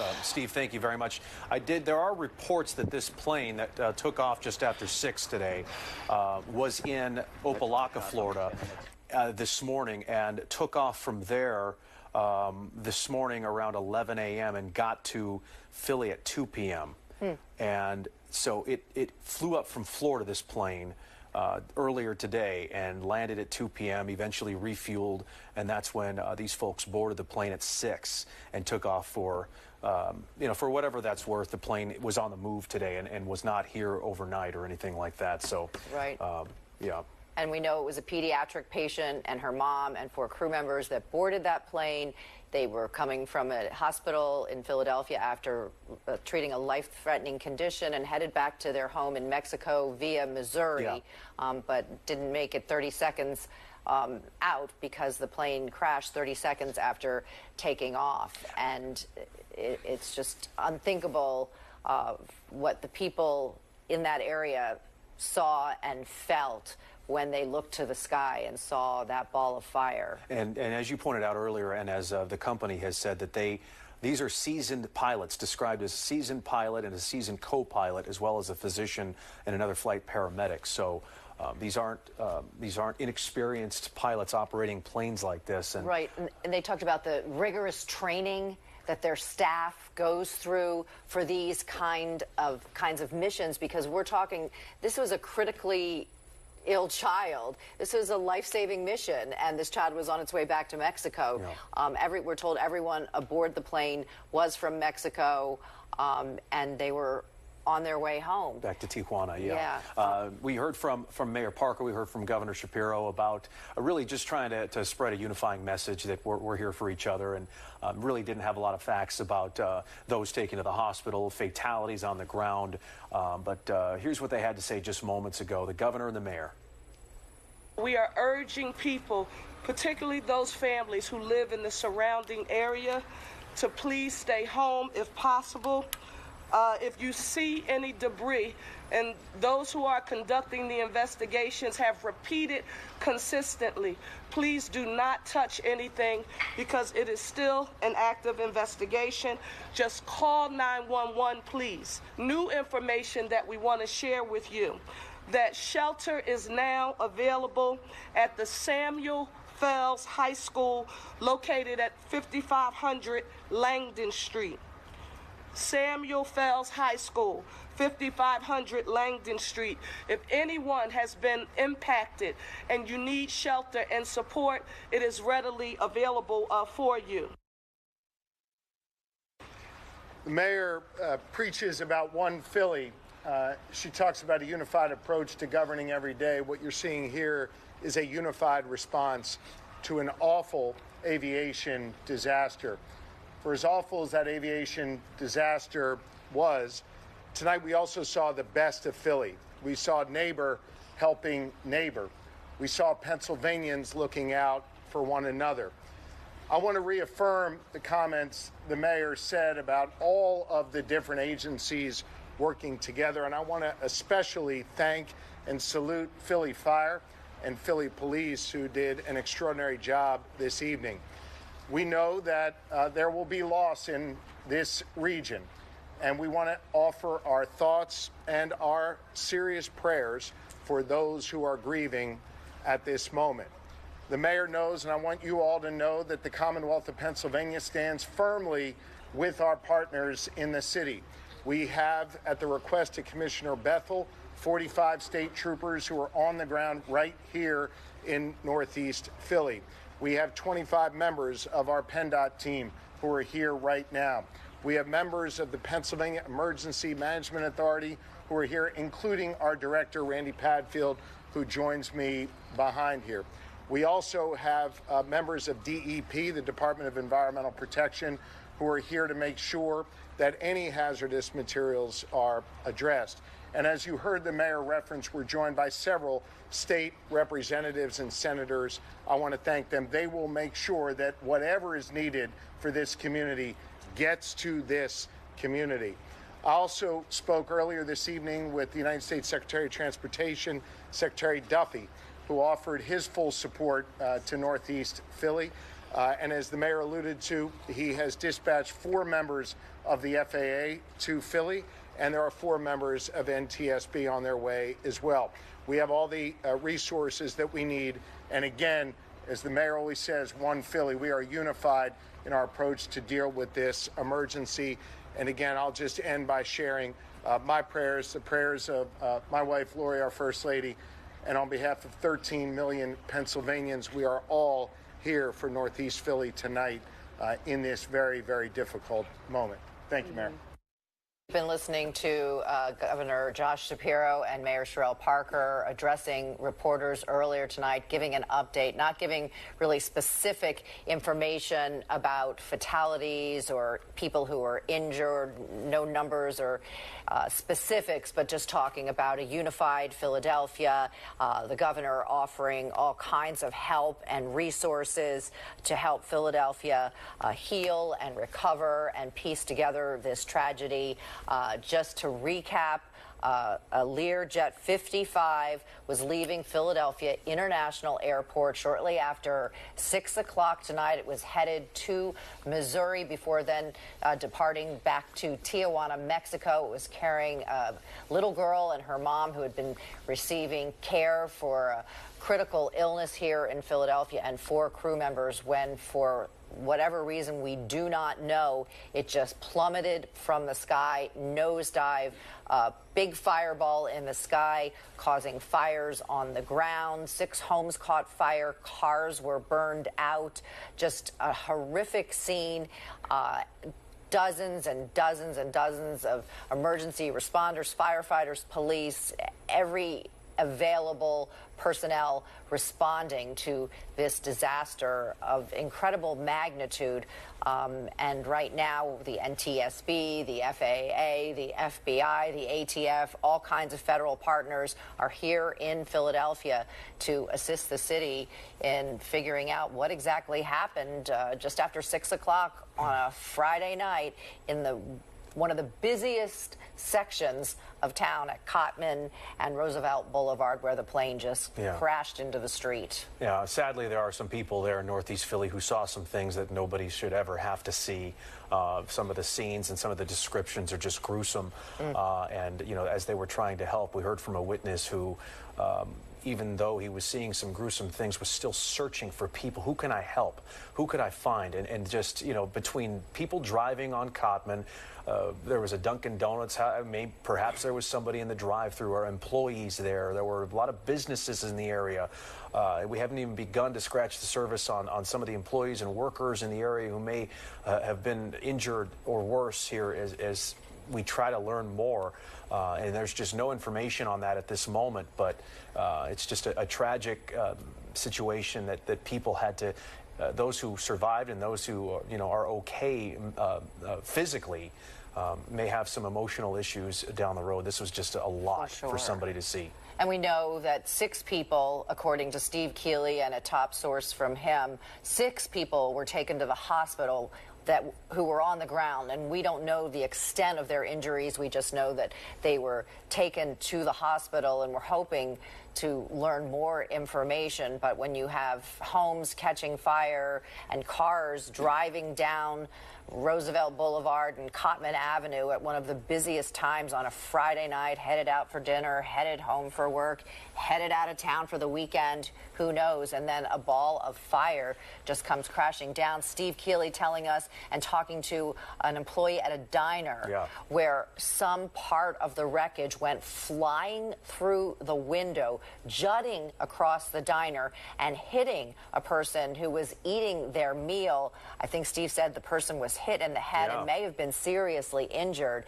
And I'm sure that as time passes, we're going to learn more about the severity of some of these injuries, because when you have a situation like this, we heard the governor say, we know there are going to be losses in addition to the 6 people who were on that jet. Yeah, there are some people who may have suffered burns.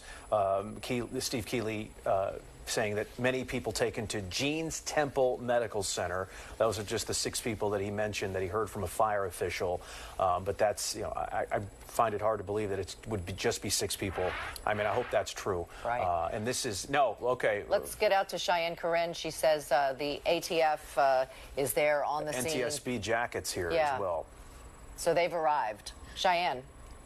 Yeah, you can see that NTSB, they just walked past me and got here to the scene. We knew that they were here, and they are going to be who are investigating. And again, I said earlier, their hands are really full right now because it's been only 2 days since the plane crash in D.C., but they just arrived here in Northeast Philadelphia, and we can imagine that they will be looking at a lot of this debris that I've been reporting is here on the ground. A few moments ago, we showed you that there was a piece of what appears to be the plane with red numbers, as well as on the wet ground, also an engine. And also, just going off of some of the sound that we were just listening to, a big theme right now in Philadelphia is going to be the community coming together. And since I've been out here, I've been speaking with neighbors and even just listening to that man who was trying to assist people and, wasn't focused on getting footage. That's what's really going to get Philadelphia through this moment right now. But again, there's a lot of different agencies here on the ground. We saw the FBI come here not too long ago. Again, the NTSB, we saw state police come to the scene. And we also, of course, we have to thank our local Philadelphia Fire Department that have been here on scene right away, Philadelphia Police Department, as well as thinking of the families impacted. We also have to keep in mind just what our first responders are working with right now. It is cold, it is wet, they have their hands full, and what's also something that I just can't help but to continue to think about is that this was a rescue jet. This means that the little girl, her family, her mother, they were probably feeling hopeful in this moment. They were thinking that they were about to get help. And then something like this happens, they thought they were about to be rescued. So we absolutely are keeping that family in our prayers, the family of the pilot in our prayers, anyone else here in Northeast Philadelphia who has been impacted, because as we said, we don't know, that's why officials aren't really giving us any number in terms of people who, did not make it, because there could be some other casualties other than the ones we know of right now. But again, this is still a very active scene here in Northeast Philadelphia, and we are imagining that it will continue to be. We know that there will definitely be more briefings and more updates to where we can learn more information about what's going on. But yeah, Jason and Dawn, I feel the energy out here, it's somber, it's eerie. It doesn't even feel like Northeast Philadelphia. And it's such a contrast also, I want to mention, just because we're going through a high right now, with our team going to the Super Bowl. And it's such a stark difference of what we now are feeling here in our community. You just don't know how quickly things can change. So the good thing is, the city definitely, we have been united, and we are going to have to continue to be united to get through this horrible tragedy. But again, just reiterating, we are here at the scene. This is the Roosevelt Mall, where there's the Brazen Canes and crews. They are just continuing to work the scene, and eventually we will find out what caused this plane to suddenly crash in this Northeast Philadelphia neighborhood, guys. All right, Cheyenne. And that little girl was being treated in Philadelphia for a life-threatening condition. And I imagine that there was hope that she was on her way home to Mexico with her family. So that's even more gut-wrenching, Dawn. It's like nothing that you can even imagine. And you feel here in Northeast Philadelphia, you feel that people are feeling for this family. People just keep, coming over, and they're saying that they're just praying for this family, praying for the community, and they just want some answers about, how this could have possibly happened. Exactly. And Cheyenne, is it still raining there, or has it let up at all? No, it did not let up at all. It is, it's pouring, it's wet. Most of the people did go inside because it's very cold out here, but there were some people, gathered at the corner. And I mentioned, the hard work of our first responders, the police officers out here. They're cold, they're trying to warm up, drink coffee. So, these officials, they're definitely working in very wet, rainy, cold conditions, and it doesn't seem like they are going to be leaving here anytime soon either. Right. Mayor Sherrell Parker was saying all hands on deck. So we have all these people, absolutely, and they've been on the scene for 5 hours in pretty difficult conditions, trying to find answers and piece together this puzzle and help those who needed help earlier in the evening. So just a really desperate situation. Stand by, Cheyenne. We're working on turning around some audio from the control tower, and we'll bring that to you when we can. Okay. We've got, I can tell you, Fox News has tweeted out some of the confusion in the tower from some of these air traffic controllers, saying things like, what's going on down there? We have a lost aircraft. We're not exactly sure what happened. So there's confusion in the tower as to what led to this, which leads you to believe that the pilot did not issue any kind of mayday, any kind of warning, although that's still yet to be determined. But according to this early report from Fox News, that there was confusion in the tower about what may have happened on board this plane. Right, and I think earlier, Jason, we had a report that they had lost contact with the plane shortly after it took off, and then just 30 seconds later, it was plummeting to the ground, and it was fast, and it was, so that's straight very up. Interesting that is coming out.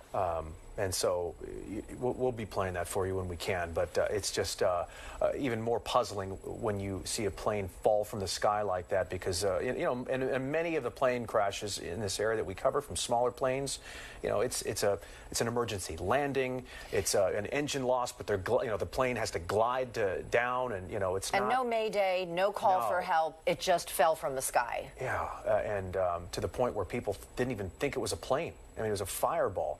and it's just a full speed, terminal velocity down onto Cottman, creating just chaos, fires, and as Steve Keeley was pointing out, potential infrastructure, long-lasting infrastructure issues there on Cottman, where they may need to get underground and try to, some of these gas lines.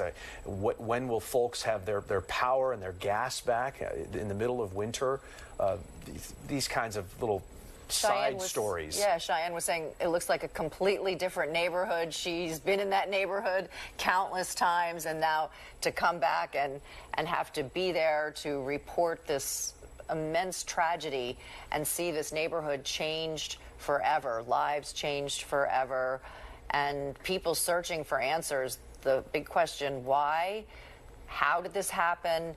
And what is the impact on the ground? We only know really at this point that the 6 people on the plane didn't make it. We know 6 people in Philadelphia were taken to the hospital. We know 6 houses caught on fire. Steve was saying everything was in 6s, which is very odd. But of course, it seems like the number of people killed could potentially rise. We heard the governor say that there is going to be loss here. So just a really devastating time for the city of Philadelphia. Just past 11 o'clock here as we continue to bring you coverage. What hour is this? Hour 5? 5 of coverage. And so you're watching here Fox 29 as normally we'd be airing our 11 p.m. news. We've been with this nonstop since. This day that so many of us will never forget, this terrible aircraft tragedy in Northeast Philadelphia that will lead to loss of life,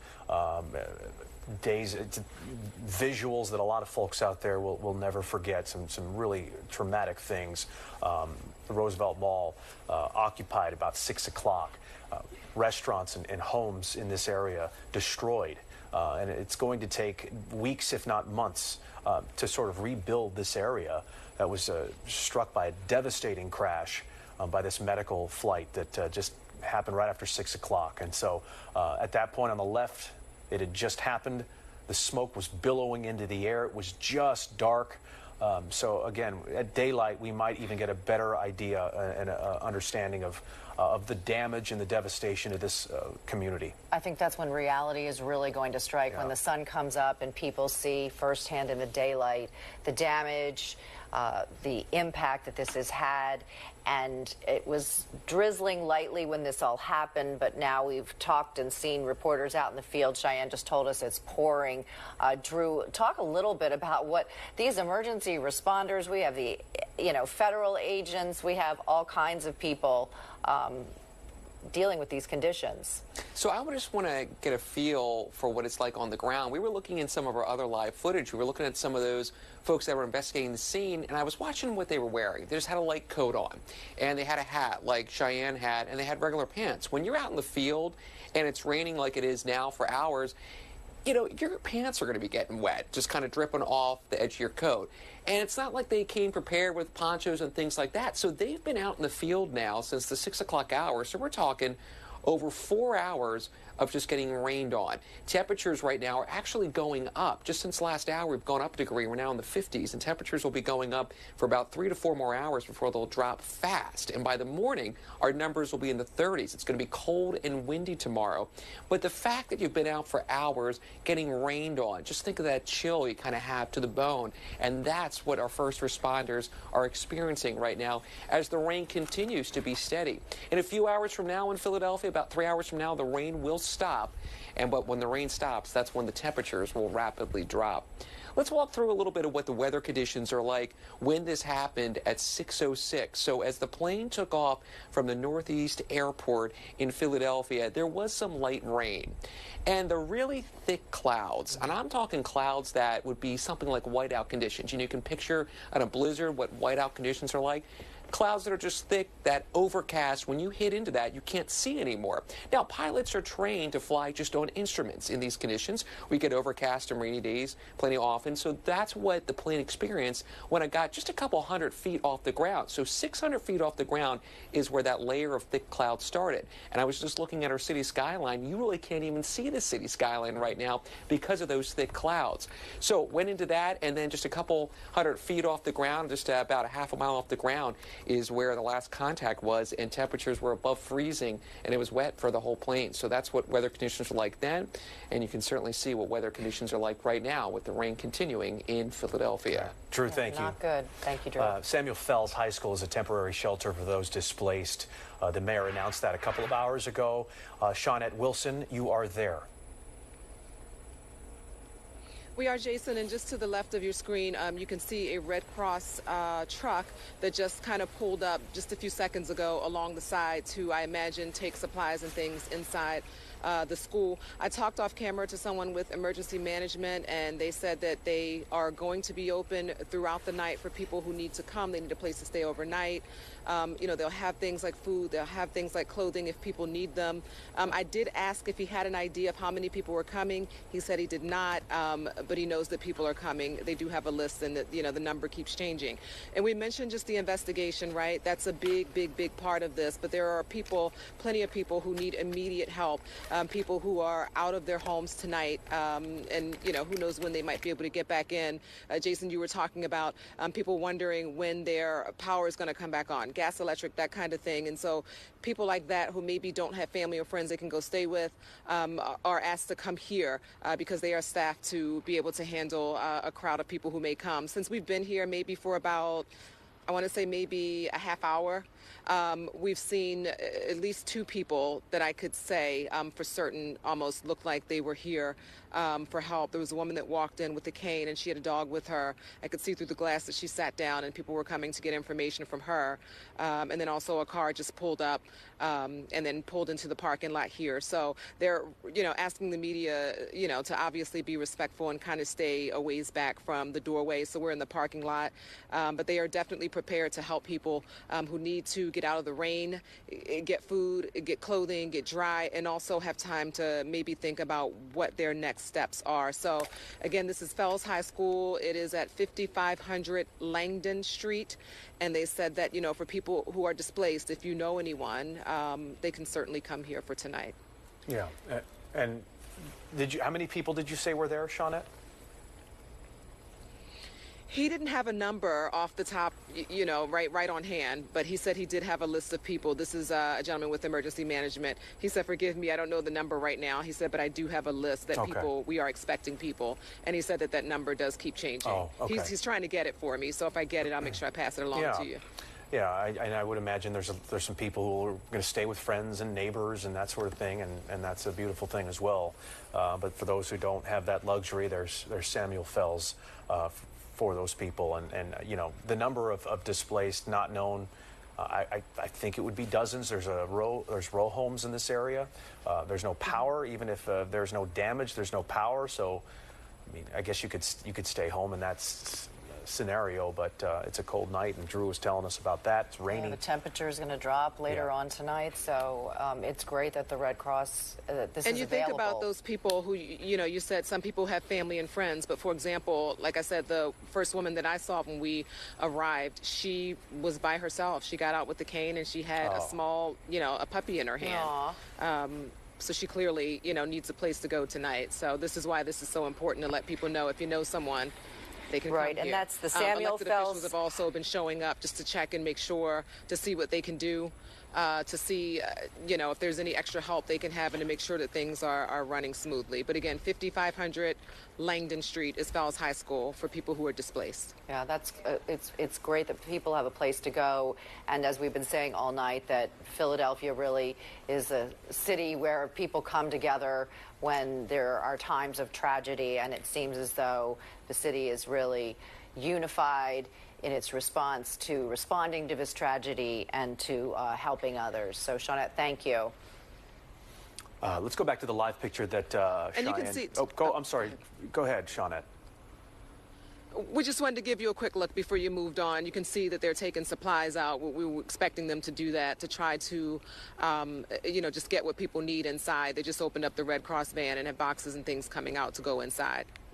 And this is what Philly's all about right here, people helping people, and just, these gentlemen taking the time out of their evening to help those desperately in need. And so good for them, and makes you feel good to see the people helping people. On the right, you see live pictures of the crash scene, if you will, ground zero. And notice the firefighters have not touched any of the airline pieces and fragments, knowing that is for the NTSB to discover, to investigate. They have arrived. We showed them about 20 minutes ago walking up to the scene with their flashlights. In fact, that's all you see at this point. A few firefighters in the distance, but more suits, if you will, with flashlights, documenting and just sort of observing that they'll file in a report, I'm sure. And at some point, I would imagine tonight or tomorrow morning, we will hear official word from the NTSB. Somebody will step up to a mic and give us an update on where they're beginning. And we've heard from the NTSB down in Washington, D.C. quite a bit the last couple of days. And, we're going to have a representative up here, to give us an idea of what this investigation will look like, and how long it may take, and where they begin. Some of these people may have driven up from that scene to this one today and this evening. Right. This is the shelter information. If you or anybody you know needs a place to stay warm, maybe even get a meal, 5500 Langdon Street. Samuel Fells High School. It's on a Friday night, so with tomorrow being a weekend, I would imagine they may have the weekend to stay there and seek shelter. Let's head back out now to our Steve Keeley, who's been gathering more information. Steve, what can you tell us at this point? Well, believe it or not, I found some good news on this, okay? We talked about the 6, you just mentioned it, Dawn, 6 people hospitalized. 3 have been treated and released, and the other 3 in fair condition. How about that for some positive news out of this? That's great. All right, so there's the update from the medical staff and the fire department. My friend Billy, whose girlfriend is a nurse, was in on the treatment of this young girl from Mexico. She had been in Philadelphia since September, and the Shriners, the folks who have those hospitals and help children and raise money for all the children, they were in helping her, and so that's how she got to Philadelphia and to America, and they were doing all they could to help her. And so she had been in Philly, look at it, count the months, several months. Wow. And that was the end of her treatment, and about to go home when this happened. So there you go. And then talking to the firefighters, as bad as this is, they keep hearing that phrase, and they're saying it could have been way worse. It was actually fortunate that it hit where they did when it comes to the houses, because it hit the end of the block and it hit the middle of the block. He says there's nothing they could have did. It would have spread. And if you're familiar with jet fuel, if you're familiar with the Philly Fire Department, if you ever take off and land, when you're on the runway, instead of looking at your phone or a magazine, look out the window, especially if you're on the left side, and you'll see a Philadelphia Fire Department firehouse specifically for the airport. And they are experts. They have all the equipment, and you need special equipment and special chemical foam to put out jet fuel fire. And they don't have that here. And so that's why this fire was so stubborn. And I said how the fires were burning well over an hour after I was there, well over almost 2 hours. And they don't have what they have at the airport there, and the trucks that spray that fire with a jet sprayer on the top. And you wouldn't think you need that with a row of row houses on Calvert Street, but they still did a job saving, and they would have lost the whole block had it been in a little further. And so another bit of positive news. What are you looking at, Greg? My camera's going down. All right, his camera's going down. It's been out in the rain and working nonstop for a few hours, so I'll wrap it up with this. So again, a little bit of positive news out of this for now, but we're still waiting for what could be not so positive news when it comes to the street. All right, well, Steve Keeley, thank you for that report. It's really good to hear a little glimmer of hope amongst this tragedy. We do have a statement from Councilman Mike Driscoll. This is his district. So he has released a statement saying his heart is so heavy as we continue to learn more about this tragic plane crash in Northeast Philly. We are in direct communication with our emergency response teams to monitor the ongoing impacts to the immediate and surrounding area. This is an active emergency response situation, sadly, with reported mass casualties. So this was from Mike Driscoll. Again, this was his district, and he released this statement earlier in the evening. Again, at least Steve Keeley with some good news. We know the 6 people who were taken to the hospital, 3 were released, and the others, it seems, are going to be okay. So that is certainly a glimmer of hope. Every sports team in Philly has released a statement just saying that their hearts and prayers are with everybody in Northeast Philly. We know Northeast is where everybody gathers when our teams win. Not actually Frankfort and Cottman, not too far from here. And so obviously there's a connection between this Northeast Philly community and our sports teams, no doubt about it. Just a wonderful community, and your hearts just go out to everybody here affected by this. And you know, we don't know how long this is going to take as far as Cottman's closure and just that huge amount of traffic that comes through here, what the traffic situation is going to be like. And obviously great news from Steve Keeley on, you know, ground, people saved on the ground. And you know, we think the worst about how many people on the ground may have been impacted by this. Right, and Steve kept saying that he was hearing from emergency responders and people involved in this disaster that it could have been a lot worse. Now, we know it's terrible, but so, and we still don't know the extent of it, but you know, when where the plane went down, it could have gone down in those homes. So, certainly a tragic situation. But, you know, Jason, you mentioned that all the sports teams have, you know, released statements in support of Philadelphia. And the one thing, you and I both were at a fundraiser last night for the Eagles as they get ready to go to the Super Bowl to benefit Make-A-Wish and the Eagles Autism Foundation. And the one thing about Philly and Philly sports fans and Philly sports teams is they do come together. They're such a giving community. And so I suspect that they will also be part of this healing effort and part of this recovery, because that's just how we roll in Philadelphia.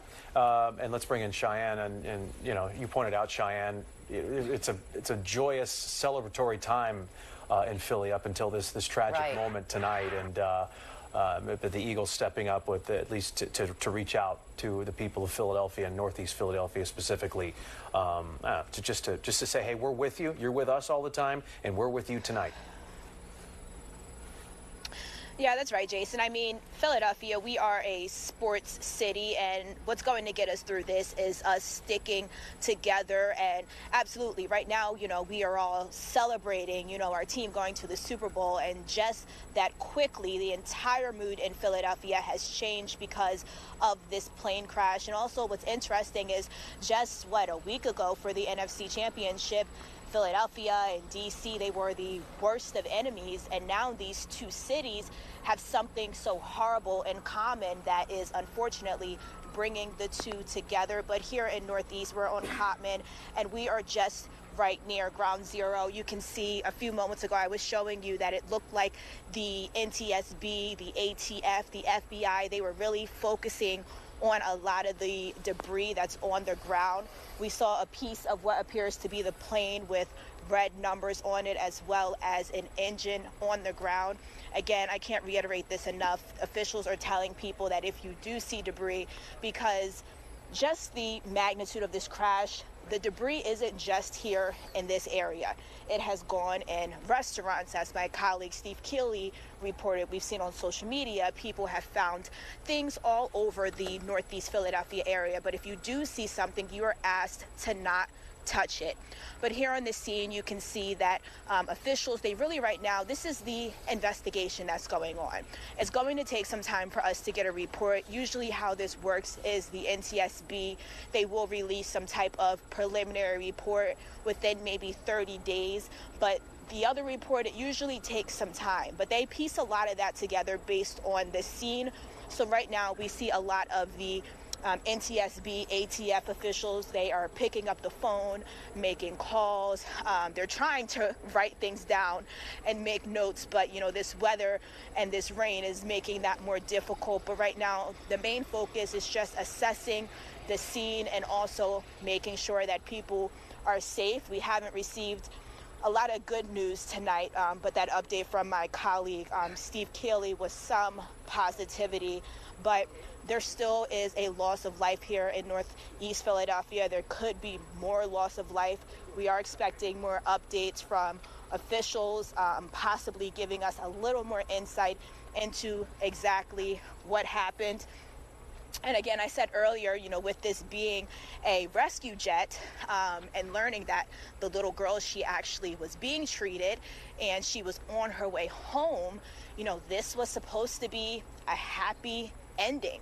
She got help here in Philadelphia for whatever medical emergency she was dealing with. It sounds like she may have been in the hospital for quite some time.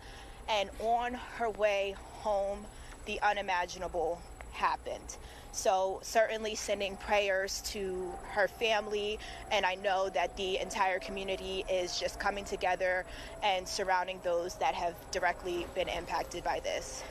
All right, Cheyenne, thank you. Yeah, just when you look at that picture there, it just looks surreal. It looks like a war scene. It doesn't look like it's Northeast Philadelphia, and as the photographer zooms out, it just kind of strikes you the impact and the severity of what happened in our city. We're going on almost 5.5 hours now since that plane, for some unknown reason, just fell from the sky, and people were killed, lives were changed, homes caught on fire, cars caught on fire, neighborhood left in ruins. And that scene that we're looking at, it may be frozen in time for some time, because investigators might want maybe nobody touch anything. Let us look at everything. Let us document everything as it is, as it stands, so we can properly get an idea of the angle in which the plane came down. The debris field actually tells a lot of the story. So you see the red tape and some of that police tape. This may be frozen in time for some time.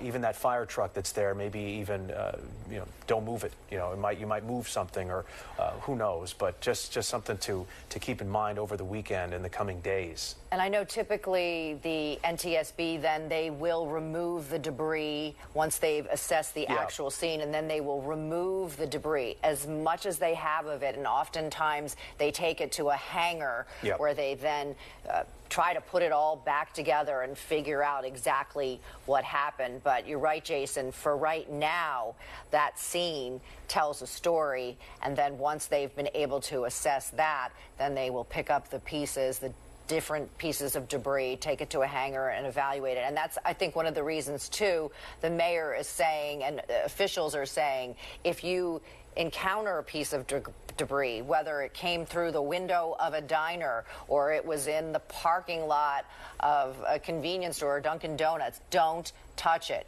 Call 911, let officials know, leave it there, because it could be critical in telling the story of what exactly happened just after 6 o'clock tonight, when that plane fell from the sky just 30 seconds after taking off from the airport in Northeast Philadelphia and just disappeared. You were talking about that earlier, Jason. Went off the radar, and the folks in aviation were saying, wait, what happened? Where did it go? What's going on? I can guarantee you right now that is part of somebody is investigating the communication from the tower to the plane, on the radio, which is public. We've heard it from the other incident in D.C., the other disaster, the communication back and forth, some of the pre-flight conversations and documentations that these pilots had before they took off. It's all there. And so now these investigators will look to find any kind of clue as to what led to this disaster, this plane to fall from the sky. Right, and Jason, there was no call for help. There was no mayday. You mentioned that the plane was coming from Florida to Northeast Philadelphia, to the airport there, picking up this little girl and her mom and 4 crew members, and then they were headed to Springfield, Missouri, to the airport there, and then they were headed to Tijuana, Mexico, to head home. After being here for months. After being here since September, being treated for a life-threatening condition. Finally, at Shriners Hospital in Philadelphia, they were headed home, and they never made it. No one on that plane made it. We understand everybody on that plane was from Mexico. The plane was registered to Mexico. It has operations in Mexico and here in the United States. That company released a statement earlier. We talked about it, that their crew was highly trained, that they knew what they were doing, that they, were zoned in on getting this little girl back to where she wanted to be, and that this was, just a trained crew, and that this kind of thing does not happen. Yeah, we've heard from some witnesses who've tried to do everything they could to help, and some of the things they saw, we can't even repeat on TV. It's just awful, with a fire and a plane full of jet fuel and a nosedive onto Cotman. Just use your imagination. Cars in the area in harm's way, fire everywhere, and these videos, there are probably hundreds of videos at this point of the wreckage right afterwards, the aftermath, just as this happened after 6 o'clock. And we've shown you a few, and we're not going to show others, but we're doing our best to kind of paint the picture for you. But you are looking live here. I believe this is another street. That's Bustleton. Okay, so it's just another angle of the response and the police. Nobody has left the scene, that's for sure. Police and fire, everybody's still on the scene. The flashing lights remain as the NTSB now will begin its investigation. As far as, and then you get an idea that that's a piece of the plane. It hasn't been touched. We've been looking at that little piece of plane for hours. And, firefighters know, leave it alone, let them do their thing. And in the back, that tail, that red, the lettering tells you that this was that medical Learjet 55, which was holding 6 people. Yeah, we spoke earlier tonight, and this interview was really hard to hear, almost. It's a 5-minute long interview with a man who actually witnessed what happened.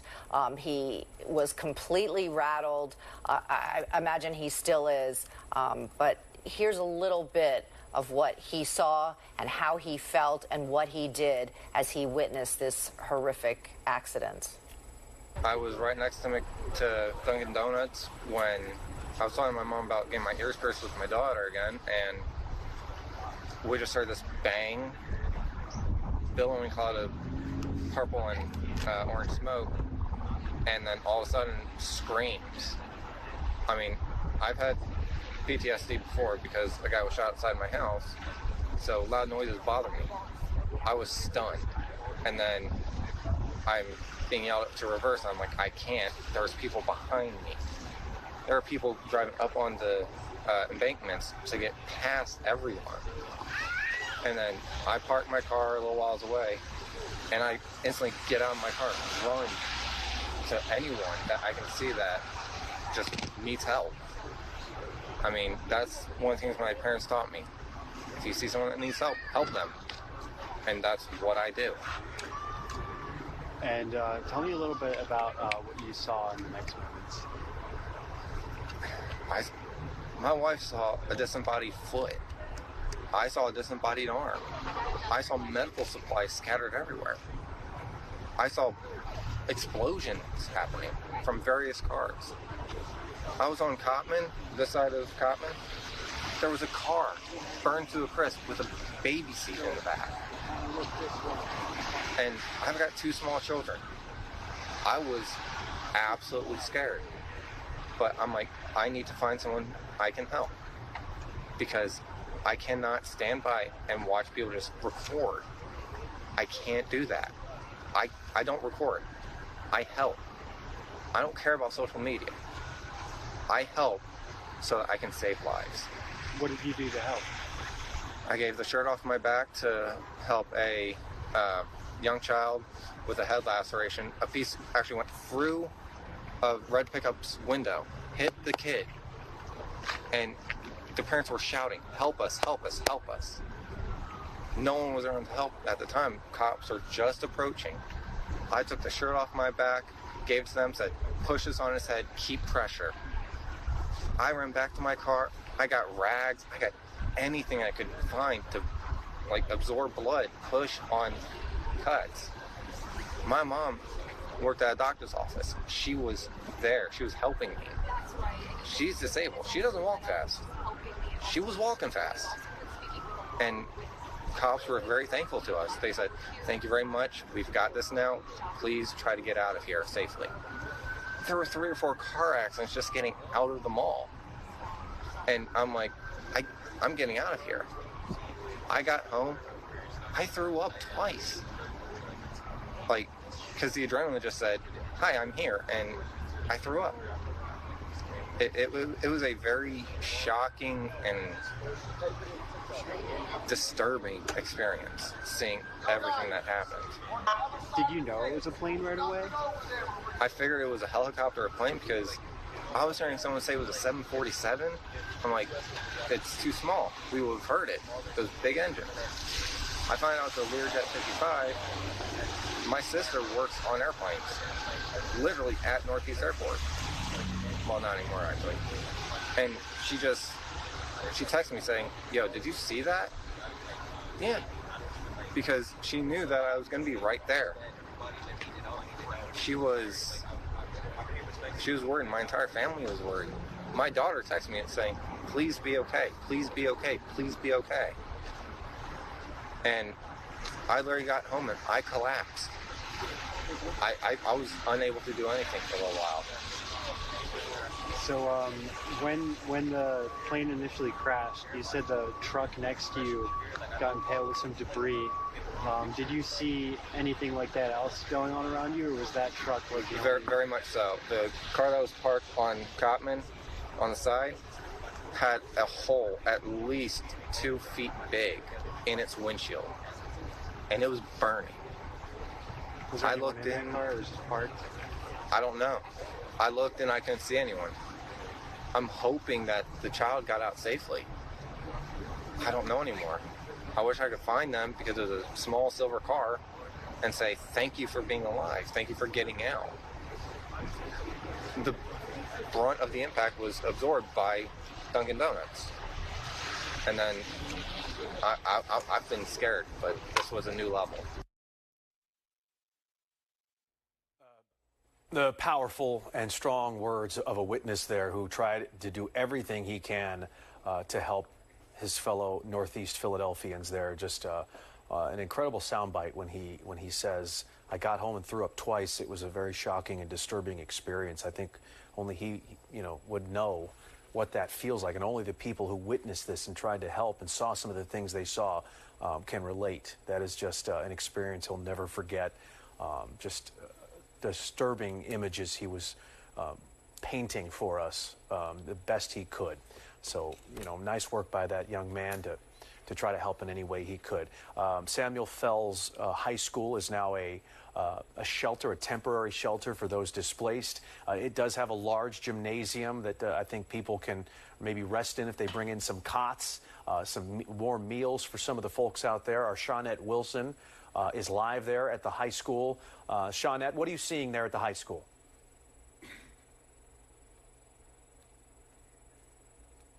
She's coming. Shawnette, can you hear me now? I can hear you. Can you hear me? Yes, go for it. Can you hear me? Yes. Okay. I was saying I just popped in and spoke with someone from emergency management, and they were telling me that SEPTA buses that were over at the mall, at the strip mall, is on the way here to bring people who have been displaced. So SEPTA buses are there ready to pick up, load people up who need a place to stay tonight and bring them here. He said the buses are en route right now. But again, the Red Cross is here outfitting this place to be able to accommodate anyone who needs help tonight. And I thought it was interesting. I asked him, I said, is this open indefinitely as kind of like a makeshift shelter? And he said, well, at least tonight. He said, we'll reevaluate tomorrow based on how many people we get. And then he mentioned, there could be people who work jobs where they work all night and they were not able to leave work. They are at work and not going to be able to figure out until they get off late tonight what they're going to do based on what has happened. He also mentioned, there are people who stay with family get there and realize that, they can't really stay there. So, they are looking at all possible scenarios here and just bracing for people, who may pop up tonight, who may pop in tomorrow morning. But again, they are prepared to give them clothing they need and also help them to start making plans moving forward. So again, there's the Red Cross truck here to the left of the building there. Right in the doorway, you can see a police officer. They have a table set up on the inside where as people come in, they get your information, assess what you need, and then take them off to another part of the building. So again, we are here waiting for those SEPTA buses to arrive, which again, Jason, he said that he didn't have a number exactly, and I understand that they're running around just trying to get things in order of how many people are expected to come, but that they have buses over there at the Roosevelt Mall that are on the way here with people. The Red Cross doing great work, and we'll find out when those buses get there. But Shawnette, thank you very much. We did get some confirmation from Shriners Hospital, who released a statement tonight saying, quote, Shriners Children's is heartbroken to confirm that one of our pediatric patients and the child's mother were aboard the Jet Rescue Air ambulance that crashed in Philadelphia this evening. The patient had received care from Shriners Children's Philadelphia and was being transported back to her home country in Mexico on a contracted air ambulance when the crash happened.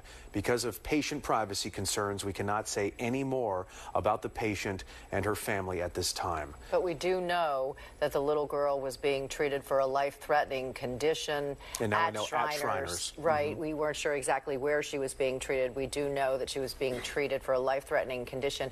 And according to Steve Keeley, information that he gathered, that little girl had been being treated since September.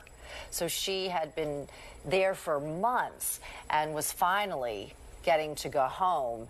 And then, sadly, she never made it. It was her mom and then 4 crew members, all Mexican, on their way back to Tijuana. They were going through Springfield, Missouri. So they boarded the plane in Philadelphia shortly after 6 o'clock, and then 30 seconds after taking off, for whatever reason, that plane just fell from the sky and burst into a ball of fire. And as that moment happens, the 911 calls start coming in, and as you can imagine, the dispatchers were moving quite fast and furious. Let's listen in to some of this broadcast. We've got some sound we're going to play for you in just a moment. We're turning this around quickly of dispatchers, I believe, summoning first responders to the scene, probably receiving dozens of 911 calls. So here's the first dispatch audio we're hearing. 71 proceed. One location, 2-story, end of the road. 60 by 45. Explosion. Got heavy fire in the dwelling. We got fire spread around across the street. Multiple vehicles. And you can hear people screaming in the background. We know that 6 homes caught on fire. We know that a number of vehicles caught on fire when this plane and the wreckage just came slamming down onto this neighborhood at Roosevelt Mall. And what we heard there was that they didn't know what had happened. There were reports of an explosion, heavy fire in the dwelling, he says, vehicles on fire. Nothing about a plane that fell from the sky or a plane crash, just fire. And so next thing you know, the fire department's there and there's fuel everywhere and they're trying to put that fire out. And it was later learned it was a plane. And the people had no time to react. They didn't know what was happening. Can you imagine at 6 o'clock, a little after 6 o'clock, on a Friday night, you're just going about your business, and all of a sudden something crashes into your home and it catches on fire. You're sitting in your car and a piece of debris comes flying down from the sky and catches your car on fire. I mean, we do know that 6 people were taken to the hospital. The good news is we have learned through Steve Keeley that 3 of them were released and the other 3 are non-life-threatening injuries, which is an absolute miracle. What we don't know is any others that may have been taken to the hospital with severe burns or worse. So we're still waiting for that information. We have seen that the NTSB is on the scene, so we know that they have begun their investigation. The ATF is there, the FAA, the FBI, all kinds of federal agents. Governor Josh Shapiro coming into the city of Philadelphia to lend his support, his prayers, and any resources that he can to help in this investigation and help in the healing and the picking up of the pieces. And everybody, you know, watching and just even us, all the times we've driven on Cottman. Right. And you know, I'm just trying to put myself in their shoes in that moment. When's the last time unimaginable. When's the last time you looked straight up when you were driving up in the air? Never, right? I mean, it's to think they're sitting there innocent and sitting ducks in this area where a plane's coming crashing down with just zero warning. And although people have reported hearing something right before the crash, like a loud whistling boom sound as well. Yeah. So it's just a wild moment that a lot of people experienced there. Steve Keeley, I would imagine this is a moment you'll never forget in your career, this day. You know, I'm listening to you, and one thing that strikes me is, Jason, you'll remember in our initial conversations, I was dealing with where there's construction in that Roosevelt Mall parking lot, and there is a cyclone fence about 6 feet high with a tarp all around it. And I was wondering, maybe the pilot was just aiming to get in there because there was no people, because the debris field, this jet didn't just fall straight down from the sky like, say, a parachute or a helicopter would lose power. It must have just careened through the parking lot across Cottman Avenue and then into the houses toward Calvert, across Cottman Avenue. And that's why it could have been so much worse. If it had hit that spot where there was no cars parked, no shoppers, no pedestrians, and that's why maybe we don't have people injured or any reports yet of anybody hit by the plane itself when it hits the ground at a high speed, and where I saw all the pieces of it all broken up and apart long before I started seeing the flames from the jet fuel on Cottman Avenue. And we talked about Cottman Avenue. One source tells us there is a huge crater in the middle of Cottman Avenue, and that is not a surprise because I had sent video in and tweeted video. It looked like a little tornado of fire coming from that broken gas line, which is on Cottman Avenue right in front of the Cane's chicken shop. And I couldn't tell whether that was in the middle of the street or not. It was so hot and so intense that as close as I was feeling the heat on my face. And that was burning nonstop. The Philadelphia Gas Works team, I just saw everybody walking backwards with their lime green vest on. And I thought, well, they obviously think there's nothing they can do now, and there was no danger of explosion. But when it was burning that intense and that fast, that probably did a whole lot of damage to the infrastructure itself. So what we're seeing nonstop is what we saw, coincidentally, a week ago today, when all the Department of Public Property was bringing in flatbed trucks and putting down those steel barricades to put on both sides of Broad Street for the anticipated Eagles NFC Championship celebration. We're seeing lots of trucks nonstop for the last couple of hours, bringing those barricades around here. So a big section of Northeast Philly may be closed. As I'm talking to you live, here is another optimistic thing. Roosevelt Boulevard's outer lanes, despite with where we are, and there's a police in the right lane, there were several cars now going. Greg, does that look like the outer lane is open now? We're seeing some traffic being let through? Yeah. So the outer lanes going northbound toward Ben Salem, they're allowing traffic to go through here. That is the first sign of life getting back to normal, because I talked earlier, about an hour ago, about how eerily quiet it was around here. Let's hope that doesn't mean a whole bunch of people are going to start driving up here to gaze to their left and see what they can see. So traffic is trickling by. The traffic lights at Cottman are dark. I don't know if that meant that power got out or maybe the Philly police knocked them out. But there's nobody crossing Cottman Avenue unless that would be a police officer or any of the utility crews that are coming here, or maybe some of the media. So hopefully everybody will be careful and take it easy as they're driving by this spot.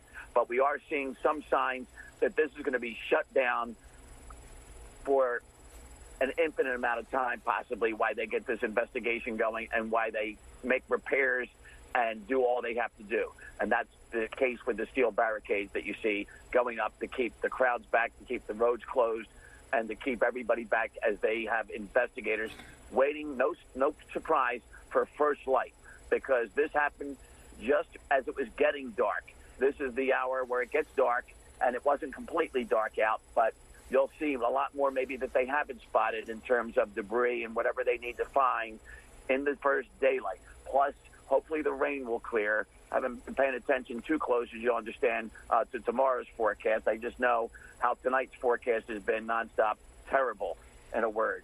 So hopefully at first light, they'll get an idea about how bad things are. We'll get an update from officials. I wouldn't expect, it doesn't look like anybody's getting ready for any news conferences here. The media is kind of thinning out. I'm looking at what we used as a podium. It went from 15 mics to 1 microphone. So nobody's telling us, hey, get ready for another update as we're approaching midnight. Expect an update probably tomorrow morning after first light, after authorities get a look at everything, get their updated numbers, and let's hope, if anybody is religious and they want to pray, let's pray that number 6 is the total number in the death toll, and that everybody that was in a car not far from me as we were driving through Cotman Avenue, getting past the boulevard, all made it out somehow miraculously. But, boy, I saw so many cars on fire, and I was hearing all the tires popping from being burned and blowing up outside that I just thought, my first thought was, did everybody get out of those cars, and how much warning did they have? And you talked about nobody looks up, you were saying, Jason. I heard you saying that. Well, nobody in traffic is going to look to their left at a shopping mall and expect a Learjet to come careening across them either. So we'll see if that's the case. Yeah. So that is the update as of 11:45 here at Boulevard and Cotman Avenue right now. Lots of Philly police here, lots of Philly Fire Department folks here. They're none in any hurry to leave, and they're going to stay here probably through the night until first light in the morning. Yeah, and in all prayers accepted here. Steve, thank you very much. It's going to be a long night for all these people. It would truly be a miracle if nobody on the ground was hurt or killed. I know that there are some injuries, but if the death toll stays at 6, as you see the NTSB there behind the road, and just to think that these barricades are coming out when they're so synonymous with, parades and Eagles fun and the mummers and whatever else there is, to think that those are now being used to cordon off what has been just a horrific plane crash in Northeast Philly tonight. And we were talking just about the stark contrast of a city so hyped and pumped and proud that the Philadelphia Eagles are going to the Super Bowl, and just the excitement, and then contrast that to this deadly crash and the impact and just the horrific scene and everything that people are going through in these neighborhoods, and the first responders, and they're trying to do their job. It's crazy when you think about it, right? And then add to that the tragedy of 67 people dying 2 days ago. And we have been in a time in this country where flying has never been safer. Now you've got 2 back-to-back air tragedies that happen, within a few hours of each other and a few days of each other. I'm sure there are people out there who, their fear of flying has just quadrupled with these 2 tragic moments. But, Steve Keeley, right to point out that, where this plane crashed and how it didn't hit homes and or businesses, and it maybe found an opening, a safe place. Pilots, this is what they're trained to do, and you just never know what that pilot was thinking in his final thoughts. Right, and Jet Rescues, that was the company, the aircraft that owned it. A spokesperson said that it was a seasoned crew, and everyone involved in these flights goes through rigorous training. When an incident happens, it's shocking and surprising. The spokesperson said all of the aircraft are maintained, not a penny is spared, because we know our mission is so critical, because it's an air ambulance, and they were transporting this little girl back to Mexico to her home. And I know from covering these kinds of things that the pilots do everything in their power when they know they're going down to not have an impact on the ground, to try to land where there are no homes, where there are no businesses. And, like you said, it will be a miracle. And certainly 6 lives lost is tragic, tragic. But hopefully, when the sun comes up and officials brief us again, it won't be as bad as it could have been. Well, yeah. You do think about that little girl who was going through months of treatment, and this was her flight home. I know. And in fact, a nurse at Shriners has confirmed to us that they had a little going away party for her this morning or today before she boarded this plane, a little ceremony to send her off. And she was there with her mom. She's been there since September with a critical condition. So, you know, those nurses and that medical staff that was very intimate with this family, I'm sure knew them very well through this ordeal. So we're thinking about them tonight as well, because this must be incredibly painful for them to have to endure when they, you know, seemingly nurse this little girl. And I don't think we know her age, but we know she's a minor and that she was there with her mom. But to nurse this girl seemingly to health in Philly and send her off, and then for it to end this way, that's a tragedy in and of itself. But the people on the ground and the ordeal for the community in Northeast Philadelphia, I think we're still in the dark about that. We're not exactly sure how wide-ranging it is, and although our early reporting is that 6 people were sent to a local hospital, and none of them life-threatening. These are people on the ground. So that's an early report, and much more can happen. Steve was talking about what we'll learn at daylight.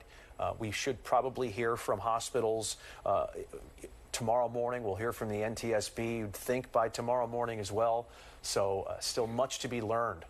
So we're left with these live pictures and this jaw-dropping reality of a plane crash on Cottman here. And you know, again, a day we won't forget. When you think of Cottman Avenue, you talked about it, Jason, when you think about driving down Cottman Avenue, when you think about that neighborhood, when you think about Roosevelt Mall, this is not the picture that comes to mind. And you can see, you know, firefighters still on the scene all these hours later, the NTSB there investigating, all these federal partners on the scene by what looks to be a piece of that plane, trying to piece together what happened. Let's go out to Cheyenne Corinne one final time here. Cheyenne, what's it like there right now? Well, Dawn, we've been saying all evening that it's going to take some time, if ever, that Northeast Philadelphia and Cottman Ave will ever look the same. But now we see these metal barriers here. This is the first that we are seeing here. You saw moments ago that crews just put these up, and this is to keep people out of this area, because really the priority right now, the ATF is on scene as well as multiple other agencies, is assessing the scene. If you look down there, you can see that there are crews taking a lot of photos, and this is actually the first time that we have seen the ATF actually taking photographs. They're paying a lot of attention to, of course, the piece of the plane that we have been pointing to throughout the evening with that red writing with the numbers on it, as well as some of those charred cars, and then on the ground you could see an engine. Right now, it seems like the focus is just making sure that this area stays clear, so people, I know that it's natural for people to want to come down and look at the scene and assess the damage and figure out what's going on, but the priority is for officials to assess the scene and figure out exactly what happened. So we see them picking up the phone, making phone calls, making notes, taking pictures, and just trying to see exactly what that damage is. I heard my colleague Steve Keeley, he talked about, you know, it almost seems as if there's like a crater in the ground, and that does seem like what it appears to be, some type of crater, definitely a lot of damage there to the ground, and that just speaks to the impact this crash must have had here on Cottman Avenue. Again, this is a residential area. There's businesses. This is the Roosevelt Mall. This was catastrophic, but it could have been even worse, especially a Friday evening. There were people going to these restaurants, going to these stores, headed home. This is such a busy area here in Northeast Philadelphia. Like you two have been saying all night, you drive up Cottman Avenue and you never think that there would be a plane that just falls from the sky. And when we're learning that, you know, it was a little girl who was being treated for months at the hospital, and she was with her mother, and there was a crew, and she was on her way home, first stopping in Missouri, then headed home to Mexico.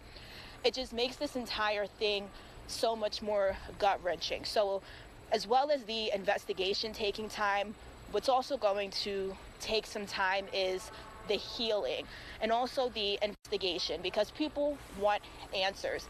I just cannot stress enough that a lot of people are on edge right now.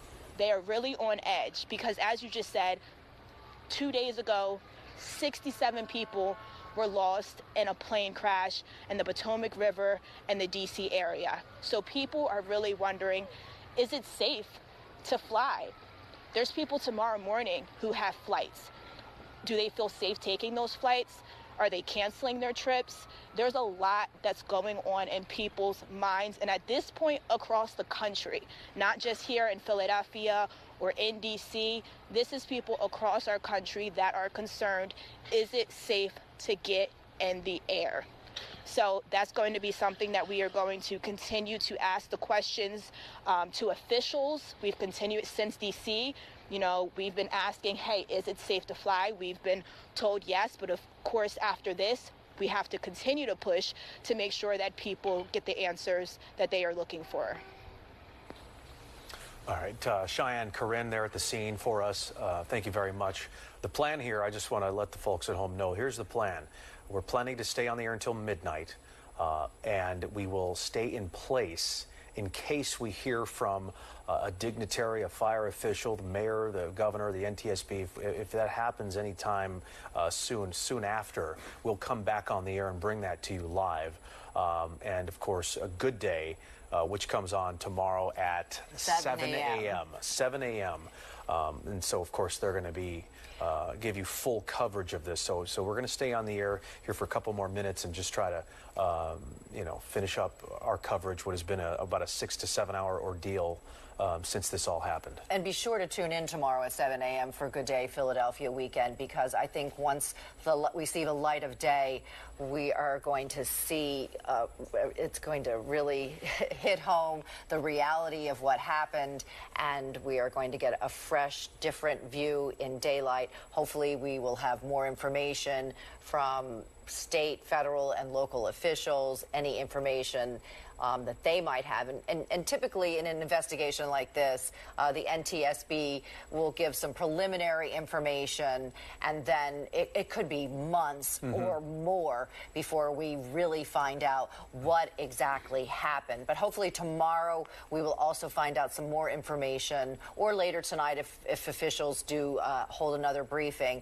about any injuries on the ground after that plane crashed, the impact to that neighborhood, any information related to the city of Philadelphia, not necessarily the crash. Yeah. The NTSB will come out and discuss next steps. Yep. Here's what we've done so far. Here's what we're going to do next. They will not speculate. They will not answer any questions about what it could have been. That is all weeks or months away. But as far as, this disaster, what did Mr. Rogers say? He said, watch for the helpers. And in so many of these videos, you see people running towards to help. And Northeast Philly stepped up for each other today. They ran to help each other on this disaster, and in such a horrifying moment. This was it was a beautiful thing to see. That's what Philly is made of. That's what humanity is made of. Right. People who reacted that way in such a horrifying moment. Yeah, the mayor and the governor both saying that in this horrific tragedy, in these dark days, that's what we saw. We saw neighbor looking after neighbor. We saw the best of Philadelphia. Shawnette was telling us earlier in the night about a woman, a nurse, I don't know if she was on her way to the hospital or just getting off duty, rushing. Still in her scrubs. In her scrubs, rushing into the scene to see what could she do to help. And I don't think Philly gets credit sometimes for its passion and its love for the city and its love for its neighbors. For each other, no doubt about that. We truly are the city of brotherly love. The barricades are going up the right of your screen. That is going to be an area that is cordoned off for some time, and I'm sure they're getting instruction from the NTSB where to start the barricades and you know, that sort of thing. So Good Day Philadelphia starts at 7 o'clock in the morning. And again, we may come back on the air tonight if we hear from officials in the next hour or so with an update on this crash. We have heard from the mayor, we've heard from Governor Shapiro, and a couple of others, and plenty of witnesses as well. But there's still a lot to be learned, still a lot to be known about what happened on the ground. And of course, we've got you covered here at Fox 29. Right. Be sure to stay with Fox 29 for continuing coverage of the investigation into the plane crash.